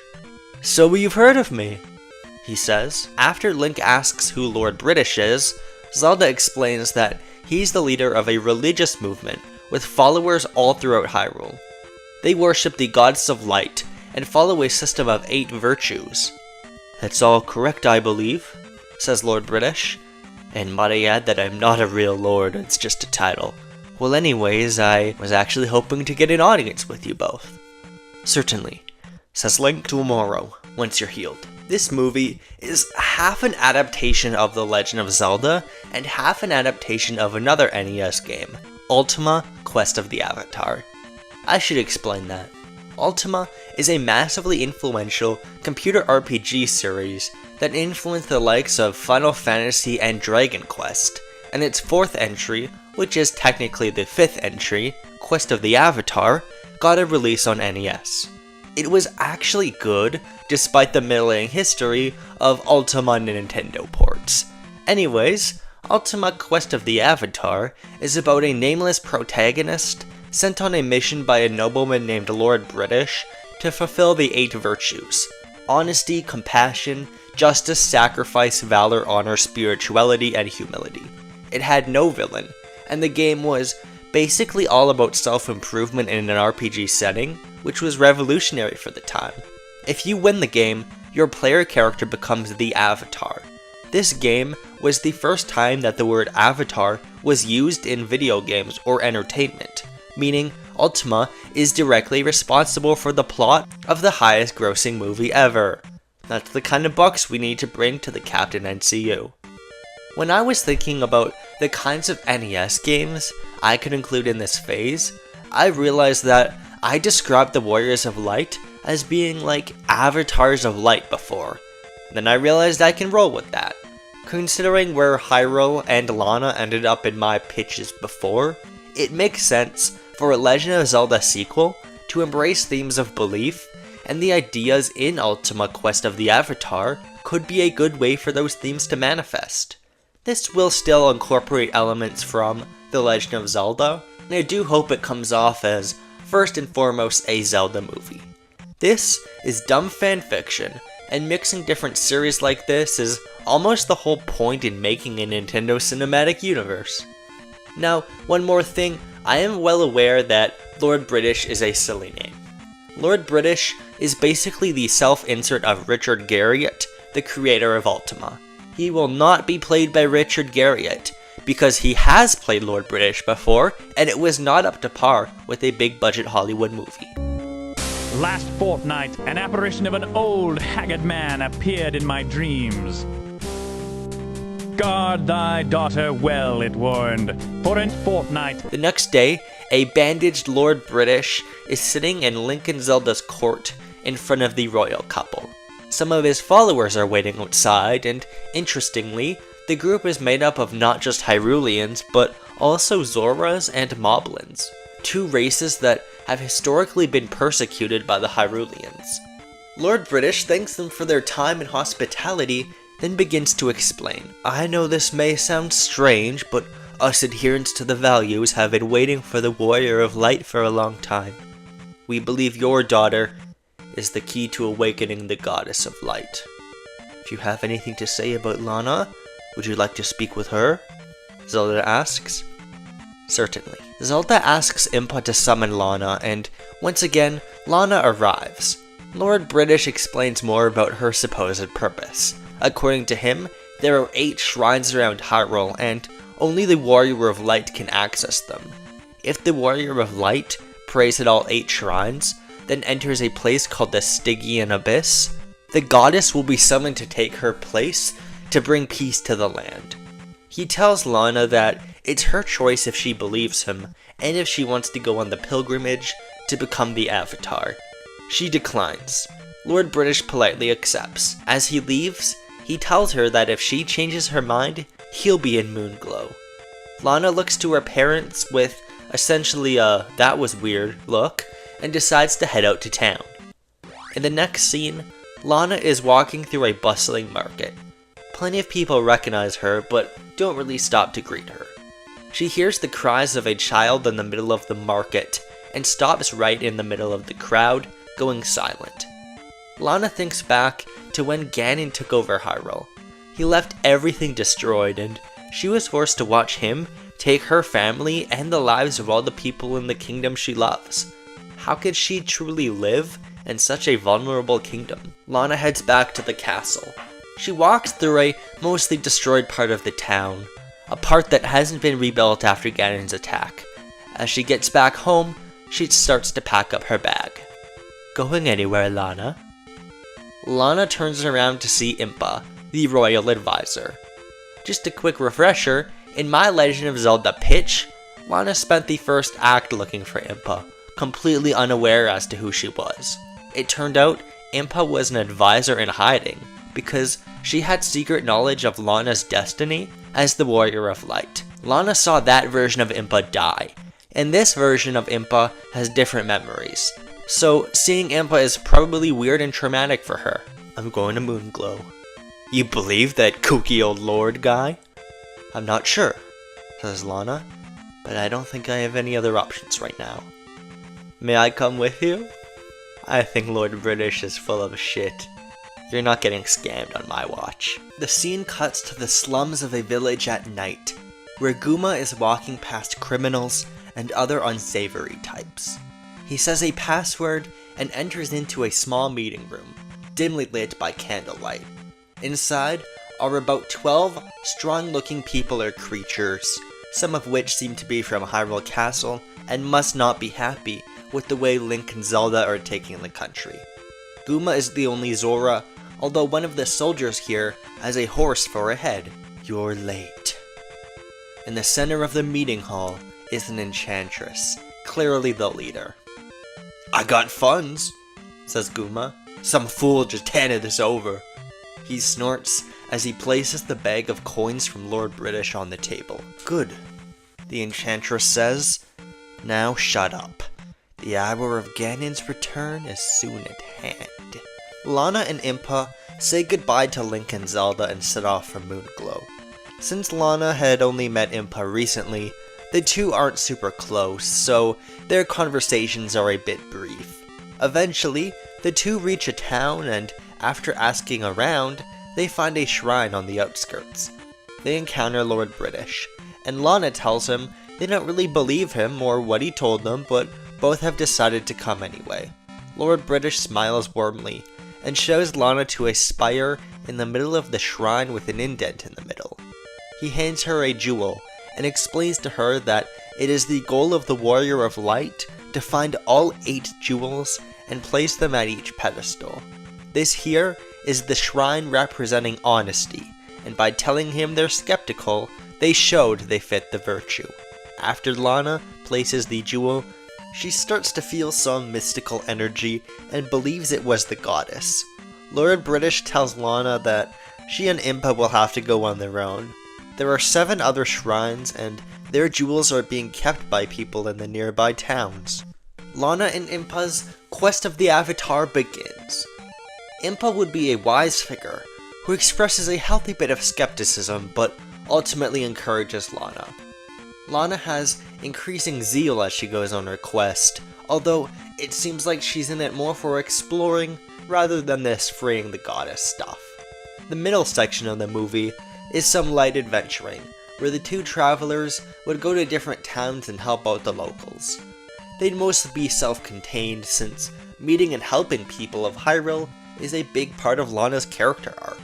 Their first stop is a town called Yu, which is located near a forest and has a booming timber economy. Lana and Impa eventually discover that elites within the Timber Workers Guild have been conspiring to divert most of the timber to the capital to try and get favor from the king. Lana and Impa stop them and allow the resources to be distributed evenly among the people of the kingdom. A young druid named Yana thanks them and gives them a jewel that was passed down in her family for generations, allowing them to progress. They also meet Iolo, a bard who tells tales of their adventures. Afterwards, Lana and Impa go through a couple more towns and get their jewels through montage, and we cut back to Link and Zelda at the capital. I'm skipping a lot, but the purpose of Link and Zelda in the plot would mostly be to investigate the cult of the Enchantress while balancing their royal duties. During this B-plot, Zelda would hear rumors about the wife of the court magician who originally resurrected Ganon being spotted around town. Her name is Minax, and according to the rumors, all she needs to do to bring back Ganon is to sacrifice the Warrior of Light. Her scouts are all over the town as we speak, and just like the court magician, they want to bring back Hyrule to a more warlike time. I needed a minor villain for the plot to work, and Ultima Quest of the Avatar doesn't have any. So I took the villain of Ultima 2, who is eligible for the Captain NCU despite Ultima 2 not being on NES, because she was mentioned in the NES manual for Ultima Quest of the Avatar.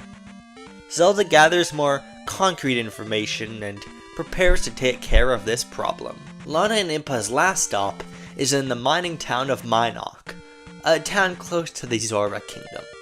Lots of Zoras live in this part of the kingdom, but many businesses are still segregated and not available to them. Lana gets increasingly frustrated, and once an official tells her it's a local tradition, she points her sword at him and quickly tells them that, by royal decree, it is now eliminated effective immediately. The officials are quick to make the change. One of the Zoras thanks her and tells Lana that a mysterious knight has stolen a jewel. The two have to sneak into the camp of a knight named Rebenak, who, through context clues, we find out is a follower of Minax. Lana wakes up Rebenak, and the two fight. Lana takes the jewel, but Rebenak charges at her with his horse. Lana can't run around him, so, out of options, she leaps high into the air and swings her sword downward, knocking him off his horse. Rebenak is brought into custody, but mysteriously a man with a horse for a head stands by, ready to report this to Minax. Lana and Impa head to the final shrine to unleash the goddess as Link, Zelda, and a group of royal guards reach Minax's hideout. It's empty, and panic is about to set in until a voice is heard. I know where she is. Link and Zelda turn around to see Lord British standing in the doorway. Lana and Impa reach the final shrine as Link, Zelda, and Lord British are in close pursuit. A huge crowd has amassed in front of the shrine, and on closer inspection, it's a group of civilians, made up of people Lana and Impa encountered on their adventure, including Iolo, Yana, and more. Iolo tells Lana that the whole time, they were all followers of Lord British, and they were watching her.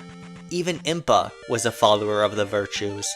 Lana is surprised and even appalled. It turns out the whole time Lana was lying to her, and just when she thought she was finally getting close to her. Not only that, everyone was only pretending to see her as his hero because she happens to be the Warrior of Light. Lana walks past everyone and places her hand at the door. I'm going inside. Alone. I would advise against that, young lady, says Iolo the Bard. The Stygian Abyss is dangerous. There's no way you can make it alone. Don't follow me, says Lana, entering the shrine. She wanders deeper and deeper, down into the layers of the abyss, her glowing sword being the only illumination, as she makes it past the booby traps and fights off monsters. By the way, her sword is magic now. That was established during Dr. Jekyll and Mr. Hyde, a Captain N Halloween special. That's how it can make the iconic sword beams from the Zelda games. I already broke the tone of this moment, so while I'm being silly, I also want to acknowledge that before planning Phase 2, I realized a lot of Phase 1 movies were prominently set in caves, and so I set out to have Metroid be the only movie in Phase 2 where characters go to a cave. That is why the Stygian Abyss will only be referred to as an abyss and not a cave. Lana reaches the center of the shrine and discovers a message written on the walls. It's written in another language, but somehow she can understand it, as if it's magically being transmitted to her. It says that the shrine and the jewels were built by an ancient civilization who came here from the stars. the Lephanes. You might remember the Lephanes from Captain N the Final Fantasy, and if you watched my Ice Climber video. As the shrine details, the Lephanes used to be a nomadic, spacefaring people who were driven off planet by a species called the Comatos, aliens whose description suspiciously matches the Metroids. Lana doesn't know about the Metroids though. They went on the search for a goddess of light named Palutena, who they believed could save them from the Comatos. They eventually found a realm called Magicant and settled, knowing that this is where both the goddess of light and the god of chaos lie. The goddess of light watched over them, but eventually the Lephanes decided to seal her away. If she were to be awoken, she'll remove the free will of whoever becomes her avatar. Lana is in shock. Lord British never told her any of this. If it means becoming a slave, there is no way she'll want to be the avatar. Suddenly, she's attacked by her own shadow, sprung to life. The Lephanes placed one final test for whoever would become the avatar, and now Lana must defend herself against Shadow Lana. Meanwhile, Minax and her cronies arrive at the shrine, so the acolytes of the virtues fight her off in a big action sequence. They're much weaker, and it's not looking good, but just when it looks like they'll all be slaughtered by Minax's spells, Link, Zelda, and Lord British arrive to fight. The royal forces versus a breakaway sect, while Lana fights her evil clone. I guess I just like writing evil clones or people turning evil a lot. In the scuffle, Lord British sneaks past everyone and into the shrine. He moves past all the traps almost effortlessly, then defeats Lana's shadow with a magic missile of light. "Lana," he says, "I see you made it past all the shrines, and I congratulate you for your accomplishment, Warrior of Light. Now I need you to open the seal to the Goddess of Light for me." "No, I won't," she screams. "I won't let everyone in this kingdom be slaves." What is she talking about, you ask? Well, there was a final part of the message we didn't see that tells us that if the Goddess of Light is freed, the people of this world will all be brought under the control of the goddess. Lana isn't just refusing to become the Avatar because it means that she'll lose her free will. She's refusing because it means everyone in the kingdom will lose their free will. "Lana, you're being short-sighted," Lord British snaps. He then talks calmly and slowly, as if he is trying his best to convince her of what he's saying. "I wasn't being entirely honest with you. I apologize for my breach of the virtues. I am the last of the Lephanes. I've lived for centuries, and in my long days I've seen everyone I've come to love die, some by the hands of your people. Without virtue in our lives, human beings are nothing but corrupt. It's up to you to bring us that virtue." Lana stares at Lord British with rage. She thinks back to when Ganon took over the kingdom. All her friends and family were slaughtered, and Ganon tried his best to strip her humanity away, but she managed to find friends, hope in the people of Hyrule, and claw her way to save the world. And just now, on her journeys, she saw the very worst and the very best of Hyrule. "I'm not gonna let this kingdom lose itself," says Lana.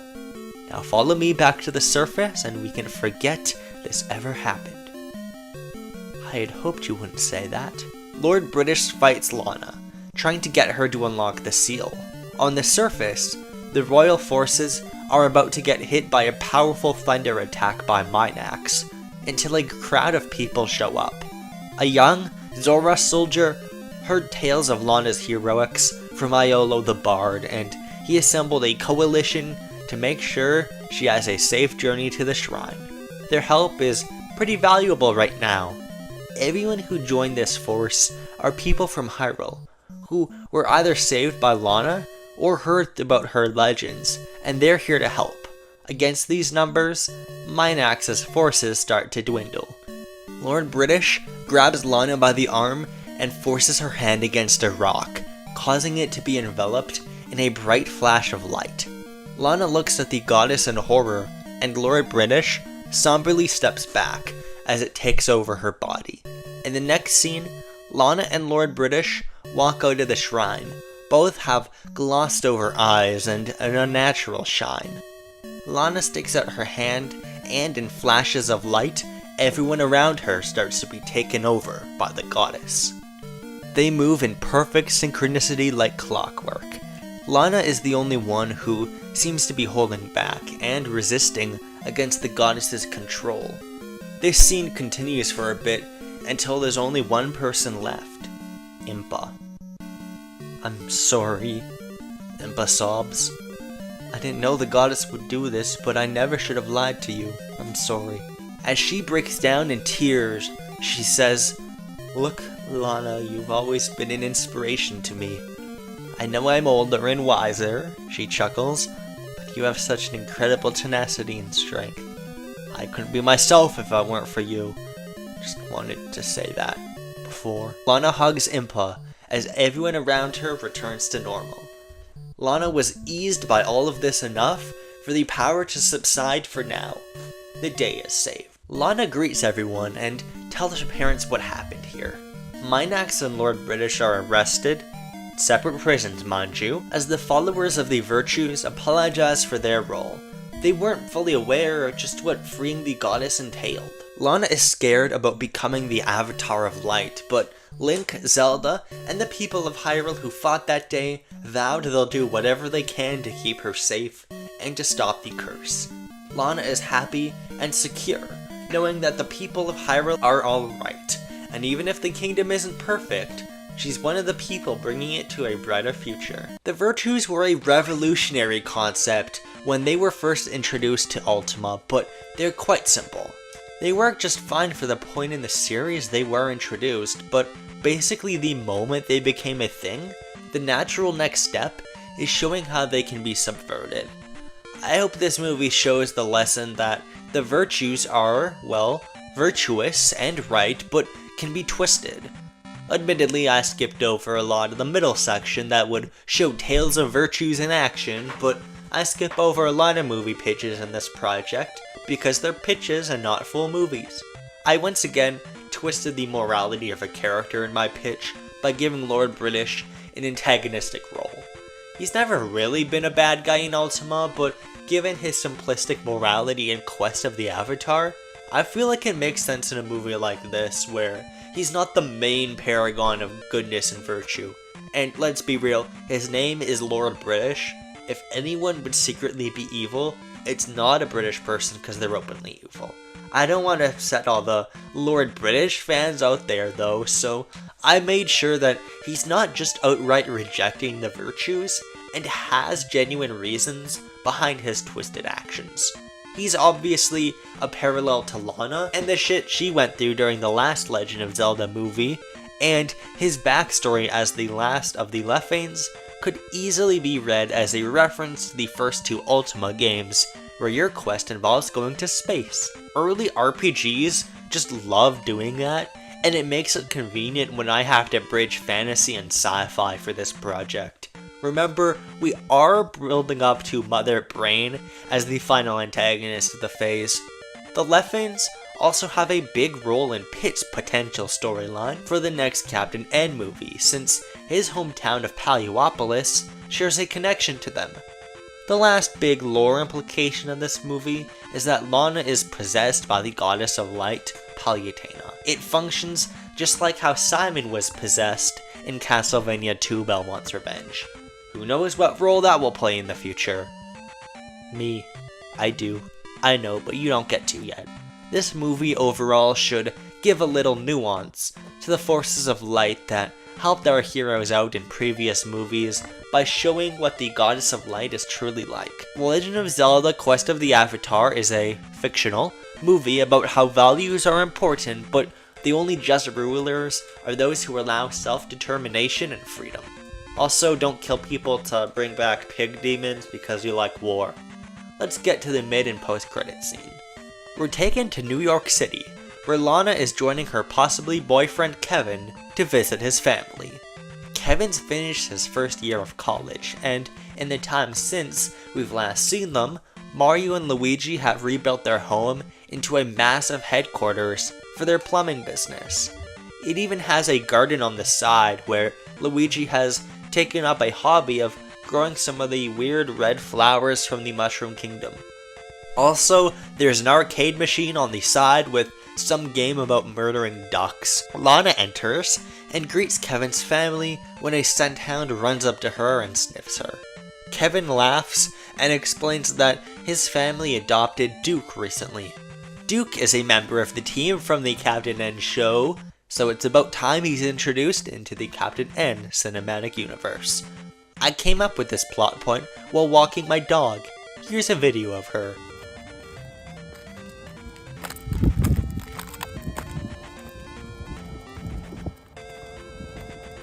So what's new with you? Kevin asks. Well, she explains, the avatar of the goddess of light now. Post-credit scene. We see a dungeon in Hyrule Castle where Lord British is imprisoned.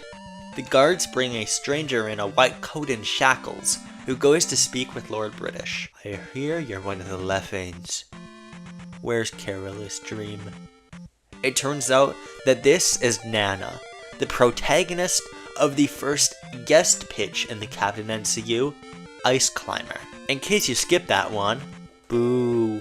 She ended that movie while trapped in Magicant and searching for her orphaned son who got trapped in the other world. Mr. Dream. Lord British perks up from his cell. Now there's a name I haven't heard in a long time. I'm afraid he's dead. You're looking at the last of the Leffanes right here. Nana aggressively grabs a hold of the bars on Lord British's cell. Then you know how to open a moon gate. The guards decide she's being too aggressive and grab her by the arms, dragging her out. Lord British looks at her, intrigued. That's the best emotion you could be in a post-credit scene. Intrigued.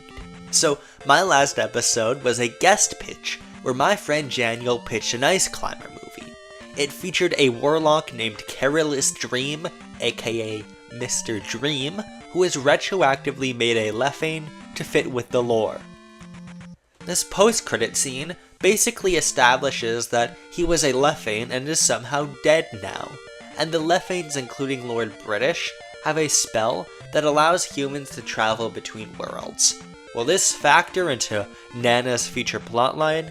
Probably, but as of now I have no idea where it goes, because he kinda just threw Nana into my existing plot. Now, normally what I would do after all this is move right on to the next movie project, which in this case is Mother. But like I mentioned in the beginning of this video, there are two other projects I want to talk about. Two TV shows set in the Captain N cinematic universe, because this video wasn't obnoxiously long enough. For pacing and plot reasons, it would make more sense to talk about Mother last, so I'll cover these TV shows now.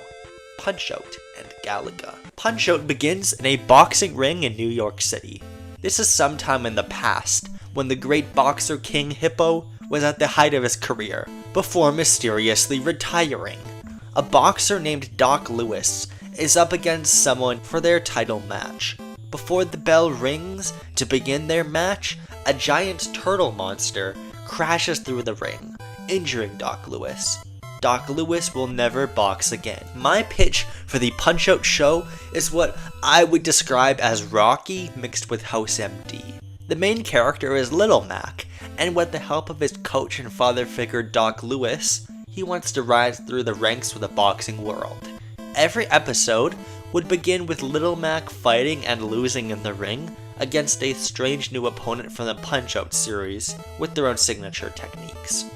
The A plot of the episode would follow Little Mac and Doc Lewis as they train for Little Mac's rematch. The B plot would have Little Mac spending time with a cast of characters who would probably be original to the show, and realizing something seemingly unrelated that actually turns out to provide a clever clue on how to beat the opponent in the main plot. For example, let's say there was an episode where Little Mac goes up against Bald Bull. In the B plot, maybe a friend would come back from Spain and regale him with stories about how he watched bullfighting, inspiring Little Mac to figure out a way to dodge around his charge attack or something. That's kind of a silly example, but those are the kinds of things that Little Mac could do to figure out how to beat opponents. It would be about being clever and not just raw strength. One thing I like to do when I form these pitches is to look at the essence of what makes a game special or fun, and to adapt that into my hypothetical movie or show. In Punch-Out, you often have to figure out opponents' tells and defeat them that way, and I think this House MD but it's about boxing approach would adapt that while playing to the strengths of a TV show. Now, TV shows aren't often made like that anymore, but I don't think an episodic show like this would totally be out of the ordinary in the modern TV landscape. After all, The Pit is like the most popular TV show ever right now. Once the show goes on and it starts to run out of Punch-Out opponents, it could bring in characters from other NES series. I think pro wrestling could definitely give us a solid amount of boxers as opponents if we change them from wrestlers to boxers. Whatever the characters from Ring King are called, they can be in here too.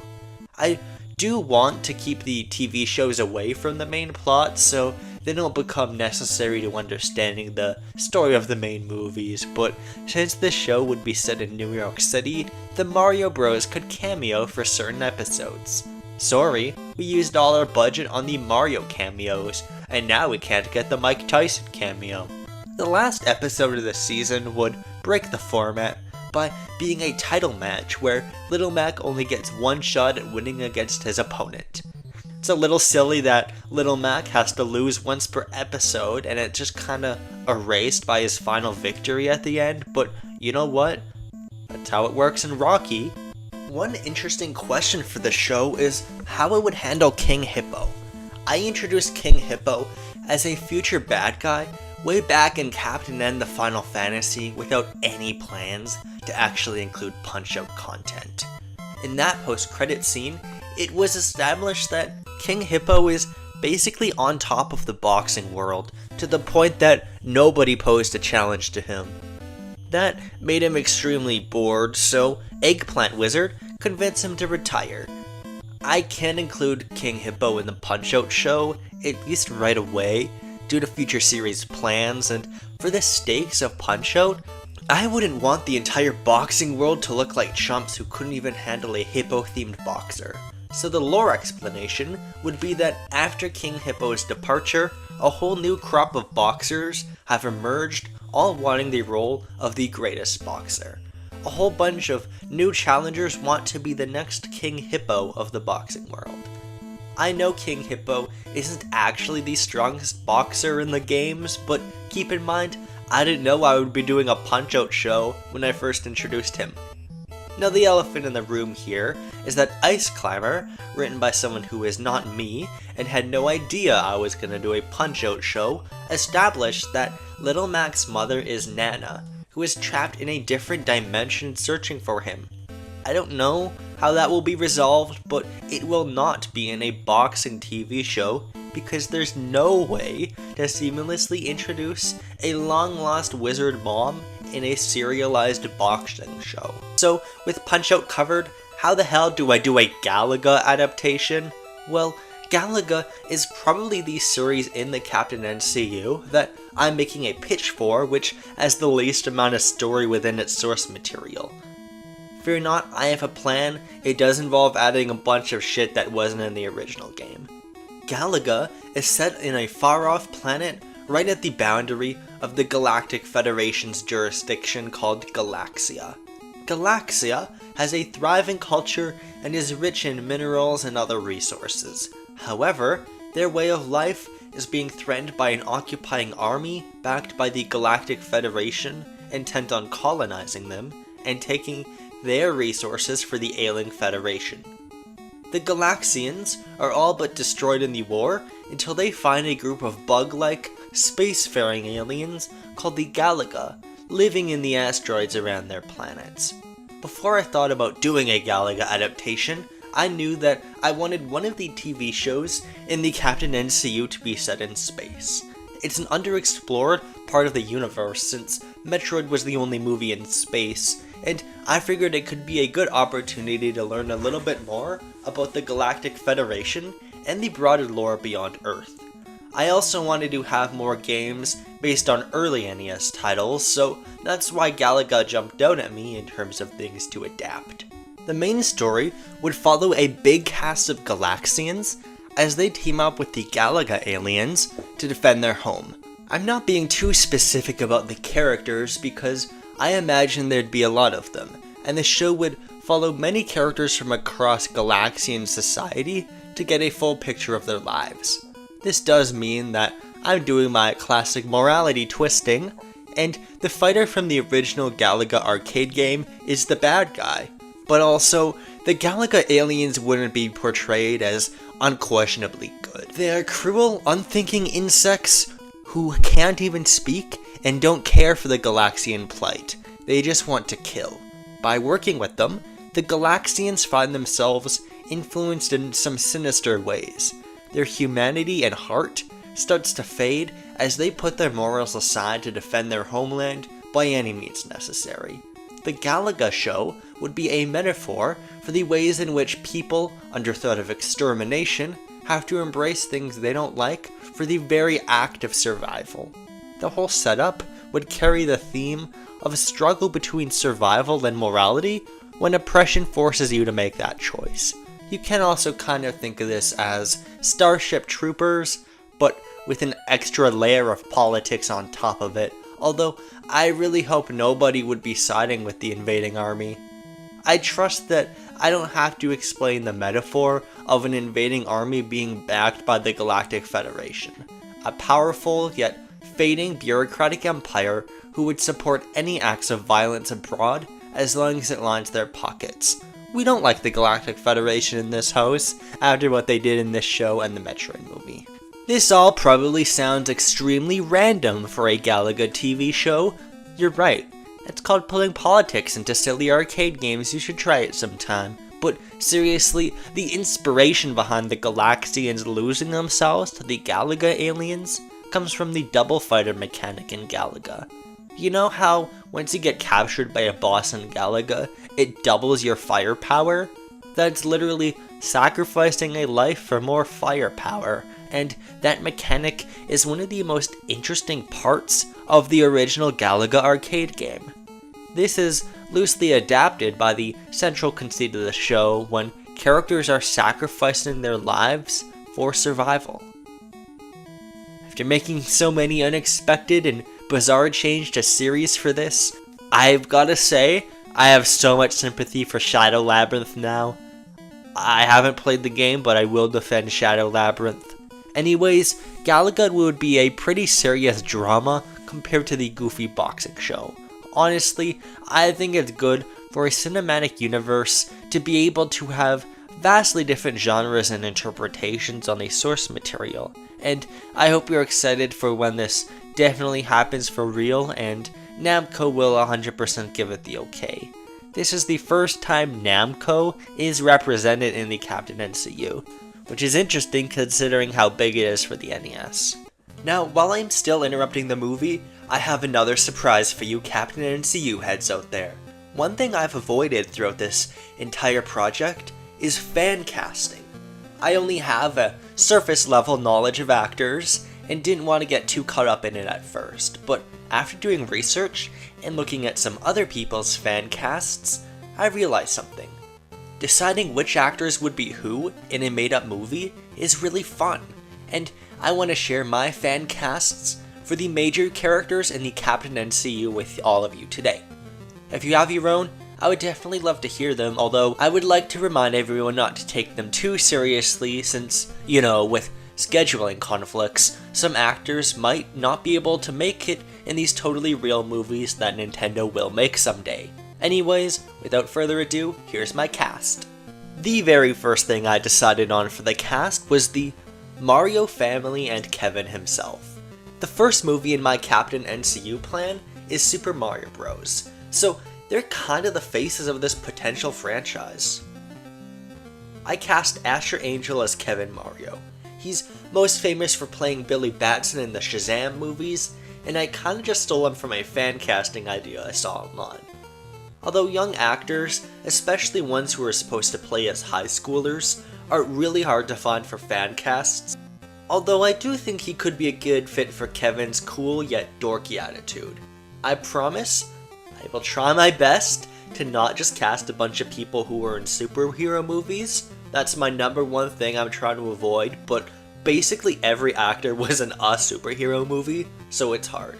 Mario and Luigi are very important characters to get a good casting down for, but in the end, I chose John C. Reilly as Mario and Bobby Cannavale as Luigi. They're both around their 50s, and at least one of them is Italian. I'm assuming John C. Reilly isn't. I think he would be a great fit for the specific interpretation of Mario I have, where he's sweet and earnest, but a little naive. It honestly did not occur to me how good he would be as a live-action Mario until I thought about it a little. I cast Heather Graham as Pauline, Kevin's mother, and Mario's wife. I was considering casting Will Ferrell as Bowser at first, since my interpretation of Bowser is comedic and has undertones of being portrayed like a businessman. While that would be great, it would probably be a bit much. Even though Super Mario Bros. Is supposed to be comedic, it would veer way too into that with both Will Ferrell and John C. Reilly. Instead, I stole the idea from the Mario movie and cast Jack Black. Yes, it's technically breaking my rules for the Captain NCU, but it's great casting. I cast Aaron Taylor Johnson as Simon Belmont. My version of Simon is supposed to come off as pompous, but also a bit handsome. It's also mentioned repeatedly that he's British, so it fits to cast a British actor.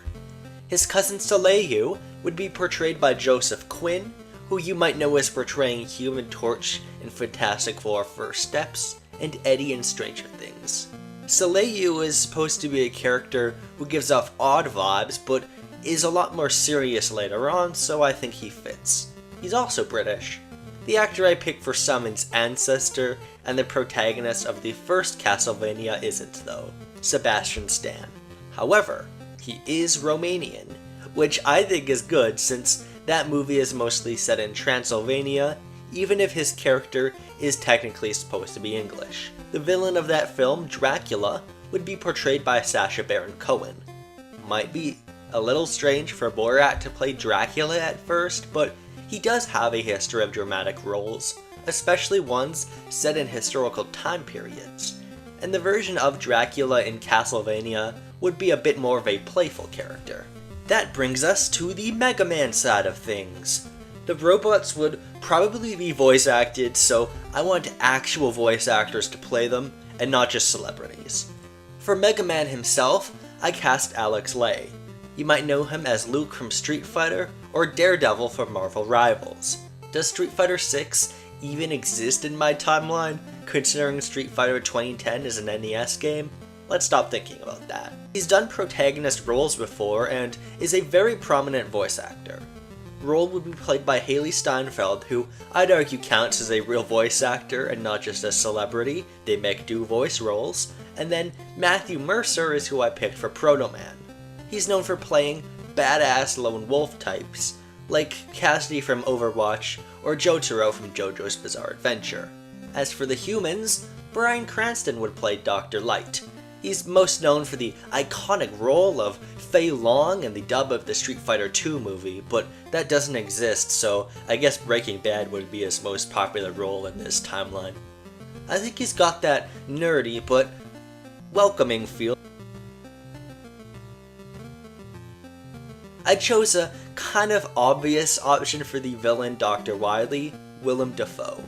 He's around the same age as Cranston, and Wily's villainy makes up a huge part of the appeal of the Mega Man movie. So he really needs to be a very strong casting. I was actually considering casting him as Van Helsing in Castlevania 2, but then it occurred to me that I was only thinking that because he basically plays Van Helsing in Nosferatu. Pit would be played by Iñaki Godoy, who plays Luffy in the Netflix One Piece adaptation. I am showing incredible restraint so far, because there are only 2 people in all of my castings who have been in the live-action One Piece so far. I think his childlike charm would make Pitt a likable character, and it would be funny when people get mad for casting a Mexican to play a Greek character. Lana would be played by Emma Myers, most known for Wednesday and a Minecraft movie.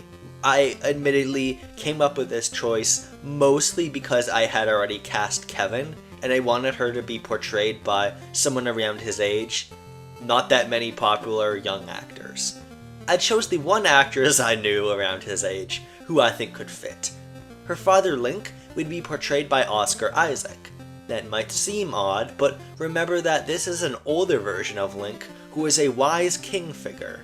There is a younger version of him in the first Legend of Zelda, so maybe he could be played by a separate actor if he'd look too old next to Lana. Moving on, I cast the two main villains of Captain N the Final Fantasy, whose first speaking roles are technically Super Mario Bros. Tiamat and Garland.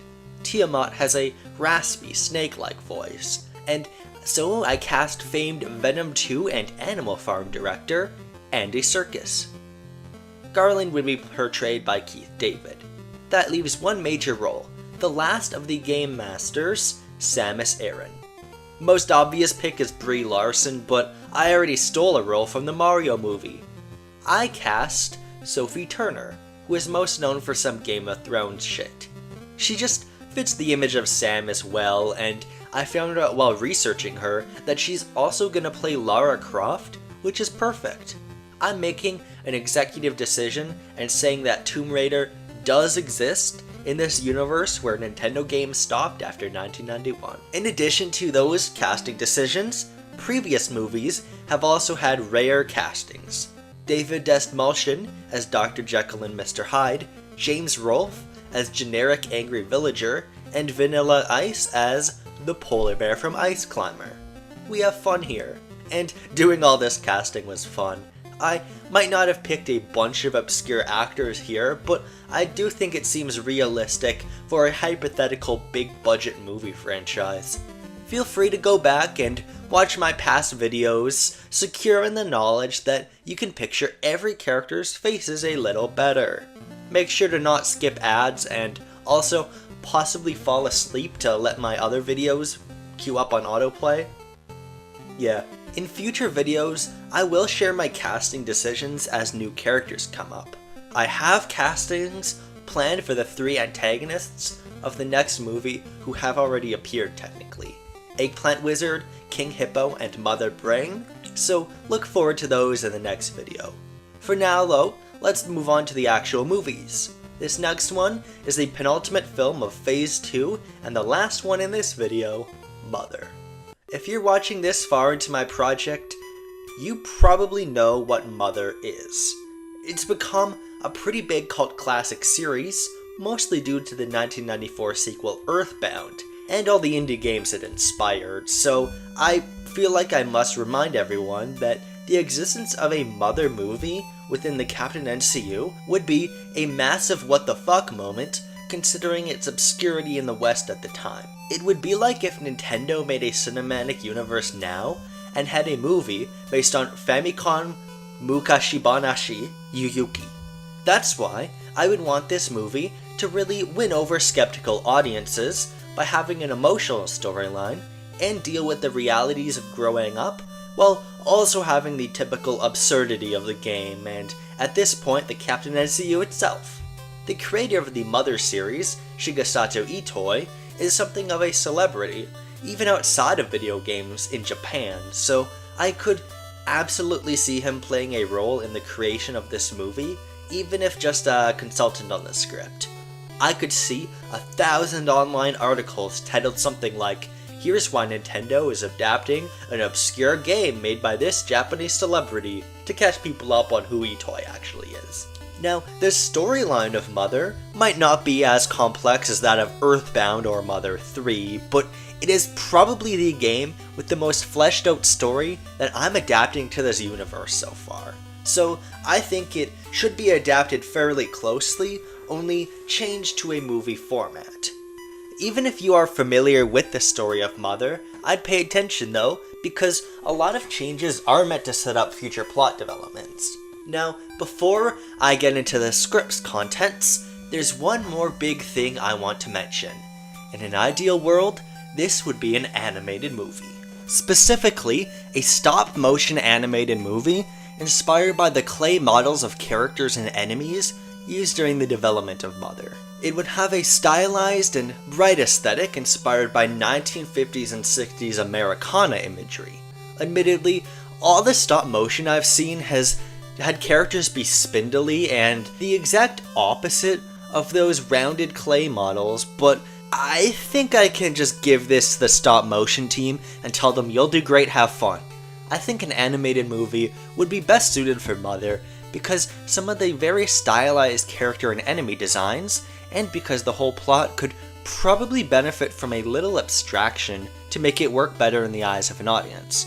The concept of a 12-year-old going through the country and beating dogs and hippies with a baseball bat, maybe not the most seamless in live action. Mother will still be fully canonical even though it's animated. Without further ado, let's get into my pitch for Mother. Mount Etoy, Vermont, 1900. A couple are huddled together in a small cozy cabin to escape the blizzard. These are George and Maria. The fire in their fireplace is starting to die down, so Maria gets up and, with a flick of her wrist, the fire is back to the strength it was at before. Maria then turns around to hear a knocking at their door. It's strange and unnatural with an irregular pattern. Something is trying to get in. "I'll get the rifle, you stay here," says George. Maria nods. As George leaves, the knocking continues, and she feels compelled to let it in. Maria starts walking towards the door. She can tell it's not something big, so she carefully places her hand on the door and opens the lock. In front of her is a small creature made up of bionic material resembling a brain. It has two white slits for eyes. It's only a few feet tall and inches itself forward on little stubs resembling arms. The creature inches forward and huddles by the fire. George comes in with the hunting rifle, but Maria puts her hand over it to get him to stop. They stare at this mass of flesh that just wandered into their home. Through a montage, George and Maria raise this alien creature, treating it like their child. Maria sings to it and teaches it how to say small words and magic like the fire spell Maria used earlier. She even tries to feed it baby food from a spoon. George is investigating the ship it was sent here on and is trying to repair it. After a while, we see a shot of George and Maria discussing something serious. Maria is starting to get emotional and is nearly in tears when she looks back at the creature. The next shot is Maria wordlessly lifting him onto the pod. She waves goodbye, closes the door, and as it lifts back into space, she breaks down in tears and hugs her husband. We get a title card, set to the iconic Mother Earth track from the original game. Hot take, Mother has good music. That was all an adaptation of the opening text from Mother. I hope it would come across as emotional, something between Up and E.T., but remember no crying until the end. Podunk, Pennsylvania, 1960. We see a small home on top of a hill overlooking a little town. It's nighttime, but the harsh sound of aggressive coughing echoes throughout the halls. A young 12-year-old boy named Ninten is lying in his bed, unable to sleep because of his asthma. We're not going to give the protagonist a real person's name like Ness or Lucas. He has to be called Ninten. He sits up and looks around his room, trying anything to pass the time. He's gotten used to these long, boring, sleepless nights. Click. His lamp turns on. Annoyed, Ninten gets up and switches it off, then goes back to bed. Click. He gets up and turns it off again. Click. Ninten tries to switch the lamp off, but it just repeatedly turns itself back on, so he unplugs it. He lays on his bed again, but it only makes the coughing come back. His asthma is so severe that even just laying down makes him cough. As he tries to sleep, the lamp turns back on and floats in the air. In his confusion, it zooms past his head and shatters on the wall behind him. Help! Ninten hears screams from across his bedroom hall. He grabs a wooden baseball bat on his mantle and opens the door to his room. The screams are coming from his little sister's room. He comes in to see a lamp flying around the room and a teddy bear running around, terrorizing both girls, who are only about the age of 4. Ninten walks up, takes out his bat, and smashes the lamp in pieces. He kicks their teddy bear across the room, and it lands motionless. His sisters, Minnie and Mimi, cheer for him. Ninten hides the pieces of the lamp as his mother walks in, asking what the commotion is about.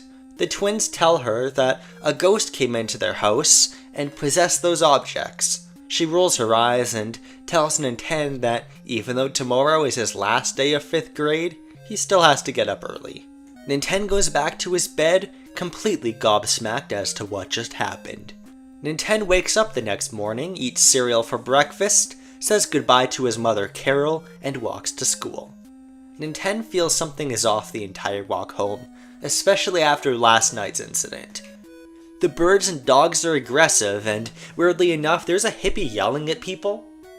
I don't know if hippies were really a thing in 1960. I feel like America was still in the beatnik era then, but whatever. We can be a little anachronistic. Ninten goes through his school day in another montage. He seemingly doesn't have many friends here. At the end of the day, a group of bullies are tormenting a short and weak blonde kid with glasses. Ninten goes up to tell them to stop, and they begrudgingly do. Despite Ninten being unpopular, they're jocks and respect him for being on the baseball team. Ninten asks the kid, Lloyd, if he's alright. Lloyd says he is as he picks up his glasses. Ninten and Lloyd are both each other's only real friends here at school. This is a departure from the source material, where Ninten and Lloyd lived in different cities, but I opted to change it for pacing reasons. Lloyd is a good, close friend, but is really nerdy and somewhat socially unaware. The two pals talk for a bit, and Ninten asks Lloyd if he's noticed anything odd or strange about the town. Lloyd says no, but he has heard rumors of something going wrong with the zoo ever since it was closed a few days ago. Lloyd says he has to get home now and says goodbye. A few seconds later, Lloyd turns back, stops Ninten, and asks him if he wants to investigate what's going on at the zoo later that day. It's clear that Lloyd feels inadequate and wants to prove himself as being tough by sneaking into a zoo at night. Ninten sees that, but still wants to go and is confident he can protect his friend. The two decide to meet up later that day, but before they go, we see a young girl in pink hiding in a nearby bush, spying on the two boys. That night, Ninten and Lloyd sneak out and meet by an old gate at the front of the zoo's entrance. It's a full moon, and the animals around Ninten's house seem to be just as wild as ever. Lloyd is clearly scared and is doing a bad job at hiding it. They're stopped by the girl from before, who introduces herself as Anna, and Ninten and Lloyd recognize her as being in the grade below them at school. She says she got a magical vision that told her she has to go with Ninten and Lloyd on an adventure to save the world. The boys think she's very strange, but Ninten tells her she can come. They enter the zoo. Anna, in supplemental mother material, is usually portrayed as warm and mother-like. I want that to definitely be an undercurrent of her personality here, but she'd come off as more strange and off-putting at first. If I was a child and a girl said she had to join my party because she got a vision, I would think that's very strange, and that's the vibe at first here in the Mother movie. Normally Ninten, Lloyd, and Anna wouldn't meet this close into the adventure, but I figured it fits better pacing-wise. Anyways, in this next section, the three would explore the zoo in a scene that starts out as some innocent first day of summer mischief, but would take a turn for the worse as we'd quickly realize every animal in the zoo has escaped and is running wild. The three would eventually have to hide from alligators, hyenas, and elephants, and would try to get home as quickly as possible. After a decent while, in this tense scene, an alligator would run after the trio as fast as possible, and they'd frantically be chased into a monkey cage. As the three are cornered, Lloyd begins to cry and plead for his life as Ninten closes his eyes. Anna concentrates on the voice of the monkey in the cage as he begins to sing. In a flash, a bolt of lightning hits the alligator and he backs off. Lloyd looks at Anna, completely baffled. A circle of light forms around the trio, and in a flash they disappear from the zoo. The three appear in what seems to be a faraway magical land. The ground made up of pink clouds resembling cotton candy, and all the houses are made up of what look like pink shells. The village is completely enclosed by a thick forest of trees with eyes. Just looking at them gives Lloyd the creeps. Everyone is confused and decide to take a look around the city. All the inhabitants are bizarrely cheerful people who greet the trio with rosy cheeks and giant smiles. Ninten asks what's going on, and people seem to point them in the direction of a big castle in the opposite direction. Queen Maria can help, they tell the party. They're in a bizarre land of magic and illusion, which the locals seem to refer to as Magicant. As the trio approach the gates to the castle, they're stopped by two guards. "Halt! Who goeth?" one says. "That's Keith," says the other guard. "We have to answer his riddle to pass through." "What's the riddle?" Ninten asks. "Oh, sorry, Tammy has the riddle. She's on her lunch break. You'll have to wait till she gets back." "When will she be back?"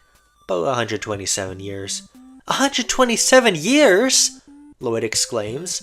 "How long do you people live?" Ninten looks to the other guard and seems deep in thought for a moment. "2 alligators, he says. "Correct," says the guard. "Thou mayest passeth."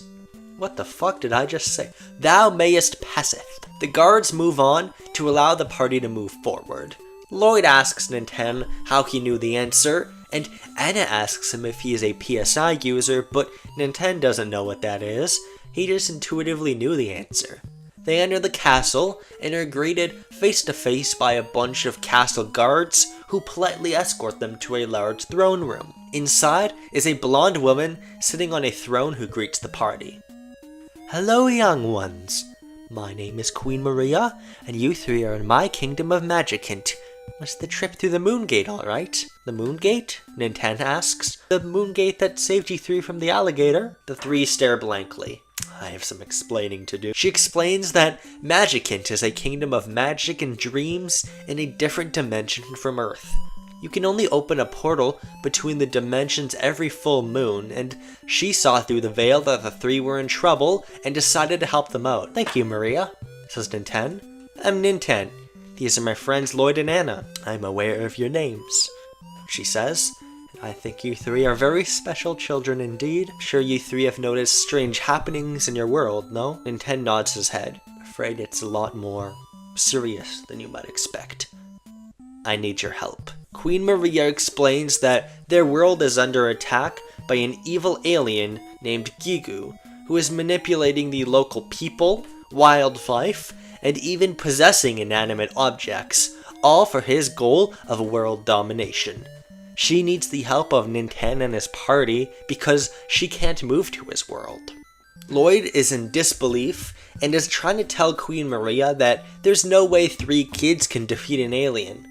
Queen Maria explains that they have the means to get more powerful. There are 8 melodies that naturally occur all throughout the world, and by knowing a melody, you can harness its power to upend the natural order of things. Telepathy, teleportation, magic, it's all possible through knowledge of the 8 melodies. If the party goes and looks, they're sure to find the 8 melodies and become strong enough to take on Gigu. They already have one, which Anna heard from the monkey back at the zoo, so they just need 7 more. Ninten is surprised, but he thinks back to his boring suburban home, and straight away, he wants in on the adventure. "I'm in," he says. He looks back at Lloyd and Anna. "Are you with me too?" Anna smiles and nods, and Lloyd reluctantly does the same. Queen Maria thanks her heroes and tells them that there's a portal outside to get back to Earth. They have to be quick. Gigu is already amassing his strength. They have to get the 8 melodies by the time of the next full moon for a reason that Maria doesn't explain yet.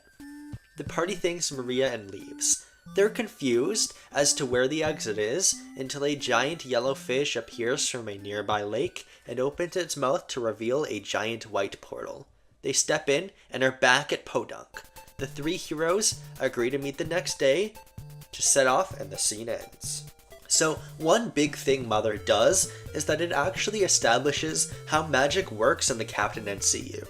It's still a very loose system, but basically the world has rules which are expressed as melodies, and by knowing those rules, you can harness the power of magic. Don't think about it too hard. This basically acts as a way for the party to level up throughout their adventure in a natural way, while connecting it to an actual Mother plot element. It definitely injects a little more surreality into the Captain NCU too, which only fits for a Mother movie. And since this movie is more geared towards kids, it kind of has an imaginative element. Although I seriously doubt most children would want to watch a stop-motion animated film called Mother, now that I think about it.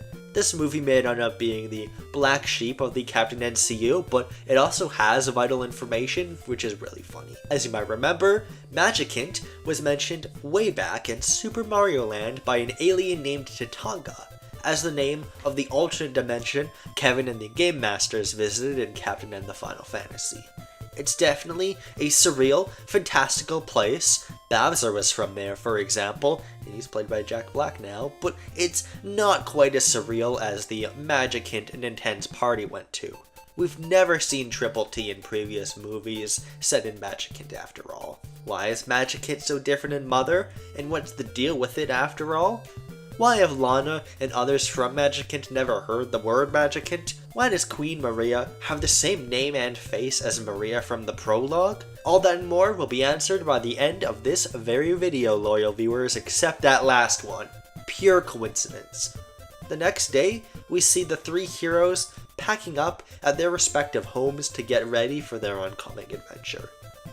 Lloyd's father doesn't notice him leaving because he's busy digging through a trash can to gather things for an invention, and Anna lives alone with just her father. He's similarly superstitious to her and is okay with her going. Nintendo is about to leave when he's stopped by his mother. Nintendo frantically tries to explain everything, but she tells him that it's okay if he wants to go out for a bit. Nintendo smiles, and his mother asks him if he wants to call his father, who has been away for work. Nintendo does, and there's a nice conversation where his father says he'll send him some money for whatever he wants to do. It's the 60s, so I just assume parents were like that back then. Nintendo's father would be portrayed by Shigesato Itoi in the Japanese dub.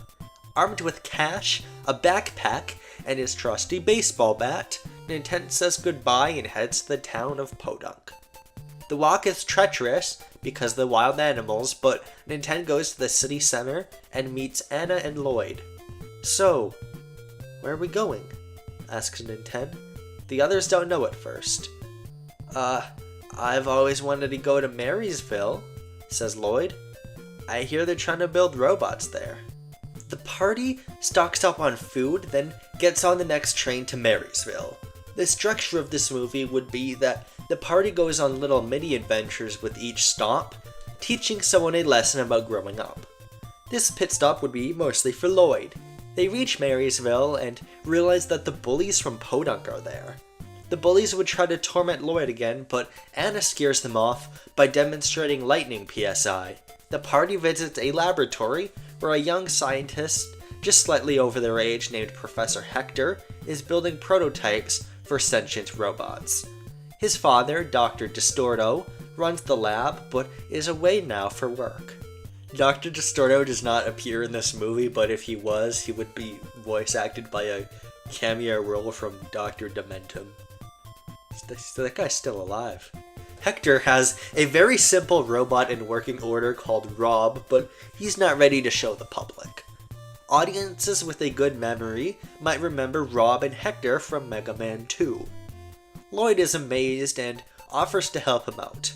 The two work together in Hector's lab as Nintendo and Anna go out to see the town. The bullies would see that Anna and Nintendo are gone and would decide to go out to pick on Lloyd. They make fun of him and Hector for working on robots and try to destroy Rob. Lloyd stands up for himself and Hector when suddenly a robot prototype he was working on hears him and starts moving. The big, red, slender robot picks up one of the bullies. The bully screams in terror, so he puts him down. The bullies decide never to pick on Lloyd again, and Hector is astonished because he's been trying to get that robot to work for months. Lloyd suggests there might be something in emotions you have to use to bring robots to life. Lloyd realizes it's one of the 8 melodies, and goes to get Nintendo and Anna. The party stays in Marysville for a few more days, where they hear about a town called LA, with a big music club. Not LA, LA. The party decides that it's the best place to find more melodies. The train isn't working because a desert has mysteriously sprung up. Nintendo guesses it's because of Gigu. Nobody's car seems to be starting around this town, so they have to cross the desert if they want to get to LA. The party gets supplies and gets ready to depart. The Yucca Desert section would mostly be for Anna's character growth. The party is crossing the desert as they're accosted by a bunch of sentient runaway trucks that are trying to crash into them. Anna manages to keep everyone safe and destroys the vehicles with her telepathy, but the sand being kicked into the air makes Nintendo's asthma get worse. He doesn't have an inhaler or anything, so Anna has to help and support him while they walk through the desert. Her lesson here is basically to take care of others and learn to keep going even when the going seems tough. The party would eventually see a suspicious looking cactus, and Anna would attempt to communicate with telepathy. Through hearing its song, she would learn the 3rd melody. Using this power, she's able to heal Nintendo for now, and the party departs. The party would reach a small college town called Youngtown on the way to LA. You might remember Youngtown as the place Kevin Mario would later go to college. It's not really relevant, it's mostly just a way for the party to pass some time, so their month-long deadline could creep ever closer. Through montage, they look around, learn a few melodies, and hitchhike all across New York State to LA. Of course, there's a bunch of berserk people and animals everywhere, so traveling is hard. Maybe we could also throw in a trip to Spokane, where they'd have a haunted house adventure if we have time. LA is decently large compared to the other towns they've been to, but something about it seems sketchy. They head to a live music venue, which is almost completely packed by a bunch of teenagers in leather jackets and slick back hair. The owner of the venue asks the party if they want to sing, so they do exactly that. There's a big dance party scene set to Johnny Be Good. Conveniently, it turns out that the song Johnny Be Good happens to contain the 6th melody within its composition. By this point, the party are all friends, so this scene would establish what their dynamic is like now that they're closer. We could also get a part where someone says this iconic line from the original. By the way, my gameplay footage is, from now on, it's just going to be repeating what you've already seen. No reason. Stop! A greaser in a red tank top walks out from the shadows. Everyone looks to him, signifying he's their leader. You're hogging our jukebox time. Nintendo apologizes and makes way for him, but the greaser isn't moving. Kid, do you know who I am? My name's Teddy. I'm the leader of the Blah Blah Gang. So show me some respect, okay? And that song you were singing. God, I can't stand it! Nintendo tries to leave, but Teddy takes out a switchblade and tells him that if he doesn't fight, he'll set his whole gang after him. They go outside and rumble. Nintendo pretty easily overpowers Teddy, and after falling to the ground, Teddy apologizes. Something had gone over him and he wasn't thinking clearly. Nintendo says it's okay and Teddy smiles. He respects Nintendo's bravery and tells him that he's willing to help him out on whatever his quest may be. Anna tells him they're on the search for melodies, and Teddy says he's heard a strange melody atop a mountain. So, the party sets their sight on Mount Itoi and prepares for a hike. God, can you believe that Shigesato Itoi named a place Mount Itoi? What a pervert. No, Itoi, I won't do that. Anyways, Teddy would turn out to be a tough but sweet guy whose gang are all pretty harmless. He's more than happy to help out a group of kids on their quest, and Nintendo would learn through him that helping others is all a part of being an adult. His journey has been scary, and he's come a long way since the beginning, but he has friends, so Nintendo is a lot more sure of himself now. We see a cutaway on top of the mountain showing a crash-landed flying saucer. On board is a creature resembling a giant brain, a grown-up Gigu. Next to it is a smooth creature speaking some alien language that is clearly manipulating Gigu. You might recognize it as a Starman. After a long hike, the party reaches a cliff most of the way up the mountain. The journey was longer than expected, and Anna thinks there might be a full moon that night, so they have to reach the place fast. They see a gravestone for a man named George Darwin. Not the actual George Darwin who was Charles Darwin's son, but a different guy. "Who's George Darwin?" Lloyd asks. "He used to live here like 50 years ago," says Teddy. "He and his wife lived in the cabin above the mountain. There's a local legend that says they were abducted by aliens. Just some baloney like that." Wait a minute. Nintendo realizes. He listens to whistles within the wind here and realizes that it's the 7th melody. Is it actually his ghost or just a coincidence? I'll let you decide. The party still needs the 8th melody though, so they're planning how to go forward when suddenly a shadow appears by them. It's a Starman. A fight breaks out. The Starman is extremely powerful and makes use of PSI attacks. Eventually, Teddy is injured and looks close to death. With the powerful smash, Nintendo hits the Starman with a baseball bat with all his might.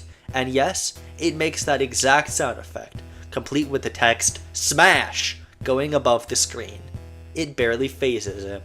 Lloyd launches a bottle rocket, to which again it barely phases the Starman.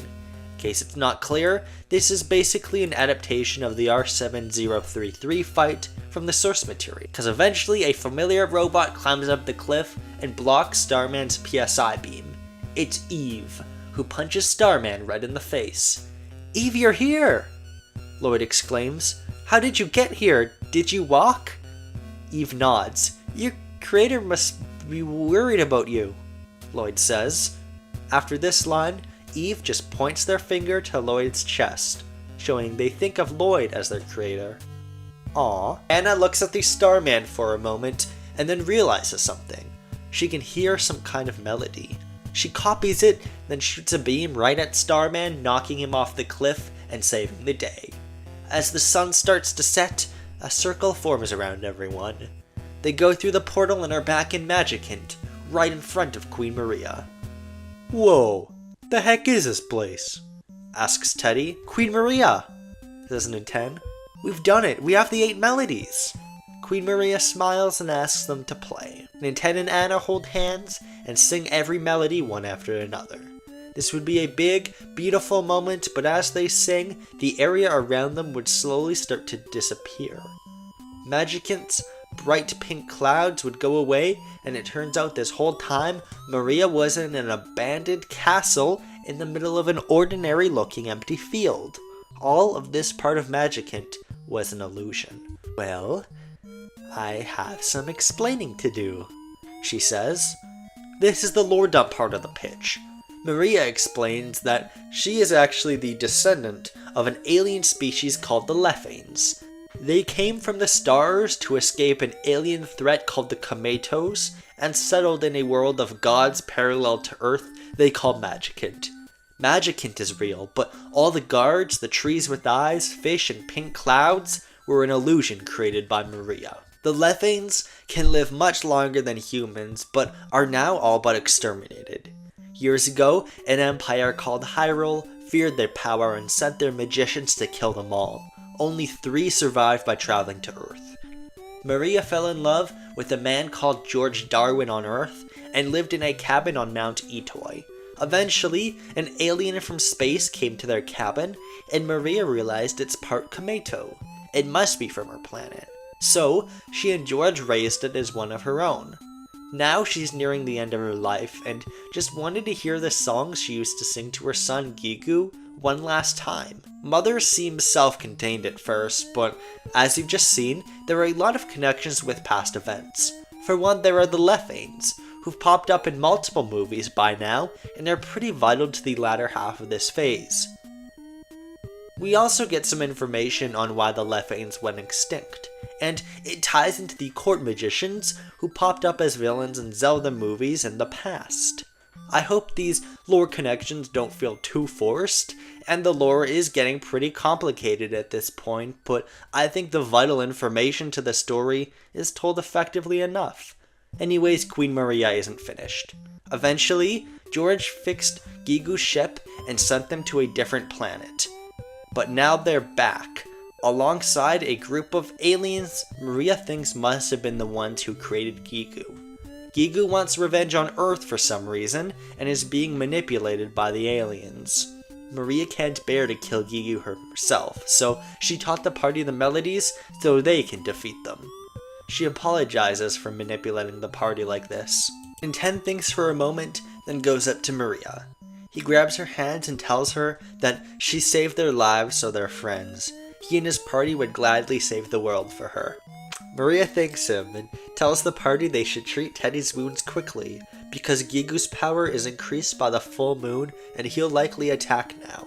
Nintendo agrees, and Queen Maria sends them back. Maria is left here in the castle alone. She knows her time will be up soon. Also, the movie Ice Climber, which was a guest pitch, featured a Leffe named Carolus Dream, whose first name comes from Carolus Linnaeus. I am continuing the joke by having another Leffe bear the name of a famous biologist.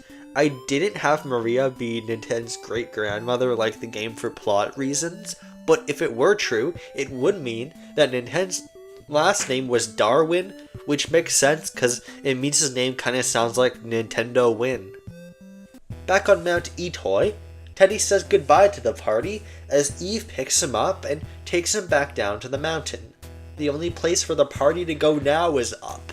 As the party make their way up the mountain, we get cutaways to every town they previously visited. Gigu's influence is getting stronger as more creatures start to attack, and zombies rise from the ground. They start attacking people, which is basically the Act 3 time limit.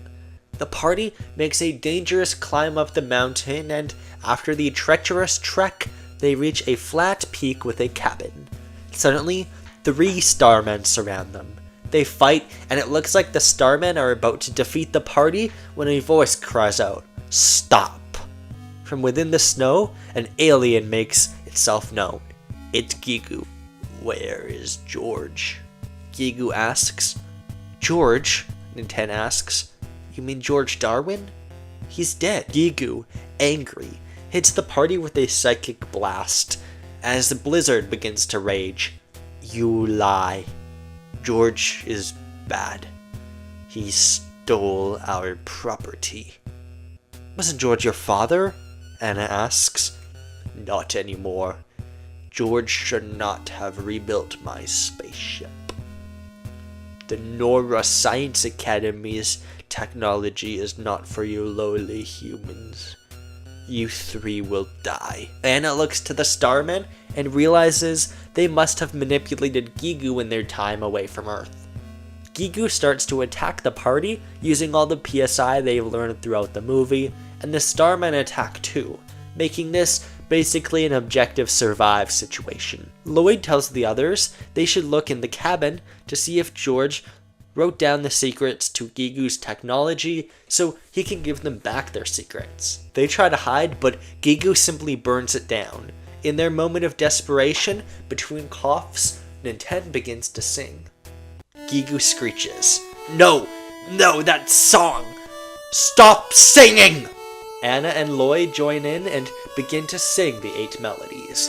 Gigu is screaming in pain as they remember George and Maria.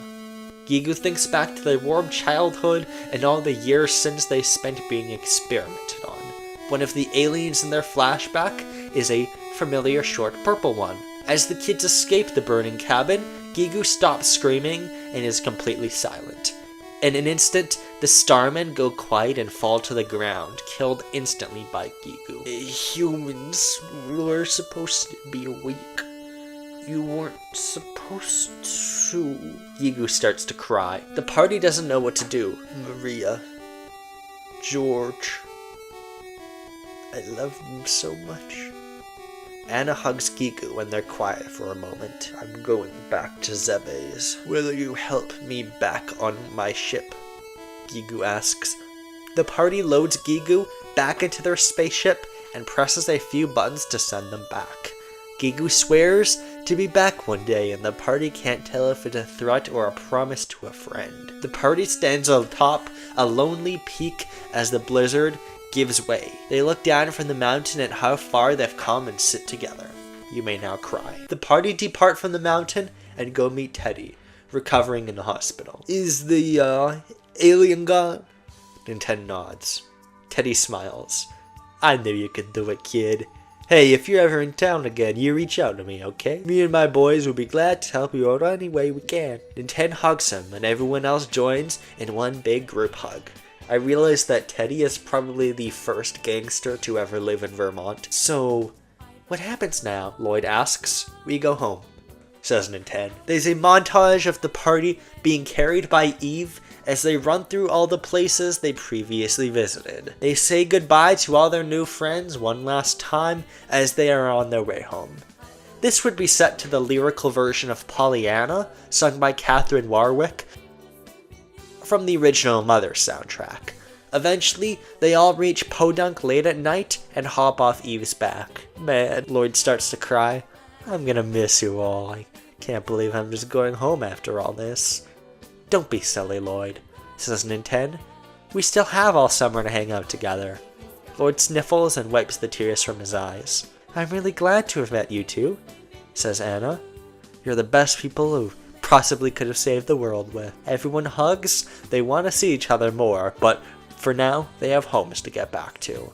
Nintendo walks home on a much safer route, and his mother hugs him tight when he gets home. I missed you so much, Nintendo. I didn't realize the trip would have been so long. Nintendo's family eats Nintendo's favorite meal, ass, as Nintendo takes a glance at the starry night sky out of his window. The camera zooms in on the stars for a second, and we cut to a planet far away from Earth. It's rocky and orange, reminiscent of Zebes, previously seen in Metroid. A spacecraft crash lands on the planet at full speed. A biotic alien biomass crawls out of the wreckage. This is Gigu, and Gigu is determined to destroy what's left of the Nora Science Academy that created her. We get a look at the same title card for Mother we saw earlier, but a second part of the title appears next to it. Brain. I did a Thunderbolt-style title fake-out, and the real name for this movie was Mother Brain. When I was a child, I once had a random dream where I saw an Earthbound novelization on a bookshelf. I wasn't aware that one actually existed, and I started to think about how cool that would be. To read a book recapping the story of Earthbound, and just to be able to see it adapted with all its eccentricities and emotional moments. I decided to write one because I liked the story of Earthbound that much, although I never got past the first chapter. I had only played the SNES Earthbound when I was writing it, but something struck me as interesting about Gigu's origins in Mother 1 with George and Maria, and that was the one thing from Mother 1 I added to the failed novelization attempt at Earthbound. The idea of seeing such an incredibly moving, emotional backstory being given to such a terrifying creature, humanizing this monstrous alien, it felt like a story worth telling. When I was deciding what movies to adapt for Phase 2 of the Captain NCU, I remembered that I was building up to Mother Brain as an antagonist. Mother Brain. I mean, there's kind of a connection in their names. So what if Gigu turned out to be Mother Brain? You probably could have told that that was the plot twist I was going for before, with the Nora Science Academy connection. Normally I don't like title bait and switches. I find them cheap and sometimes meaningless. What's the point in calling them the New Avengers when they're not going to actually be as important as the Avengers? But something just told me, what if you do it here anyways? I'm actually writing the script for this and Captain and the Game Masters at the same time, so I can say for now, Mother will not be required viewing to understand the plot of the next Captain N crossover movie. But I can say that I strongly believe it makes the emotional climax of that movie more emotional. I have big plans for Captain and the Game Master, and I'm glad Mother could fit into it while still hopefully keeping what works about Mother. Even though I skipped over a ton of writing to fit it in the confines of this video, this is kind of like me writing that Earthbound novel, right? Anyways, let's move on to the mid and post-credit scenes. They will both be in live action, just to stay consistent with the rest of the Captain NCU. Modern day. We see a small village populated mostly by robots going about their day. The houses in other villages were clearly built for them to be able to live here, but they can't accommodate humans. An old Professor Hector pops out of one of the houses and looks around. He smiles. If only Lloyd could see this, he says. One bit of lore I came up with in writing this pitch is that I had already established Rob was the first sentient robot ever built, and was created by Professor Hector. So I introduced Professor Hector into this movie and had him be the one to partly build Eve, technically along with Lloyd. This is mostly to confirm he is still alive now. This city is the one that Proto Man promised to build at the end of Mega Man 2, a paradise where humans and robots can live together. It will be important later. Let's get to the post-credits. Down in a cave in Planet Zebes, Gigu, or Mother Brain, is in an outpost from the Nora Science Academy. She realizes it's all gone. Everyone from the Science Academy has been arrested or left. Mother Brain doesn't know what to do. A group of space pirates storm into the room, trying to kill her. Mother Brain controls a bunch of Metroids to bite them all. With that, we are finished with most of Phase 2 of the Captain NCU. As a reminder, the next video will be about Captain and the Game Masters, and will unveil my Phase 3 plans. We've come a long way since the first Phase 6 movies, and I think this silly cinematic universe project has blossomed into something with way more scale than I could have possibly imagined.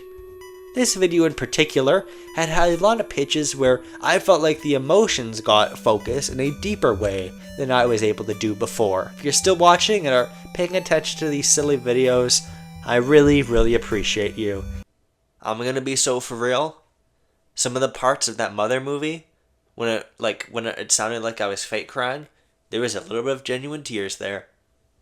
Anyways, this next part of the episode is Captain and the Game Masters. The big explosive climax you've all been waiting for. Let's get to it.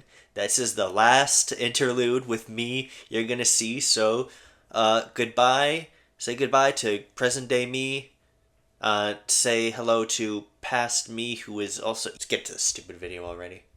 There's a lot of character plot lines and conflicts I established all throughout the phase that have to be addressed in this crossover movie. It was pretty difficult planning it out at first, but since I had established a lot beforehand, it actually went pretty smooth.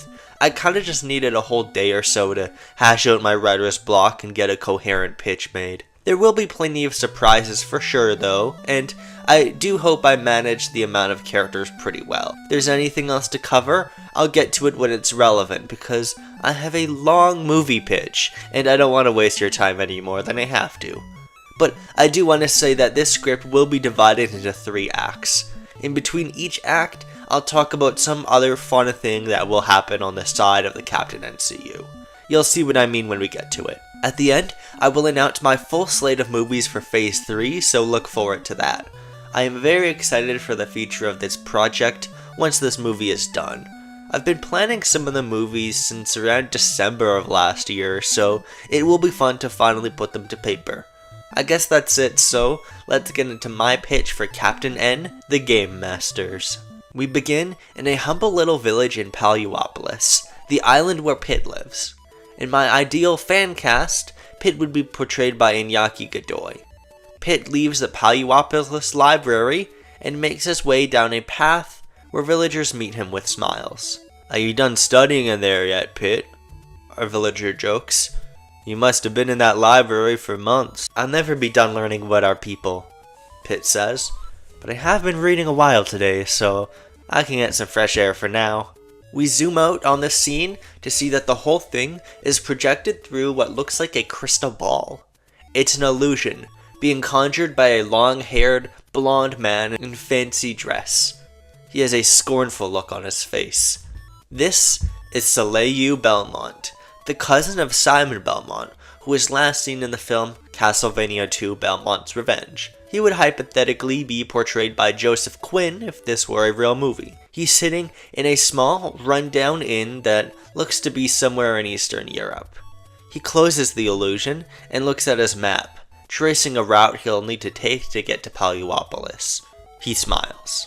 In the last movie where we saw Soleil, he got possessed by chaos and vowed revenge on his cousin Simon and his loved ones. Soleil lost his family to Simon, since Simon was also possessed by chaos, and now Soleil is full of rage towards his cousin. While Simon was resisting chaos's influence when he was possessed, Soleil is fully embracing it, so he can tap into some of chaos's magic abilities. Anyways, we cut to a bustling New York City street as Kevin and Lana are on a stroll. As a reminder, Kevin is Mario's son and Lana is Link's daughter, and they have a bit of a budding relationship. They'd be portrayed by Asher Angel and Emma Myers, respectively. The first school year is over, so Kevin is back home for the holiday. Lana comes from a kingdom in a different dimension, so this is her first time getting to see a big city on Earth. Kevin is energetic and glad to show her around the places he grew up.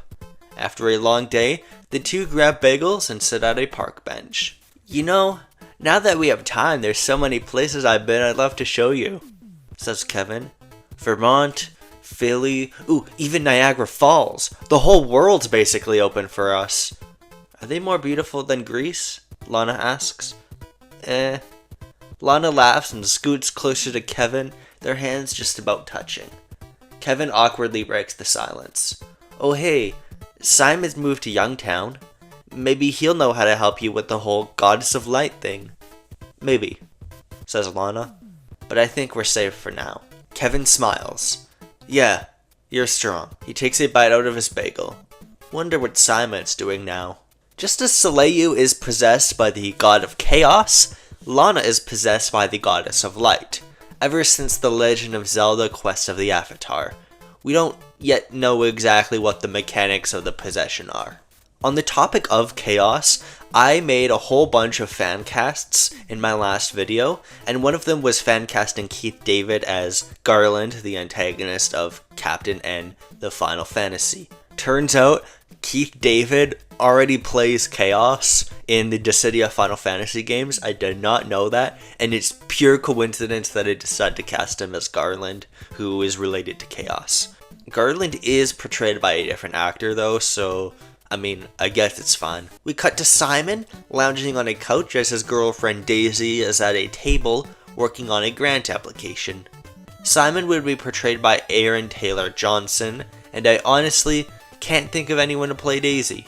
If I can't think of an actor for a character, just assume it's a small one so we can support smaller talent. Simon is watching a documentary about boxing, which has become very popular since the disappearance of famous boxer King Hippo. There's a short blink and you miss it cameo from Little Mac.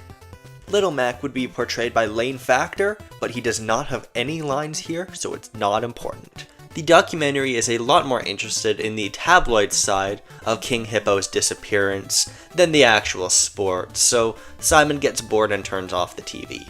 He announces to Daisy he's gonna go take a walk. Oh, can you pick some stuff up? She asks, sending Simon a grocery list on her phone. Simon checks his phone. What do we need eggplant for? Remember my grandma, the one from Greece? She used to make a really good moussaka. I want to try out her recipe, Daisy says. She stops and sees Simon staring vacantly. Wait. Too soon? Sometimes I still have nightmares where I'm an eggplant again. Simon shudders. But no, it's alright. I'll pick it up right away. Simon is only able to take a few steps outside before a mysterious voice leads him astray. There is a big storage container right next to his house, which stands out against the fairly boring college town Simon is living in. Confused, he takes a step towards it, and a figure jumps out and punches at Simon from behind. Simon just barely dodges. What the hell? Simon looks behind him to see a large, bald man with a crown and boxer shorts. Actual boxer shorts that boxers wear, not underwear. This is King Hippo, the greatest boxer in the world. King Hippo should be portrayed by Samoa Joe. I mean, I think it's just perfect casting, and Samoa Joe has a history of being in video games and video game adaptations. Are you King Hippo? Simon asks. King Hippo has a simple smile on his face after being recognized, then punches Simon right in the face. An unarmed Simon is no match for a direct hit from the world's greatest boxer and is knocked right out. King Hippo slings him over his shoulder. Stop! Put him down! Daisy sees King Hippo and sprints right at him at full speed with a baseball bat in her hand, looking just slightly feral. With an uh-oh, King Hippo runs into the storage container and slams the doors shut. The container is dimly lit with a lantern, and inside we see an old enemy Simon faced in the past, Eggplant Wizard. He's a wizard who knows just one spell and was exiled from Paleopolis after the events of Kid Icarus. Now, he's teamed up with King Hippo, or more accurately is taking advantage of King Hippo to get revenge on the world who made fun of him. He's also got an eggplant for a head. It's an image thing. I honestly had a difficult time casting him since I wanted an actor just slightly above Pitt's age. So I did a cursory Google search, and one of the first people famousbirthdays.com gave me was Hudson Williams. Why not? Add one of the guys from Heated Rivalry to the Captain NCU, and make him Eggplant Wizard. I do have a bias towards casting Canadian talent.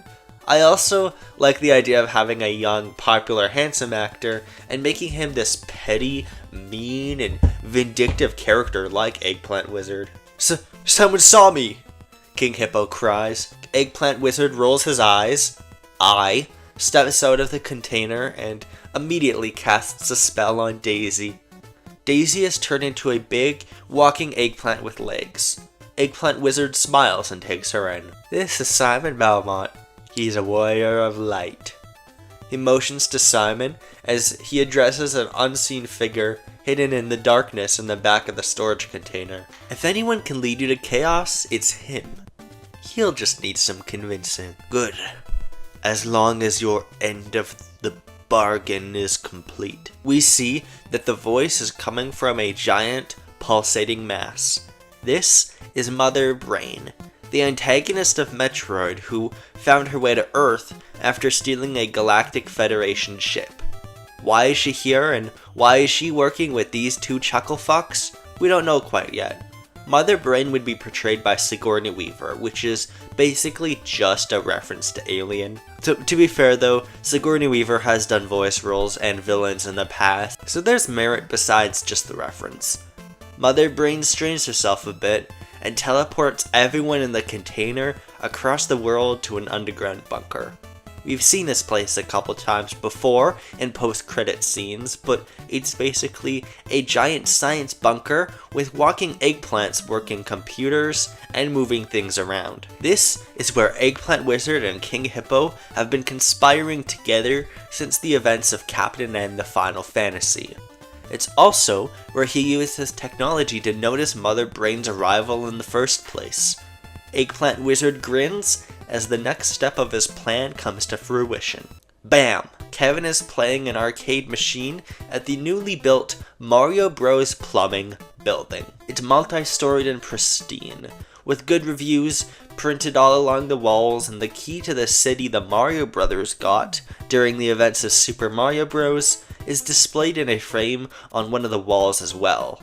Mario has canonically met Zoran Mamdani in my Captain N universe. Kevin is playing some kind of hunting game involving shooting ducks. There would be weird lore implications if I actually made it Duck Hunt, so it can be Cabela's Big Game Hunting or something. Ha! Beat that score, Lana, Kevin boasts. He laughs as his dog, Duke, jumps up at the arcade machine. Lana laughs too. You're really good at this game, Kevin. I can't beat that. Just then, footsteps are heard walking down the steps. Hey, that's for paying customers only. It's Mario, Kevin's father. You know who Mario is. He would be portrayed by John C. Reilly in this definitely real movie. Hey Dad, is the lady staying for dinner? Mario asks. If you'll have me. Great, I'm making spaghetti. Mario goes back upstairs. Kevin and Lana hang out for a bit and pet the dog. Kevin decides to check his phone and nervously shows something he notices to Lana. It's an email from Daisy. It says that Simon was taken from his home and she gets the feeling it was something serious. Daisy says she'll investigate and asks Kevin to get the Game Masters to help if she doesn't send an email back in an hour. The message is from 3 hours ago. They decide to investigate. Youngtown is only a few hours away, right? Lana asks. Kevin nods. He goes up the stairs and sees Mario, Luigi, and Pauline all at a kitchen. Luigi would be portrayed by Bobby Cannavale and Pauline by Heather Graham. Hey, can someone drive me somewhere? The scene cuts to Pauline driving Kevin and Lana to Youngtown as fast as she can go. Kevin is sending a message to Mega Man and telling him about the situation. The three arrive at Simon's place to see the door wide open. Cautiously, they enter and see it completely empty. We cut to the inside of Mega Man's jet an hour later. He got Kevin's message and has assembled everybody here. It's being piloted by Dr. Cossack, and Mega Man, Roll, and Pit are all inside. Mega Man would be voiced by Alex Lay and Roll by Haley Steinfeld. Do you have any idea who could have kidnapped Simon? Mega Man asks. Pit shakes his head. He has got a lot of enemies, I'm afraid. The jet lands right in front of Simon's house as the four step out, meeting with Kevin, Lana, and Pauline. Hey Mega Man, hi Pit, hi Roll. Kevin greets everyone. Hey Kevin, it's been a while since we've all seen each other, Mega Man says. Well, we're not exactly all here, Pit remarks. You're right about that, says Mega Man. He turns to Dr. Cossack. This is Dr. Cossack, by the way. He's taking over the lab while Dr. Light is away. Cossack shakes everyone's hands. Dr. Light says hi, says Cossack. He's doing work with Proto Man in Robotsville right now. Oh, I've heard about that on the news, Pauline remarks. The robot's paradise. You scientists live such interesting lives. You're right about that, Cossack says with a grin. Now, just where should we look for Simon? Suddenly, Roll hears beeping coming from the jet. It's a distress signal, but it's in a bizarre, otherworldly pattern she's never heard before. Guys, we might have to put this on pause for a moment, she remarks. The scene cuts to the middle of the Sahara Desert. Hidden within the dunes is a crashed, sleek, white spaceship with the label Galactic Federation. Inside is a young Federation cadet who is forced to fly a ship here. His name is Tadashi, which means we are finally incorporating Metal Slayer Glory content, the visual novel developed by HAL Laboratory for Famicom in 1991. I knew you guys were waiting. Alongside him is a blonde woman named Samus Aran, portrayed by Sophie Turner. She forced him to pilot the Galactic Federation ship here during the events of Metroid. Technically, it was a kidnapping. She looks outside and summarizes they're in a harsh desert and probably far from any civilization. There aren't any signs of Metroids though, which is a good sign. Samus goes to the controls and presses a few buttons. Tadashi is cowering in a corner, terrified. There's about a week left of rations on the ship, Samus states. You're not gonna kill me, are you? Tadashi whines. Samus turns to him. Don't be stupid. How would I possibly benefit from doing that? You did kidnap me and take me thousands of light years away from my home planet. In annoyance, Samus walks up to him and gets near his face.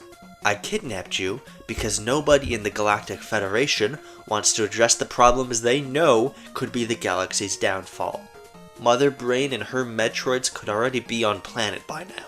Are there any people here? Tadashi asks. That's what we're gonna find out. She looks back at her computer screen and awaits a response to her distress signal. Dr. Light's jet zooms through the sky. The Game Masters are all here and Pauline is back at Youngtown. They're following the source of the signal. Are you sure the signal isn't a trap? Cossack asks Roll. Mega Man puts his hand on Roll's shoulder. Me and Roll have faced our fair share of ambushes, and besides, where else could we look for clues? The jet lands in the desert, and the Game Masters notice the spacecraft. They figure that someone on board must be asking for help, so they decide to investigate. Kevin notices writing on the side, Galactic Federation. He prays it's not another evil alien. Pit knocks on the door to the spaceship, and Samus promptly walks out. Samus is in full power armor and is very cautious and defensive when meeting the Game Masters.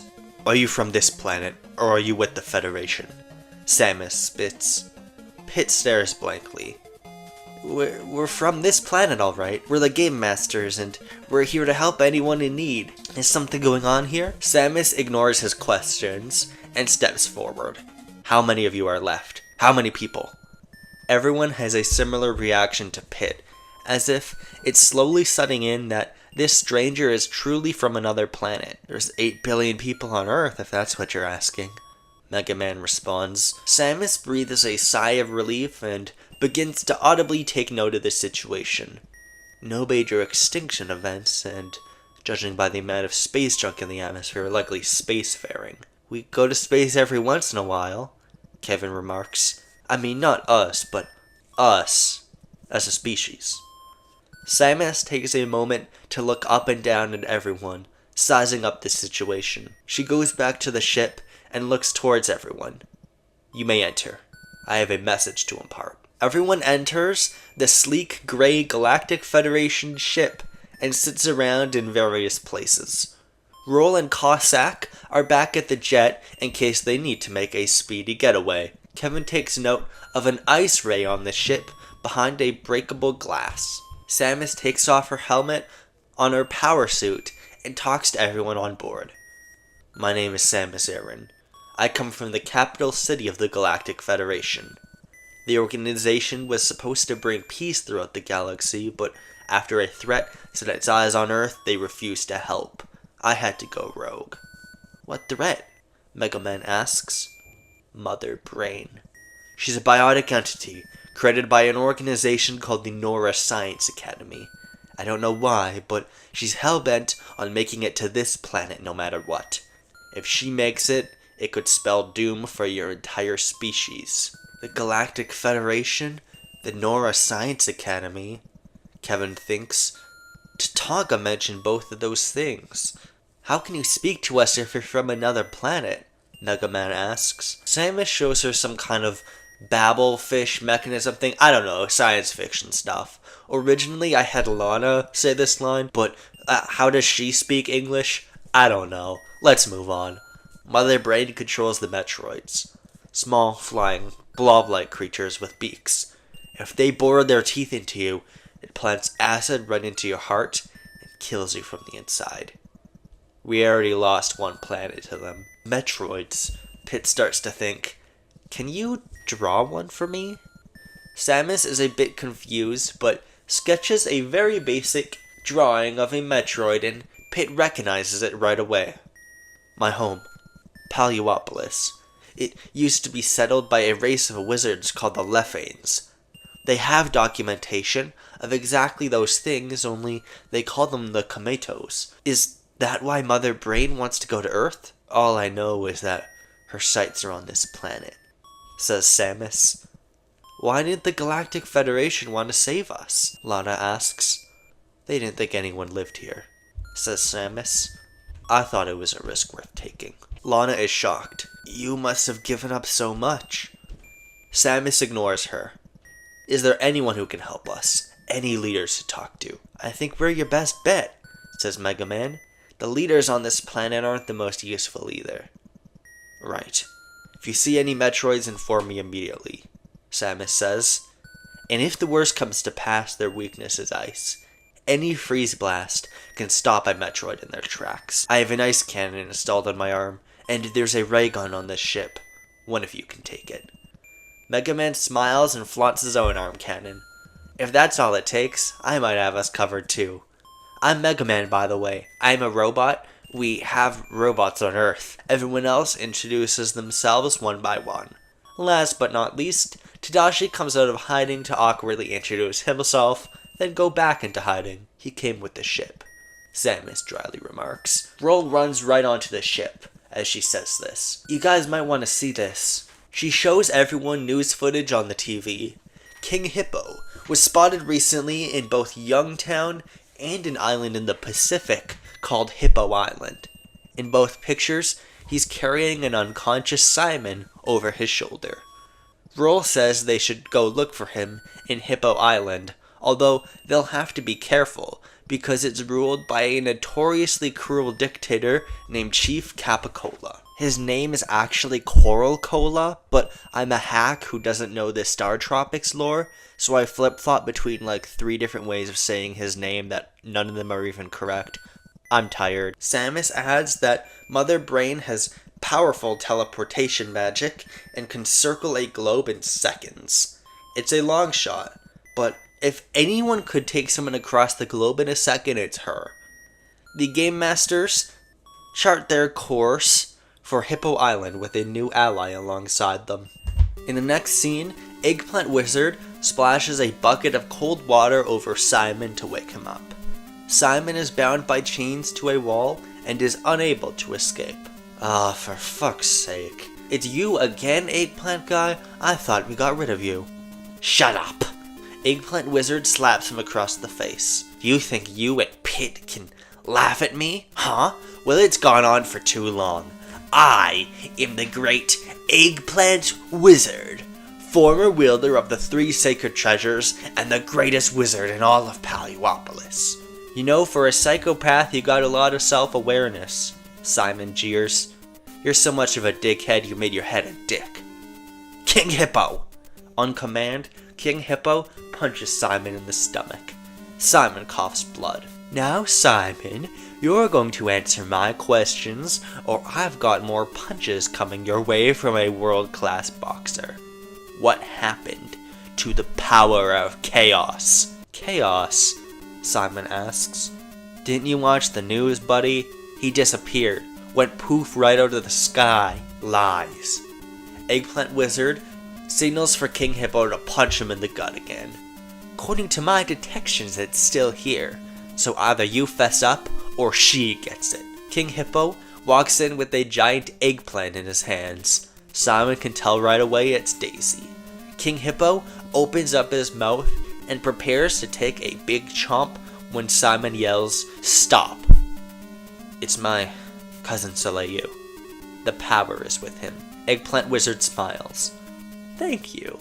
Now you're gonna stay here unless you want to end up as one of my eggplant slaves. I know that I just did the trope of female characters being hurt for male characters' plot development, but like, it's so absurd to have the female character turned into an eggplant that I think it's fine. We cut back to the jet on its way to Hippo Island as Kevin and Lana try their best to connect with Samus. Lana's telling her about all the cool stuff she found on Earth, but Samus doesn't really care. She's more of the lone wolf type.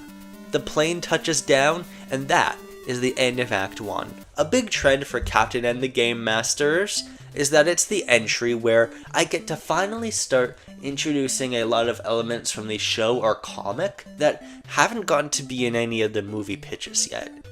Specifically, Samus and the antagonistic trio of Mother Brain, Eggplant Wizard, and King Hippo. Also, in my last phase, I had a lot of fantasy elements in the crossover movie, so for this phase, I want the sci-fi elements to be more in focus instead. Instead of a movie that feels like a D&D campaign, Captain and the Game Masters would probably be more Avengers-like. Samus was a member of the core cast in the Captain N comic series, and now that the franchise is introducing more sci-fi stuff, I think she's the perfect new introduction to the cast. My adaptation of Samus has been through a lot, and would do anything to see a better future for others who can't defend themselves. Although her attitude towards life can sometimes be cold and calculated. The game masters are all now close friends, and so she adds a whole new mood to their dynamic. Now that the game masters are a team, something needs to shake it up a little. Eggplant Wizard, King Hippo, and Mother Brain are three extremely different characters who were all just kinda smashed together in the cartoon. I can work with that though. It creates an effect where the conflict feels goofier when Eggplant Wizard is the focus, and can naturally become more and more threatening as more about Mother Brain comes to fruition. There's also a wildcard antagonist, Saleyu, and his whole connection to chaos would keep the events of the last Captain N movie relevant, so Mother Brain isn't completely disconnected from other bad guys. I actually like it when a character who's not that relevant to the source material ends up playing a big role in my pitches, or just adaptations in general, and I feel like Saleyu and Dr. Cossack are the poster children of that. Anyways, Act 1 mostly serves to get Simon kidnapped, and to establish the stakes surrounding Mother Brain. Stakes that should feel low now, but have the potential to get higher once the Metroids come to play. There's gonna be more fun action in Act 2, and since this is basically an Avengers equivalent, I will continue to have many action figure smashing together moments. Writing this silly thing is going by pretty smoothly so far. Before I get to Act 2 though, there's something else I want to discuss. The first ever Captain NCU video game. Well, these are all video games, but the first modern video game. Before Nintendo went under in 1992, there was a developer at HAL Laboratory named Masahiro Sakurai, who had a plan for some weird thing called Kirby. Over 30 years later, he's back to the world of game development to make a licensed platform fighter tie-in called Captain N, the Super Smash Bros. The game tells a non-canonical storyline about a villain named Master Hand who manipulates the game masters and other characters to fight. You can play as 12 characters from across the Captain N cinematic universe. The 5 main game masters, Kevin, Lana, Simon, Pit, and Mega Man, were the first to be announced, and they all have wildly different movesets.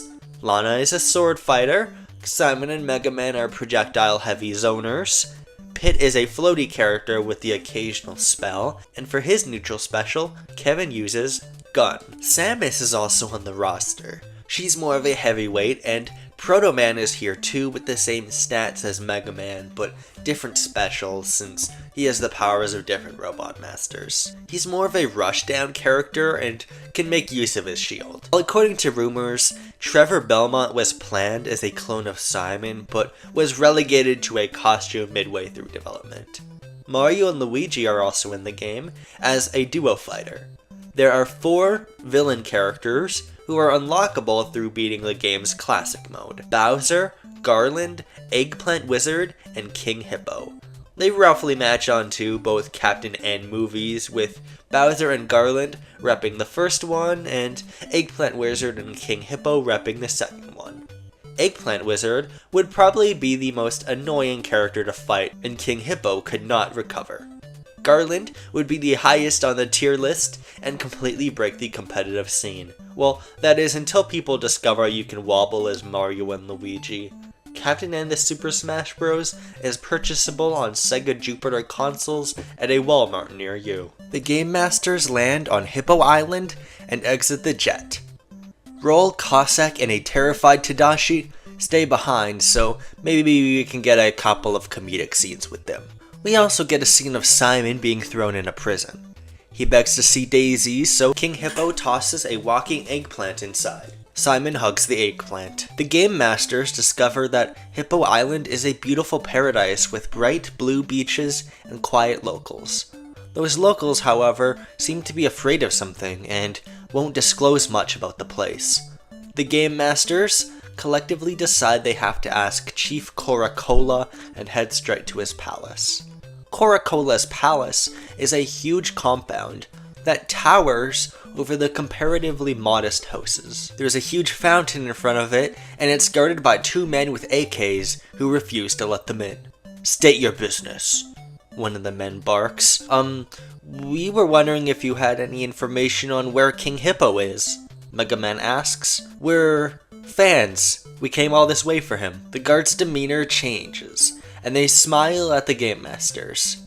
You're fans? Why don't you come with us to meet Coca-Cola? The guards lead the group through a huge, garish hallway filled with golden statues of who the group assumes to be Coca-Cola. Clearly everyone's a little weirded out by it all. They reach a giant throne room where a hefty man is sitting lazily on a throne as others fan him. You wanted to speak with the great Chief Coca-Cola?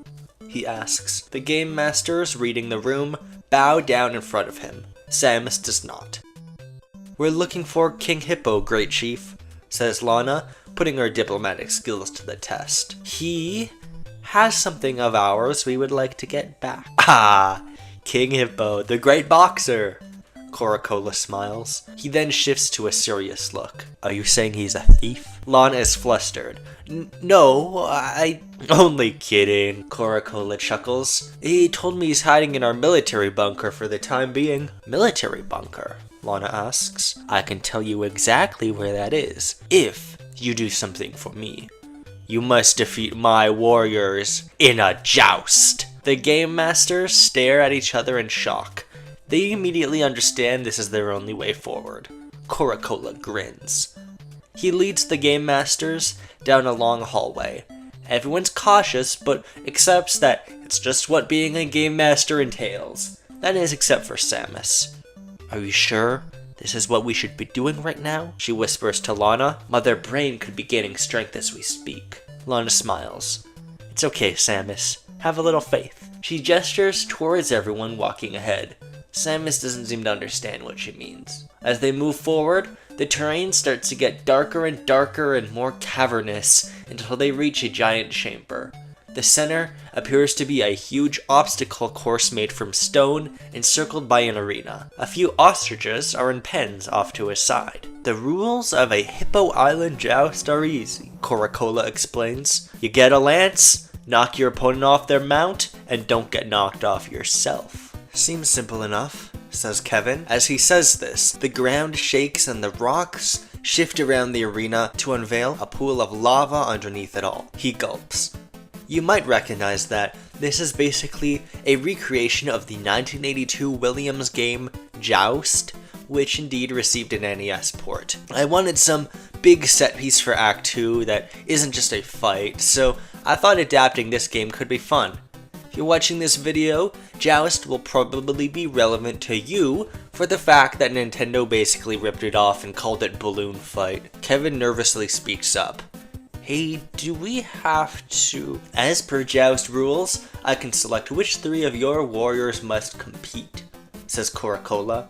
He picks Kevin, Samus, and Mega Man. Kevin is scared, but Mega Man assures him he can save him with his ice powers if he's knocked into the lava.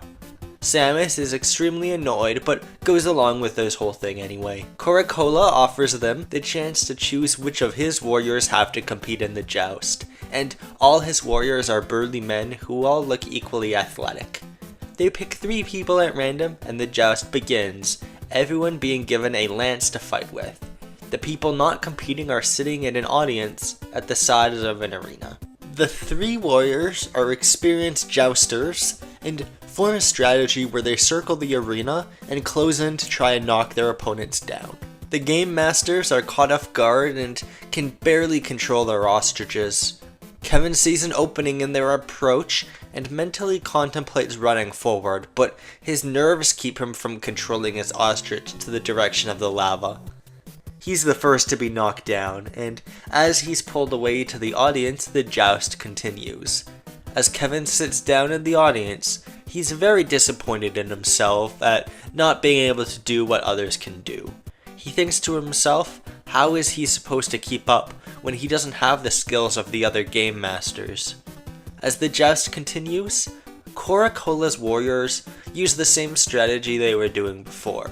Mega Man seems to have a plan though, and he gives Samus a look while raising up his arm cannon, signaling to her just what to do. Mega Man and Samus cover a circle around themselves in ice. The ostrich riders both try to jump over the ice and duel Samus and Mega Man with their lances until one is hit off his ostrich by Samus. He throws his lance on his way out, taking out Mega Man. The ruling is that both him and Mega Man are eliminated. The third round is much longer and more aggressive than the others, and in the end, Samus hits the rider right off his ostrich and into the lava. Mega Man rushes in and fires an ice beam to stop him from burning to death. The rider wordlessly nods to thank Mega Man as the Game Masters look on at Samus's face in shock, with the lack of remorse evident on her face. "Well," says Capicola, "you beat us fair and square." Back at the throne room, Capicola explains the deal. Back during World War II, Japan held control of Hippo Island, but their entire fleet was destroyed by one American pilot. A few years later after the war, the pilot, fearing nuclear annihilation of the Cold War, settled on the island and used his influence in the American government to have them build a bunker. He had a son with one of the locals, who ended up being King Hippo. "That's all well and good," says Kevin, "but where is it?" "Oh, it's by the fountain," says Capicola. "It's set a lanch right at the bottom, you can't miss it." Kevin sighs. As the Game Masters head towards the fountain, Mega Man talks about what a relief it is that they're done with the volcano fighting. "I'm just glad no one got hurt," says Lana, subtly looking in Samus's direction. Before anything can be said, she props open a latch right under the fountain leading to a small passageway with a ladder just big enough for a single person to fit through at a time. "Well, I highly recommend against any of you following me to look for Mother Brain," says Samus, "but you're welcome to try." "We've got to look for our friend, Samus," says Pit. The Game Masters enter the bunker. This next part would essentially be a stealth section.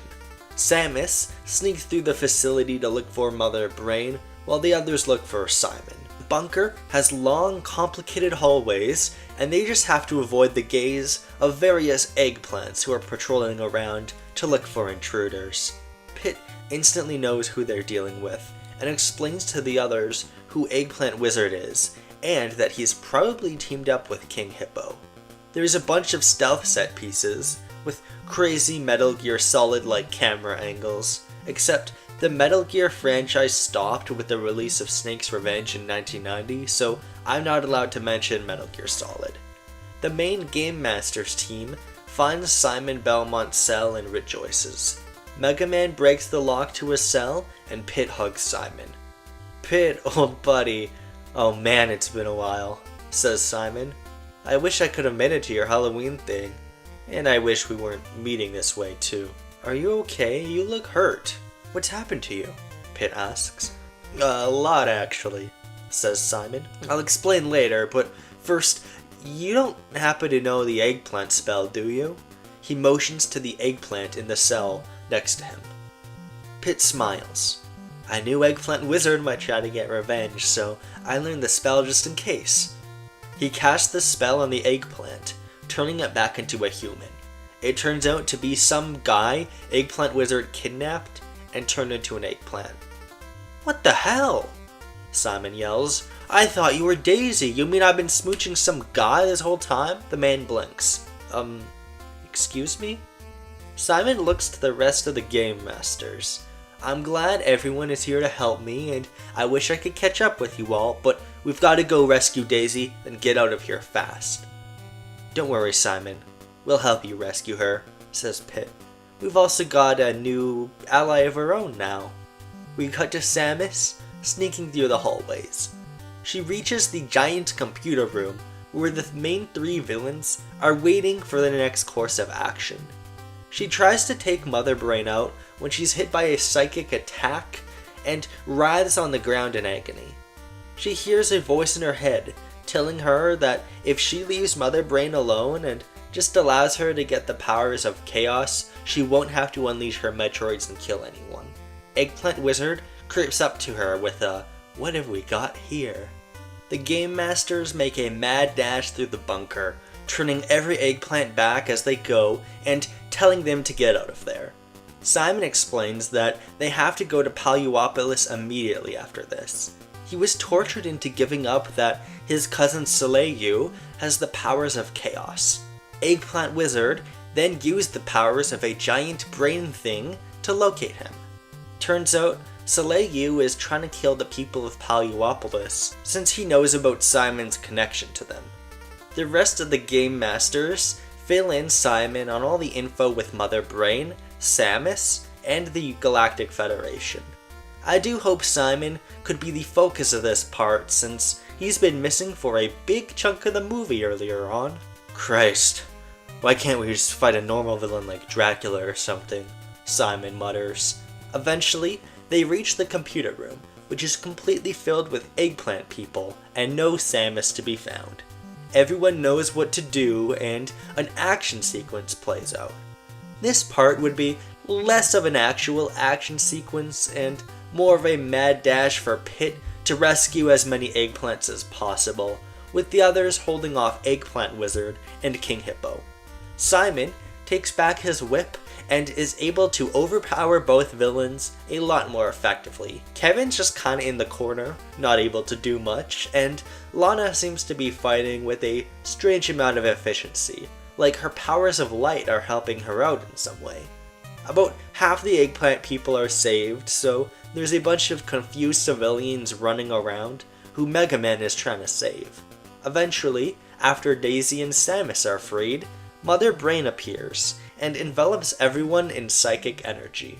Eggplant laughs, seeing everyone around him writhing in agony, and as everything starts to get hazy, he boasts, "You cannot beat us.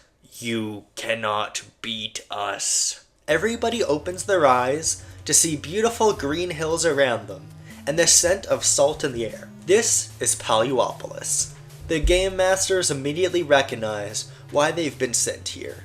A young man about the age of Simon Belmont has just arrived, with rage in his eyes and an army of beasts from hell surrounding him.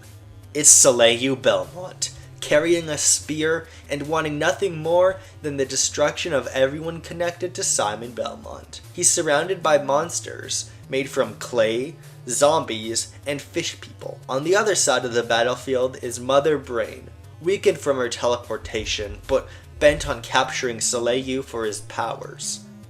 "I'll take care of him," says Simon. "The rest of you deal with Eggplant Freak and the Boxer." "Let's finish both threats once and for all," cries Mega Man. All hell breaks loose.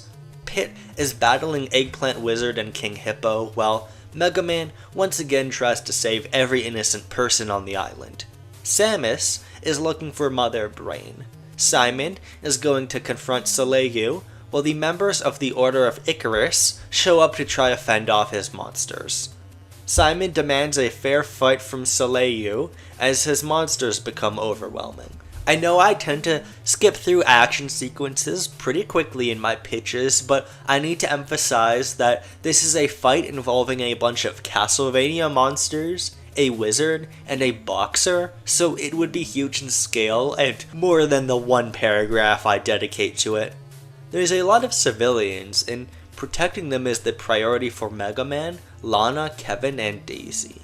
There's a bunch of homes around Paliopolis, which people would try to shelter in, and the whole island becomes a battleground where we skip between a bunch of things. Eggplant Wizard is able to turn some of the members of the Order of Icarus into eggplants, including Colin, the only member I actually gave a name to. Mega Man also calls roll to bring in the jet, to bring people to safety. "You want a fair fight?" Soleil screams. "Was it a fair fight when you slaughtered the clan? When you killed your own parents and my father in cold blood?" Before Simon can respond, Lana feels compelled to help.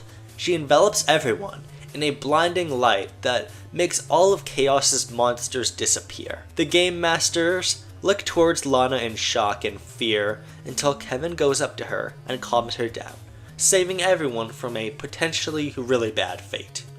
With the scene clear, Simon tells everyone to get back and make sure everyone's safe. This is a fight only he can win. I'm not a choreographer, so imagine a long, drawn-out, personal duel between a guy with a spear and a guy with a whip.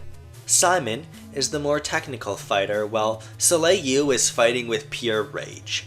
They are more or less evenly matched, until Simon hits him across the leg with his whip. Soleil can barely stand, so Simon kicks him down to the ground. Simon sees he's not going to bother him anymore, so he grabs his spear and tosses it into the sea. You bastard! Soleil seems genuinely surprised that Simon isn't killing him. You're not going anywhere, Soleil. Simon guards him, so Mother Brain won't get to him. Mother Brain seems to have regained enough strength to hit Simon with a fire attack.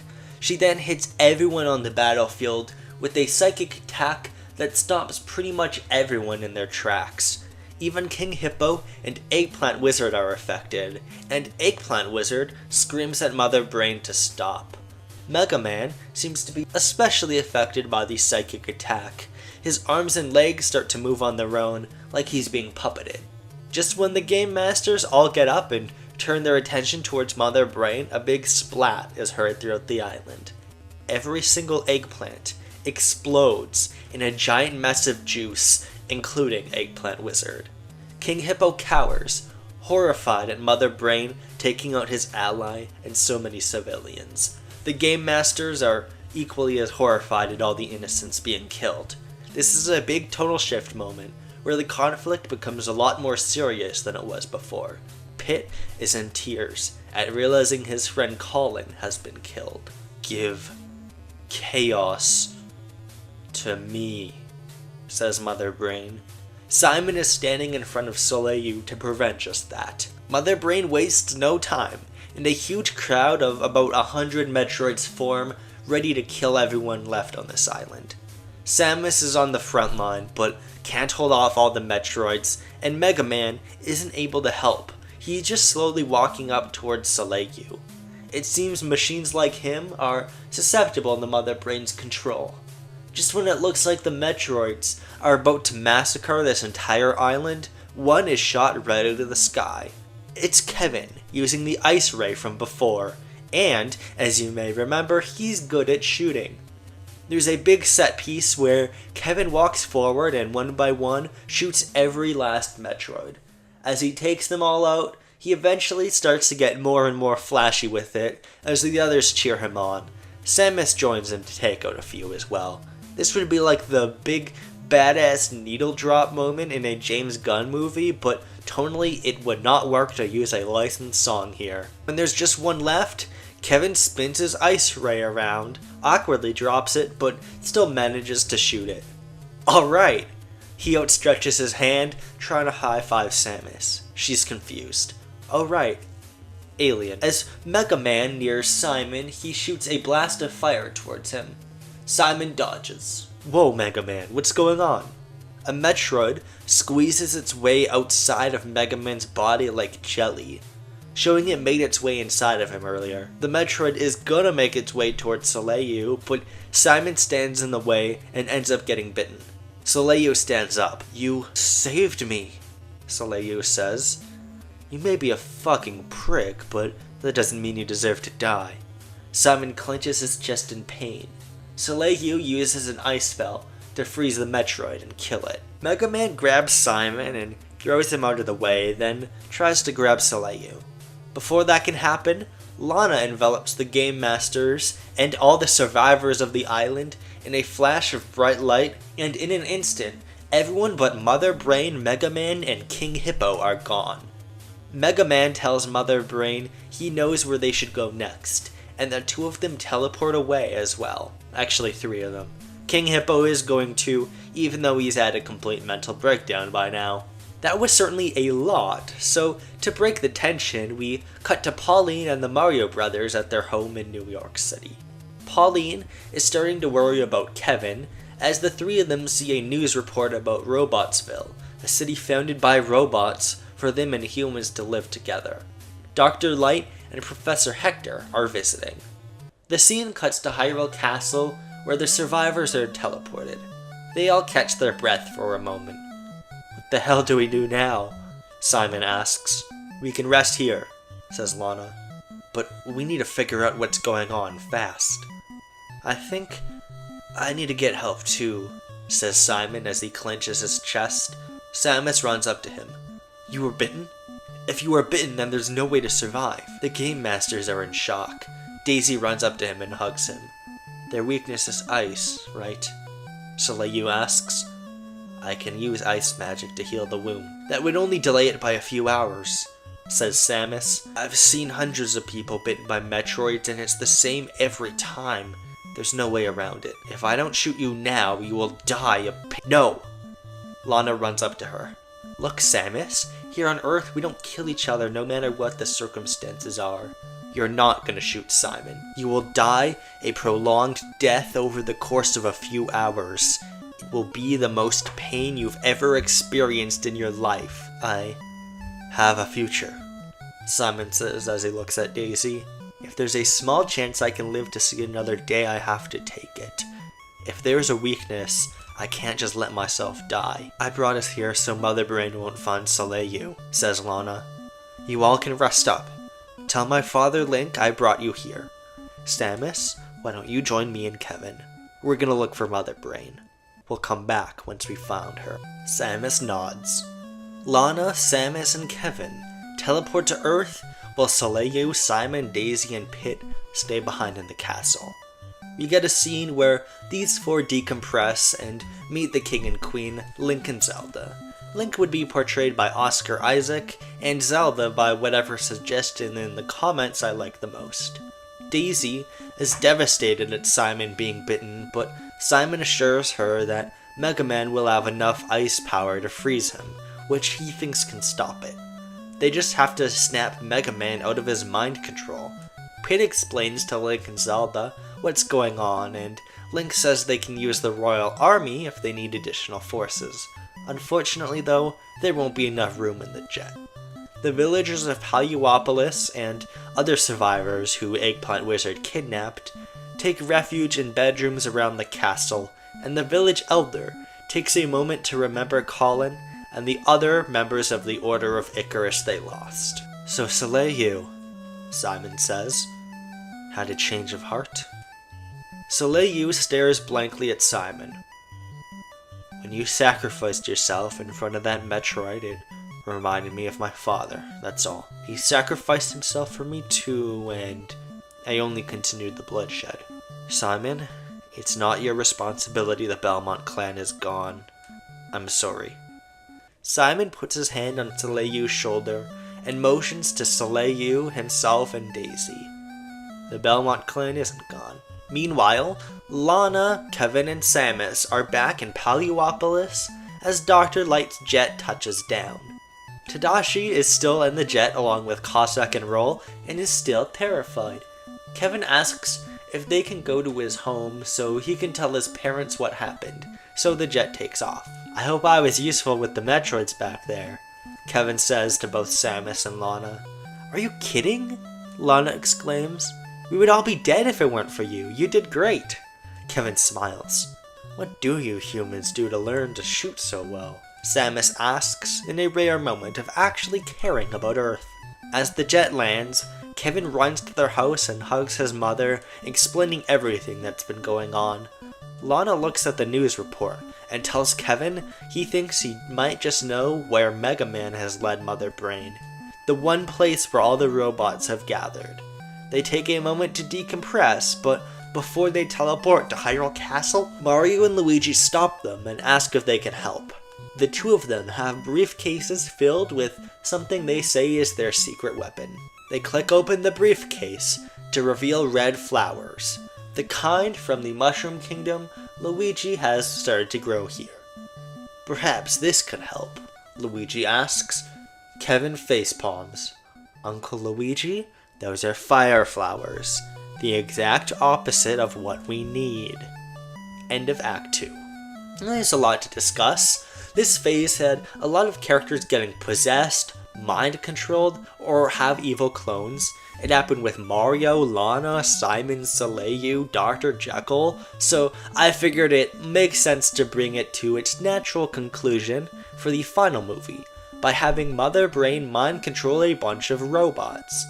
This movie ended up being more Mega Man focused than I'd thought, which will pop up more in the third act.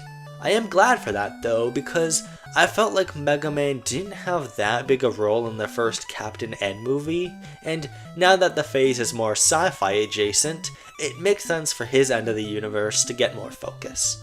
While I'm on the topic of possession, I will say now that Lana's situation is mostly resolved for now. It's an issue that will be resolved in a different movie properly. One character who is kinda getting less focus is Kevin. I realized while planning this movie that Kevin is the most normal guy out of the entire cast, and it might be hard to write him because of that going forward. His character arc is that he'd think he's useless, but realizes he has skills that make up for other shortcomings. In this case, his skills at video game make him good at shooting things. You can think of him as like the Water 7 Usopp character plotline. I think that's a good enough character arc and amount of focus for him, given that he doesn't have to be the focus of everything. I hope a major theme of this movie would be that the Game Masters, as friends, can support each other and make up for each other's shortcomings. Through the power of friendship, the Game Masters gain hope, and it's part of Samus's character arc that she learns how to have hope too. This is a point I've hammered in a lot, but my version of Samus is a very cold and calculating person. She's seen hundreds of people die, and her homeworld is a very isolating place. She's given up hope long ago, and the scene where she was introduced is literally killing someone right away because they were bitten by a Metroid. She's kinda justified in doing that, but here on Earth, the people cling to hope and will always keep fighting no matter what. Samus is a kind and hopeful person. After all, it was her that stole a Galactic Federation ship to get here in the first place, not even knowing if Earth was populated or not. But seeing people die over and over again as the Galactic Federation sends more people to the meat grinder has made her cynical.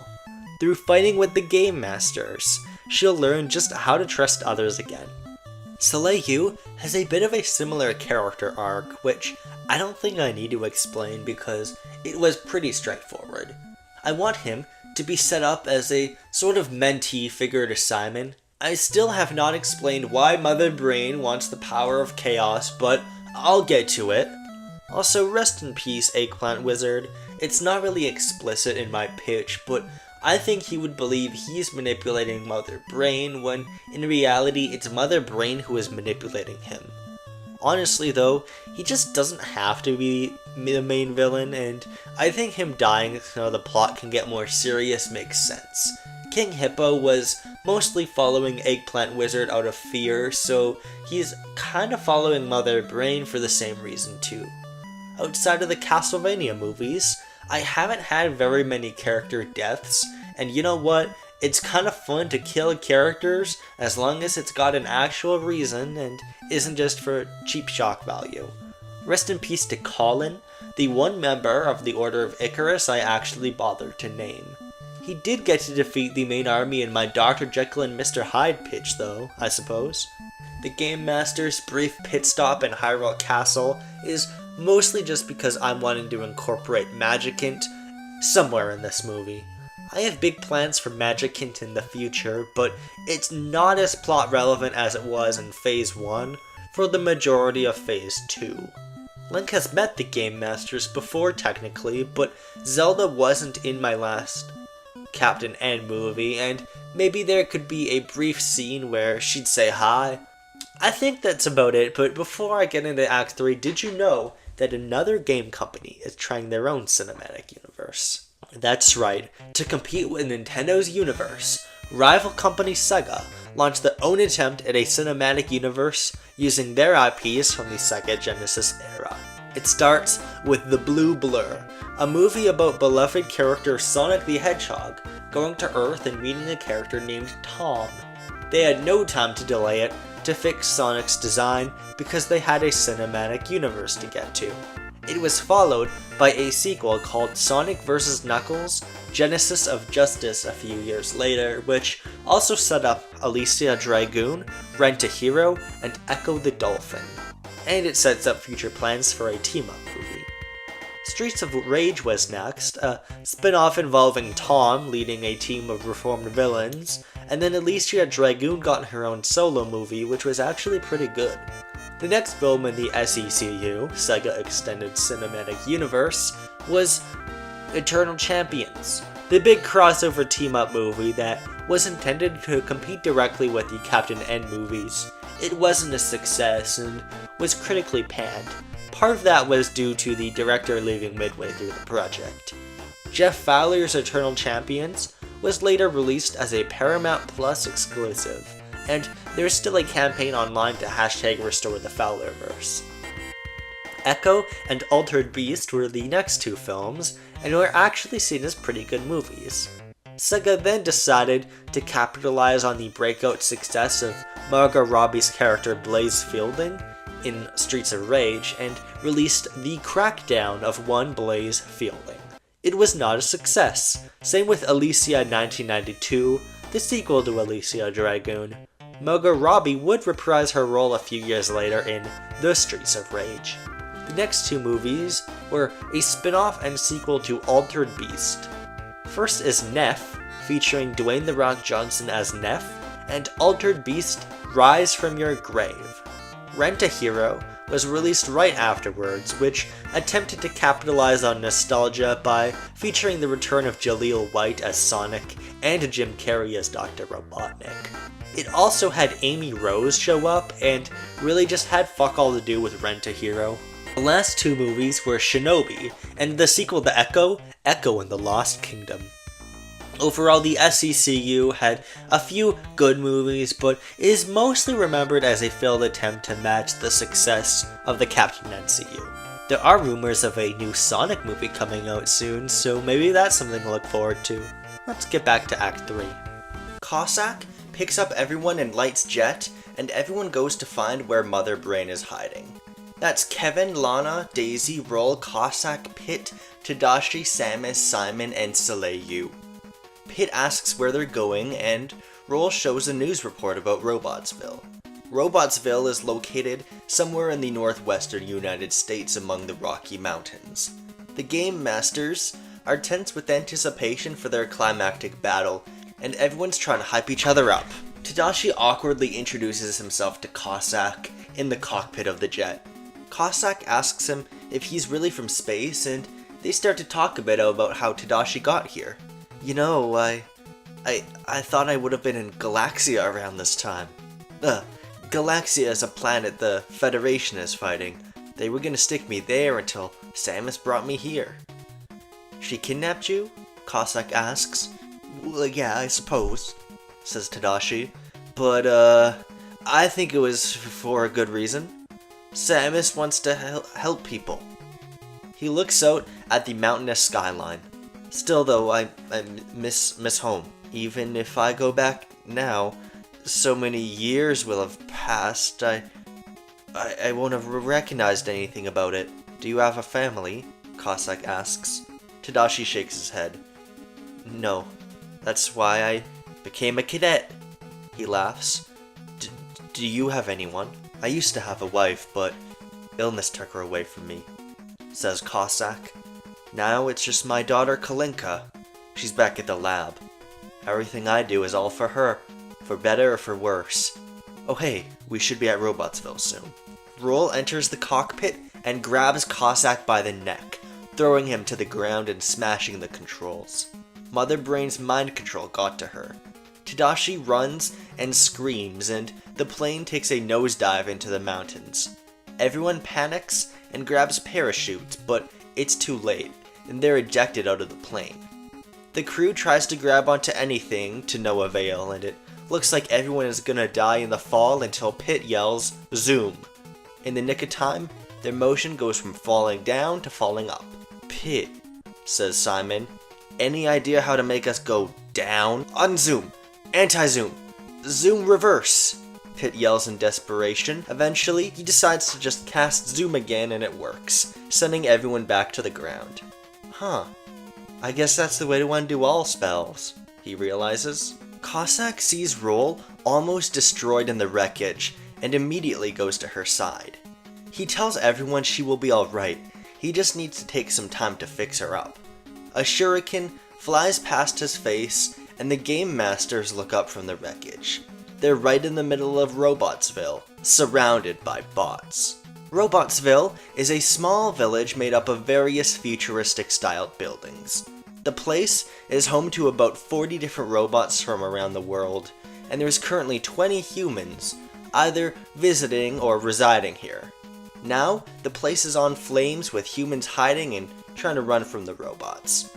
This includes robot scientists Dr. Light and Professor Hector. The robot masters in the last movie, Mega Man 2, can be seen wreaking havoc around the village. Proto Man is also here, and he's the most destructive since he's the strongest robot besides Mega Man. Game Masters are surrounded by the carnage and 8 robots we haven't seen before. Shadow Man, Gemini Man, Snake Man, Hard Man, Magnet Man, Top Man, Spark Man, and Needle Man. You all try to rescue everyone, says Samus. I'll deal with Mother Brain. Me and Soleil are gonna join you. You could use the extra firepower, says Simon. Samus nods. For the first stretch of the final battle, the Game Masters try to survive against the Mega Man 3 robots. Their firepower is pretty overwhelming, but Pit is able to deal a good amount of damage with his lightning spells. If you played Final Fantasy, you'll know that those are strong against robot enemies. At some point, Kevin will use a fire flower, thinking it might be able to help a little, only for Heatman to appear next to him, causing him to groan. Plenty of civilians are rescued, including the 2 professors, but then Proto Man shows up and knocks Pit down, swinging the battle back into their favor. Proto Man creates a giant tornado, and the party is encircled all around. Dr. Light is completely stunned. Proto Man is essentially his son, and he's disturbed by having to see him try to kill him. How do we turn them back? Lana asks. All sentient robot operates on a certain frequency, says Dr. Light. You can think of it as a melody of life. I think something's able to control that melody. So if we find a way to reverse it... Pit thinks for a moment. A melody. Samus battles Mother Brain as Simon tries to reason with Mega Man, and Soleil fights King Hippo, dodging his blows. He doesn't have a weapon, so he has to pick up whatever he can to fight evenly. Soleil can feel the power of chaos trying to take him over, but every time it threatens to, he just looks to Simon fighting valiantly despite being on death's door and continues the fight. Mother Brain is firing on all cylinders, hitting Samus with fire, lightning, laser attacks. Samus hits her a few times with plasma balls and missiles, but Mother Brain isn't feeling any of it. Simon screams in pain as he clenches his chest. Come on, Mega Man, old buddy. I need your help right about now. I'm not unreasonable, says Mother Brain. You have the power of chaos, don't you? Just give it to me right now, and I'll release the hold on your machines. This planet doesn't have to die. I'm not surrendering this power to you, you old sack of meat, Soleil yells defiantly. He then knocks King Hippo to the ground with a roundhouse kick. Huh, guess you're not a kickboxer, he laughs. Why? Why do you want the power of chaos so badly? Samus asks. Mother Brain briefly stops a barrage of attacks. 100 years ago, I was raised by this planet. George and Maria, they were the only family I ever had and the only humans I ever loved. The Nora Science Academy did research on chaos and they found chaos controls time. Just let me have the power of chaos and I can turn back time. You won't remember a thing. Samus is frozen in her tracks. She's surprised by hearing Mother Brain suddenly this open. She skipped the last movie of the Captain NCU, so it makes sense she didn't know this before. I'm sorry, but that decision isn't yours to make. Whatever happened to you was wrong, but you can't go back. There are countless lives that would be destroyed. You're just a machine of the Federation. You don't know anything about love, says Mother Brain. She resumes attacking Samus and the Belmonts. Back in the middle of the village, Pit gets up and starts to turn a few robot masters back to the good side. Pit explains that magic is like a melody, so he just has to use the frequency the robots are at to remove Mother Brain's influence. He kinda just invented his own spell. This is a bit of a weird explanation, but It also relates to lore established in the last movie with how robots are created. Before Pit can use the spell on the rest of the robots, Proto Man covers him in a bubble, causing Pit to try in vain to break out as he runs out of air. Proto Man is about to shoot a fire blast into the bubble, but Dr. Light jumps in front of him. Light takes a huge blast to the chest. Please, Proto. I know you don't want to do this. You're my son. Proto Man shoots a metal blade into Dr. Light's chest, to everyone's horror. Needle Man pops the bubble around Pit, and Pit gasps for air. Proto Man is about to shoot Light again, but he turns his attention around as he gets hit by a fire blast. It's Kevin, who can shoot fire through the ray gun with his fire power-up. Now I'm playing with power, says Kevin. He says the thing. Go Pit. Save Mega Man. Pit runs to where Mega Man is, seeing him fighting Simon and Soleil. Mega Man has littered the place with bombs, and everyone's still under attack by Mother Brain, so it's hard for him to move, but eventually he reaches Mega Man and does a spell to undo his mind control. What happened? Mega Man asks. Simon puts his hands on Mega Man's shoulders. Mega Man, I need you to freeze me in the biggest block of ice you can make. Mega Man does just that as Samus looks on with bewilderment. Welcome back, Mega Man, says Pit. Now, we just need to take out Mother Brain. As this happens, Proto Man is knocked out temporarily by an electric shock. We see a group of agents in black suits encircling the city. It's the FF Corps, a secret agent organization dedicated to protecting everyone from supernatural threats. One of their agents, who happens to have a extendable bionic arm, enters the scene, Rad Spencer. Hey, I remember you guys, says Daisy. You're the ones who took Dr. Jekyll into custody. I hope we're not too late, says Rad with a gleaming smile. You're definitely too late. Kevin motions to Dr. Light, bleeding on the ground. Oh god, says Rad. He gets a stretcher for Light. I don't know what's going on with these robots, but we're here to make sure no one gets hurt. Could have used your help earlier, Kevin grumbles. We cut back to Mother Brain where, with Mega Man's help, the battle is about to reach its conclusion. With great effort, he zips around Mother Brain, freezing parts of her body in chunks of ice, which Simon hacks off with his whip. Soleil makes a remark about how Simon didn't really have to throw his spear in the ocean. Samus hits Mother Brain with missiles until her body is almost completely destroyed. All that remains are her eyes and a small massive brain around them, enough to just barely keep her alive. Stop, Samus cries, putting the massacre to an end. It's done. Freeze her and I'll take her body. Mother Brain screeches. No, please. All I want is my family. Take me back. Give me the power of chaos. Mega Man freezes Mother Brain in a solid block of ice, preserving what remains of her. Everyone breathes a sigh of relief. The day is saved. This next line is Mega Man uses fire on Simon to melt him out of the ice and it works. He's saved from the Metroid bite, but like, guys, I think I suck at editing my own work. Yeah, he did that earlier. Can you believe I'm getting money from this? Rad Spencer and his agents storm in, arresting King Hippo and demanding Samus gives them Mother Brain's remains so they can take her to FF Corps custody.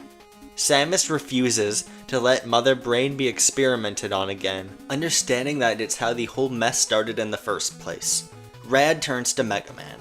Mega Man talks some sense into her. I let Proto Man walk free, we made a deal with Dr. Jekyll, so you owe us one. Let us take this specimen. We don't owe you anything. We're the ones who saved you. Samus points her arm cannon towards Rad Spencer. Stop. You don't need to do that, he's a friend. Mega Man says to Samus. He puts his hand on her arm cannon to get her to lower it. He then proceeds to point his own weapon at Rad Spencer. Rad, I'm sorry, but give her Mother Brain. Do you have any idea how much trouble I'll be in? Rad says. She's a stranger. I can't just let her have this weapon that nearly destroyed the Earth. She's not a stranger. She's a friend too, Mega Man says. And that thing, it ain't a weapon, says Simon. It's a living, breathing organism. Rad sighs, handing it over. I'm sorry to tell you this, Mega Man, Rad says, but you'll want to go see your father and sister. Mega Man, shocked, runs over to where Dr. Light is being treated, along with the other Game Masters, and Proto Man and Cossack. The FF Core doctors tell him that Dr. Light has lost a lot of blood. He likely won't make it. Please don't go! Mega Man cries. Mega Man, Roll, Proto Man, you three are the best things I've ever made. Your light has brought hope to so many people, and I know you'll do good long after I'm gone. Roll is still half destroyed, but she's conscious enough to understand what's going on. Cossack, you take over the lab while I'm gone. I know you'll do a great job. I won't lie to you all, things might get worse. But remember, you will have each other, and please continue to fight for what's right. Dr. Light dies. Proto Man sees this and runs away, racked with guilt. Are you okay, Mega Man? Pit asks. I will be, says Mega Man. Even though we lost people, this is a time for celebrating. We saved the world. Hey, it's okay if you want to cry, Mega Man, says Pit. I lost somebody too. The rest of us Game Masters are here for you. He motions to the rest of the party's smiling faces. Mega Man says goodbye to Dr. Light as everyone exits the FF Core medical chopper. I'm sorry everyone, Brad Spencer addresses everyone. The FF Core needs to be changed. Me and my boss are gonna make sure something like this can't happen again. The atmosphere here is somber, but as it dawns on everyone that the nightmare is over, people slowly start to be in higher spirits. Mario, Luigi, and Pauline are here, being taken by an FF Core helicopter, so Kevin reunites with them. Daisy asks everyone if they want to celebrate their victory today by going to her house to eat moussaka. Pit looks at her with a, "Are you sure?" But Daisy reassures him it's fine. She's been an eggplant before, she says it's okay. Soleil goes to Simon and asks him what's gonna happen now that he's rejecting the power of chaos. Simon says it's alright. He'll personally make sure it won't end up damaging anyone. Lana is also possessed by a god, so they take a bit of solace in that together. Soleil says he wants to go back to the Belmont mansion to sort everything out. Simon says that he and Daisy will join him. It's his responsibility. That leaves one big lingering character thread, Samus. She decides to hand over Mother Brain's remains to Cossack, since they have the proper facilities to keep her. She now trusts others more than she did before, and she also apologizes to Tadashi for the whole kidnapping thing, but Tadashi, once again, too scared to really pay attention to it. Kevin asks her where she wants to go now, but she isn't sure. There's nothing left for her in space or Earth. Cossack offers her a job at their lab, so she accepts. Surely there's something she can do here on Earth. Tadashi joins her. How are you feeling, Kevin? Lana asks. I don't know, he says. So much has happened, and we've lost so much, but gained so much too. I think we're all messy, complicated people, says Lana. But we're a family. We're the Game Masters, right, Captain N? Kevin laughs, and as his parents look away for a second, Lana kisses him. He blushes. Daisy goes up to Rad Spencer. Hey, can we go somewhere in your helicopter? Kevin, Mario, Luigi, Pauline, Pit, Lana, Simon, Soleil, and Daisy all say goodbye to everyone who's going with Cossack back to his lab. Mega Man looks for a moment at all the carnage caused by robots, then down at Mother Brain's remains. It's gonna get worse before it gets better, he says. But it's going to get better. As the shot fades out, the scene would cut to everyone who left with Daisy's group, including Rad at her place. They're all eating moussaka, and they want the shot to be framed as close as possible to the Avengers shawarma scene. Also, Duke would be there. I remember Duke. They're having a good time together, and everyone talks amongst each other as the movie ends. When I first titled this movie Captain and the Game Masters, it was mostly because I couldn't come up with anything better, so I defaulted to the name of the original cartoon. But after writing all this, I think it actually fits well. Captain and the Game Masters is a really long movie pitch with a bunch of bullshit action sequences and character plot lines that I really hope work well together and don't make the movie overstuffed. But it would, above all else, be the movie where the Game Masters come together as a family who support and care for each other and never give up on others. Even when people like Mega Man, Samus, and Slayu are semi-members of the Game Masters now, showing that no matter who someone is and what they've done, they'll be accepted. I joked earlier that this movie would be where Captain N resembles the show the most in the end, but that's not really what happened. Sure, Mother Brain, King Hippo, and Eggplant Wizard are here, but this world I built is a lot bigger than that, and it's only the conclusion to the second phase. Mother Brain ended up being a lot more of a complicated villain than I expected, most of which is because of her backstory that was explored in the movie I wrote a pitch for before this one, Mother Brain. It's really a mother movie, but I did a silly title fake-out and decided to name it Mother Brain after her. In case you skipped it or don't remember, in that movie, I merged the characters of Mother Brain and Gigu, and Mother Brain was manipulated by her alien creators into trying to kill George. In this movie, we find that she realized her mistakes and wants Chaos as a do-over, since Chaos can manipulate time. Originally, I planned to have Mother Brain turn out to be the one who originally unleashed Chaos, like how Lana unleashed the Goddess of Light Palutena, but as I thought about it more, I like this approach better. There's probably some remnants of this earlier plotline somewhere on past pitches, if you look hard enough. This isn't exactly a complicated motive for Mother Brain, but I think with the context of the Mother movie, it could be pretty emotional if it were in an actual film. It's definitely a lot more complex than Mother Brain was in the cartoon. With all that said, I sincerely hope you enjoyed my dumb fanfiction I put on youtube.com, and I am very excited to share my plans for the future of this phase. But first, we've got a mid and post-credit scene to get to. In the mid-credit scene, we see Mega Man at Dr. Light's grave. He was a good man, you know. He looks over to see Dr. Wily, escorted by agents with huge weapons. Dr. Wily would be portrayed by Willem Dafoe. We had our disagreements, but he had principles. More people could be like him. Mega Man nods, as he and his old enemy look somberly towards Dr. Light's grave. Let's not lie to ourselves, Mega Man. One day I'm going to escape from custody again, and we'll have to fight all over again. Till my next scheme, let's call a truce for now. It should have been you who was taken, not him, says Mega Man. Ouch, I thought we were having a truce, says Wily.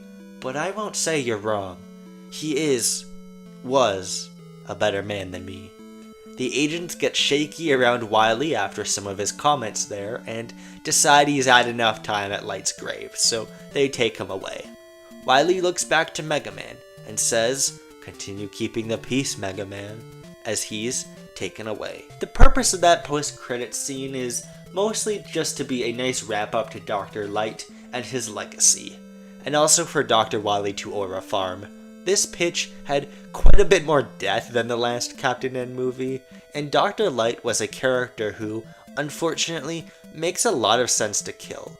He's a mentor figure, so I felt it would make Mega Man and Cossack's future stories more interesting. Rest in peace, Dr. Light. I feel kinda bad for killing him off, and it's only gonna get worse with characters I am planning on killing in the future. The Avengers movies are a big inspiration for these movies, so are the Dark Legion ones, and those kinda always have characters dying, so if anything, we were spared in Captain N the Final Fantasy. Unless you just really wanted to see Tiamat brought back again. Unfortunately, killing characters is kinda fun. Post-credit scene. King Hippo is in the back seat of a helicopter being driven by the FF Corps. He's being taken into custody and will almost certainly be blamed for the actions that took place that day. A big, bald agent with sunglasses gets out from the cockpit and goes to him. He's Agent Karnov, the commander of the Corps. He would be portrayed by Florian Mutanu and speaks with a Russian accent. Pretend I have one when I voice him. King Hippo, he says, reading over his file. It says here that over the course of your 20-year boxing career, you sent more than $70 million back to Hippo Island. That doesn't sound like the actions of a villain. It wasn't worth it, says King Hippo. Coca-Cola just used it for his own needs. Karnov removes his sunglasses and looks to King Hippo. Look, Hippo, I know Mother Brain was only manipulating you. You were a pawn in other people's games, but you still have to pay the price. I have a job you'll want to take, but the only question is, are you a bad enough dude to do it? King Hippo will return in Bad Dudes. And now comes my absolute favorite part of writing these pitches, the part where I rent out a Comic-Con panel and unveil my phase slate for the next series of Captain NCU movies. Let's get right into it. The first film is the third movie in the Super Mario franchise, Super Mario World. This will feature the Koopalings, who are set up as characters in Super Mario Land, and it should feature more scenes set in the Mushroom Kingdom. You're probably thinking, aren't you not allowed to use content from Super Mario World? Yes, you're correct. I am not allowed to use content from the Super Nintendo game, Super Mario World. However, I always said that I am allowed to take light inspiration from the adaptations that were released for each game before 1992 because they do still exist in this universe. So therefore, I am allowed to use the name Super Mario World because the Super Mario World cartoon exists and it does follow naturally since the last movie was called Super Mario Land. The next movie is the aforementioned Bad Dudes. Named after the beat-em-up game by Data East, Bad Dudes vs. Dragon Ninja, although the NES game was just titled Bad Dudes. In that game, two bad dudes had to rescue the president from ninjas. Yeah, of course bad people are rescuing Ronald Reagan. When I first introduced Agent Karnov of the FF Corps, it was for the explicit purpose of later doing a Bad Dudes movie. Bad Dudes is essentially the Suicide Squad, Thunderbolts, or Streets of Rage of this series, and it involves the FF Corps recruiting a team of street-level characters, such as King Hippo, to beat a bigger threat. It will include content from multiple beat-em-up games from across the NES library, from Double Dragon to River City Ransom. Karnov was a boss in the Bad Dudes game, so Bad Dudes is like one of the few NES games with a crossover in it. I'm really excited for this one in particular, because I've been planning it for a long time. The third movie is Kid Icarus Angel Land. Kid Icarus didn't get a sequel in Phase 2, so I'm making up for it here by giving him one. I will say now that Castlevania isn't getting a third movie in this phase, so sorry about that. The last one was just too good. I feel like Pit has a lot of potential for growth since he never really interacted with Palutena, although Palutena is kinda evil now. I'm rambling, point is there's a Kid Icarus sequel. The fourth movie is Layla, which will be a semi-sequel to Metroid since Samus will be returning. It's the token space movie of the phase. I'll be honest, I only know of this game because of the YouTuber HBR Shredder. It's a bit of an obscure one, and it wasn't even released in the US. But now that we're in the third phase, I can do weird movies because they're fun. I actually have casting for this one already. I think it would be fun to have a famous singer play the role of Layla. I was considering Sabrina Carpenter in my fake fan cast, but then I realized I already have Samus, so maybe someone that's not a blonde white woman would be good. So in my casting, the role of Layla will be played by Pink Pantheress. Mega Man 3 is next, which will carry on the story of Mega Man after the events of this movie. Then, there is a really weird idea I have called Dig Dug Trouble in Paradise.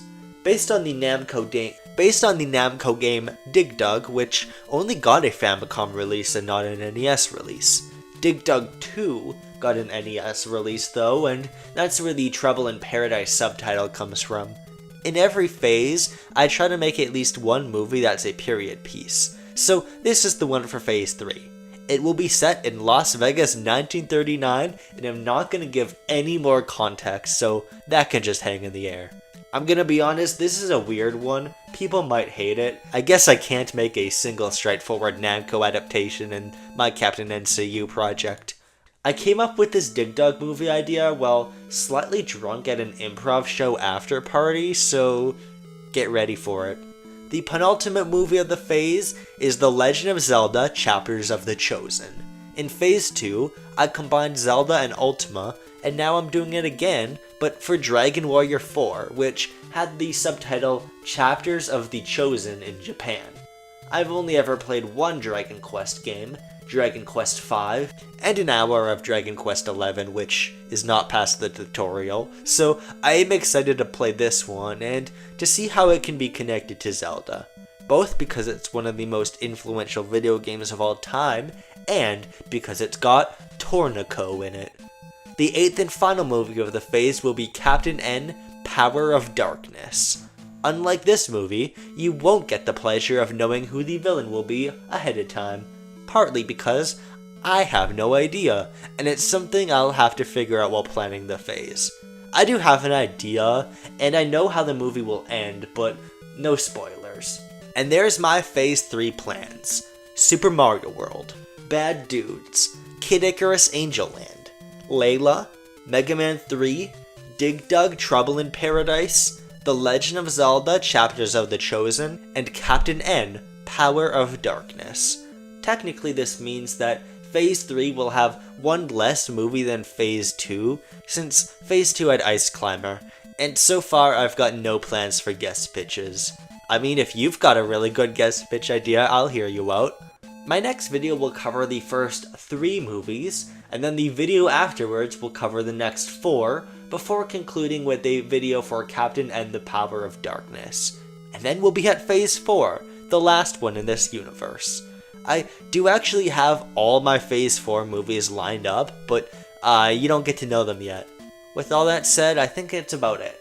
I'm gonna go rest after writing all this. Maybe I can do a video that's not about a dumb fanfiction for once. Although I still gotta make a giant Phase 2 compilation video, the work never ends. Thank you so much for watching, and I'll see you later.